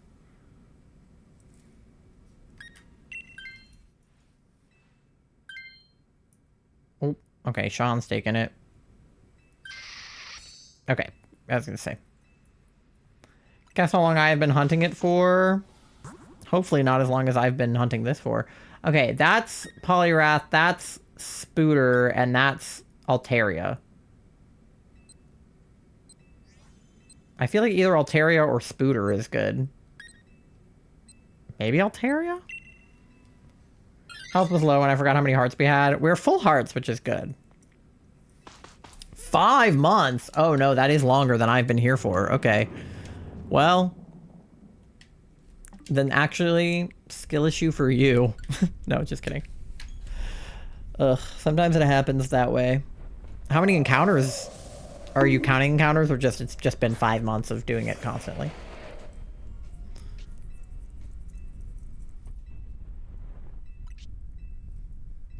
$8,570. Oh, so really just below what I'm at on the Amaura. Okay. Period. Well. Over odds handshake. Yeah, way over odds. Yeah. I'm over double odds at this point for Amaura. Because there's no really way to up your odds on the fossils, because Shiny Charm doesn't help. So, this one is full odds, 4096. Bruh. Yeah. You said it. That's how I feel.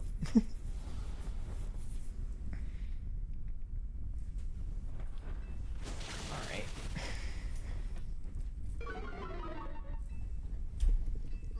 My leg. I'm like that guy from SpongeBob. My leg!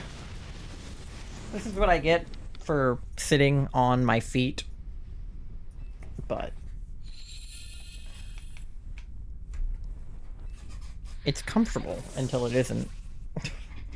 It's comfortable to sit on your feet until you can't feel your feet anymore. Fred mentioned? Yeah.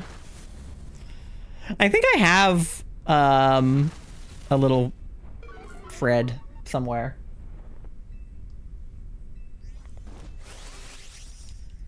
My snake furry is cuddling me. Aw. That's cute. Okay. I have 54 health. She's clingy. Yeah. Our cat is like... she kind of flip-flops between being really clingy and being not as clingy. But when she's in her clingy phases, like, she is, like, on top of me constantly. Lately, she's been in a less clingy phase. I actually haven't seen much of her the last couple of days. I don't know what I did to piss her off. But... actually, that's a scaly. Wait, you're missing the opportunity. Hold on, I've got it. Actually, that's a scaly.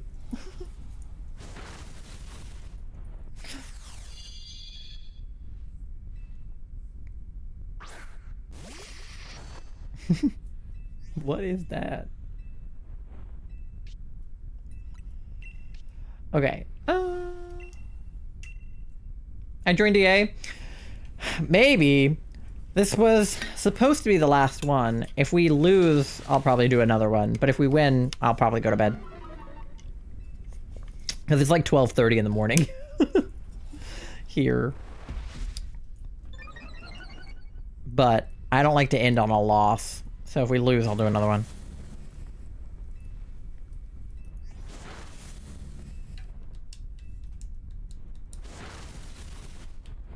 Ugh. Still no shiny. Unbelievable. How long is this gonna go on for? Alright, we got the Altaria at least.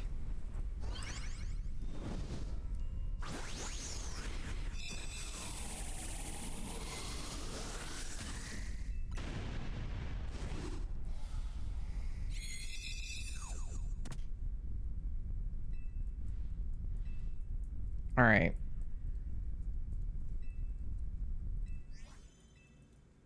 12682. I don't know. I was about to ask. I was like, what is that number for? I was like, is it number of encounters or something? Okay. Do I let the NPC take the Altaria, or do I take the Altaria? She's got Dazzling Gleam. I feel like I should take her. I don't trust the NPCs. Oh, they both tried. Damn it! Oh well.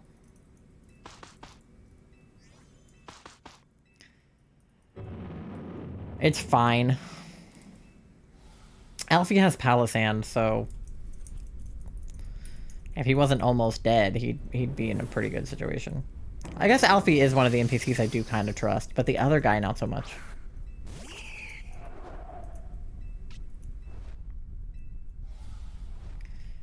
Either way, it's happening now. We've done it now. So, alright. Dazzling Gleam does 80. This does 85.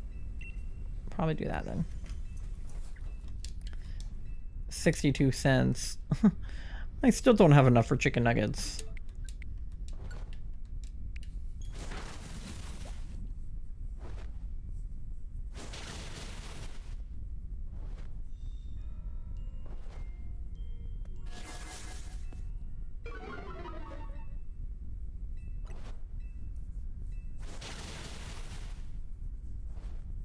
All right.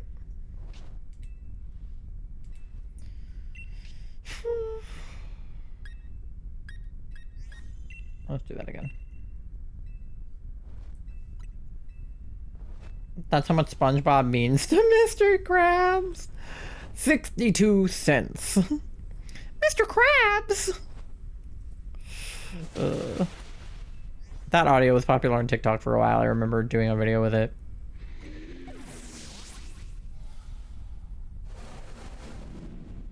Okay, nobody else die.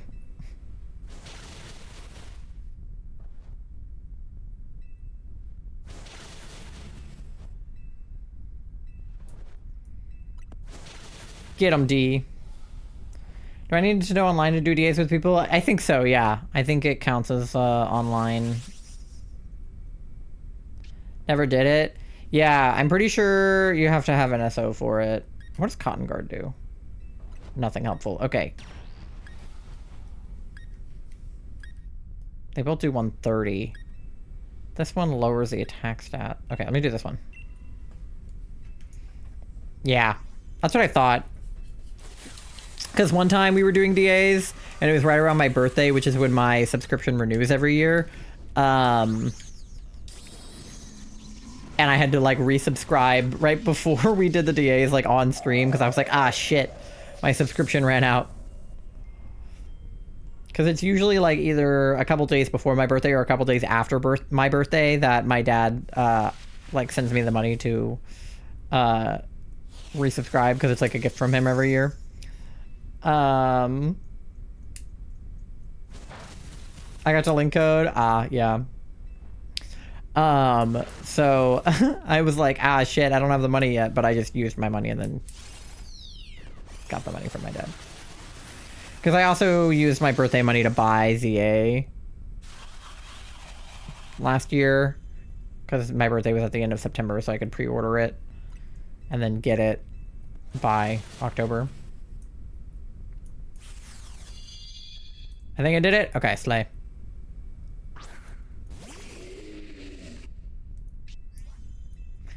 Alright, we should be able to get her. Hopefully. Just nobody die.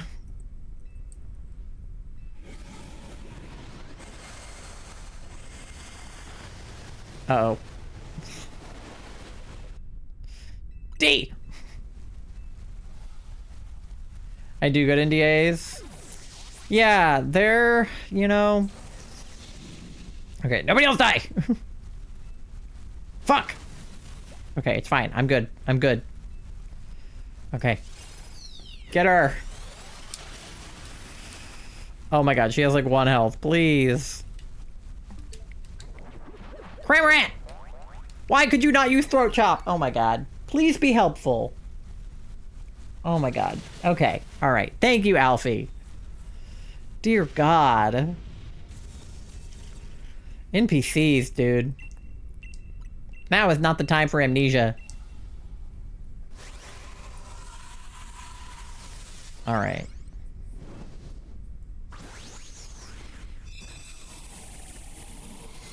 Nothing? Ugh. Dude, we're probably gonna get 100, like... Probably not next week, unless we have, like, 10 really good runs, but probably the week after. We better not get to odds, bro. I'm already over odds for Amaura. I can't go over odds again. Oh, speaking of kitty. Hi, baby. Hi. Hi. Mandy says hi.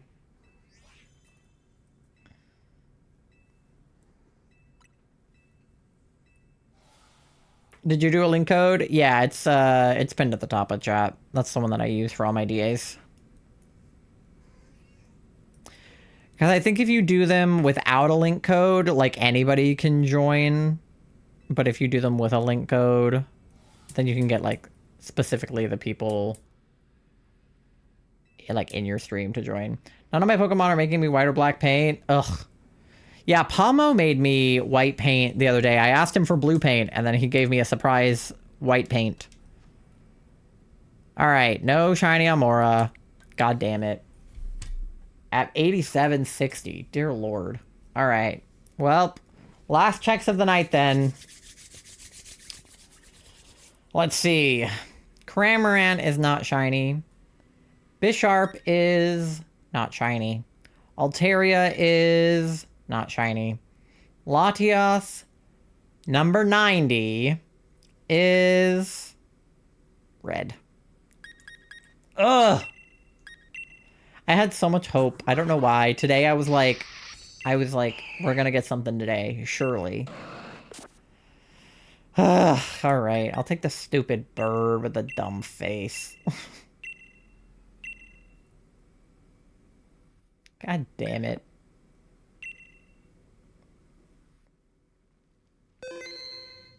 Okay, well, fuck.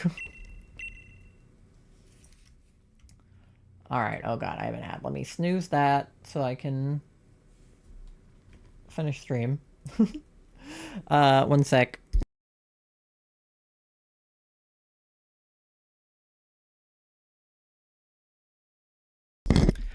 Alright. Thank you guys so much for hanging out. I hope you guys had fun doing DAs with me and looking for Amaura still, even though we're terribly over odds. You can follow me on all of my social media. I'm on TikTok, Twitter, YouTube, Instagram, and Blue Sky. You can also join our Discord. We do a question of the day every single day, and we also do a game night and a movie night once a month. We just did our game night last night. We played Jackbox games, Trivia Murder Party, Quiplash, TKO. It was super, super fun. Lots of laughs were had. So I definitely recommend joining the Discord if you want to do fun stuff like that. We also just finished watching Has Been Hotel for our movie night, which was also super duper fun. So if you like either of those things, join the Discord. You can use my specialized link to shop at Hot Topic if you want to get stuff and I get commission for it. You can use my link. And then if you want to shop our merch, you can go to our coffee shop to get our candy bead bracelets, Charlie's crochet, prints, stickers, keychains, all kinds of fun stuff. Let me find somebody for us to raid. Those first 2 raid messages are for anyone to use, and the second 2 are for subscribers only. So use whichever one works best for you. I don't know if people are playing ZA right now, or if we should go to somebody playing Pokopia. There's a few people on ZA, but I feel like everybody's fucking playing Pokopia or like Fire Red Leaf Green or something. Okay, let's see. There's somebody, looks like they're partner pushing. Ooh, we got to raid somebody partner pushing not that long ago. They are sponsored by Rogue Energy, so we gotta fight them because we're Team GG. But no, I'm gonna send you guys over to a little VTuber playing Pokopia, who is currently partner pushing. Katsuki.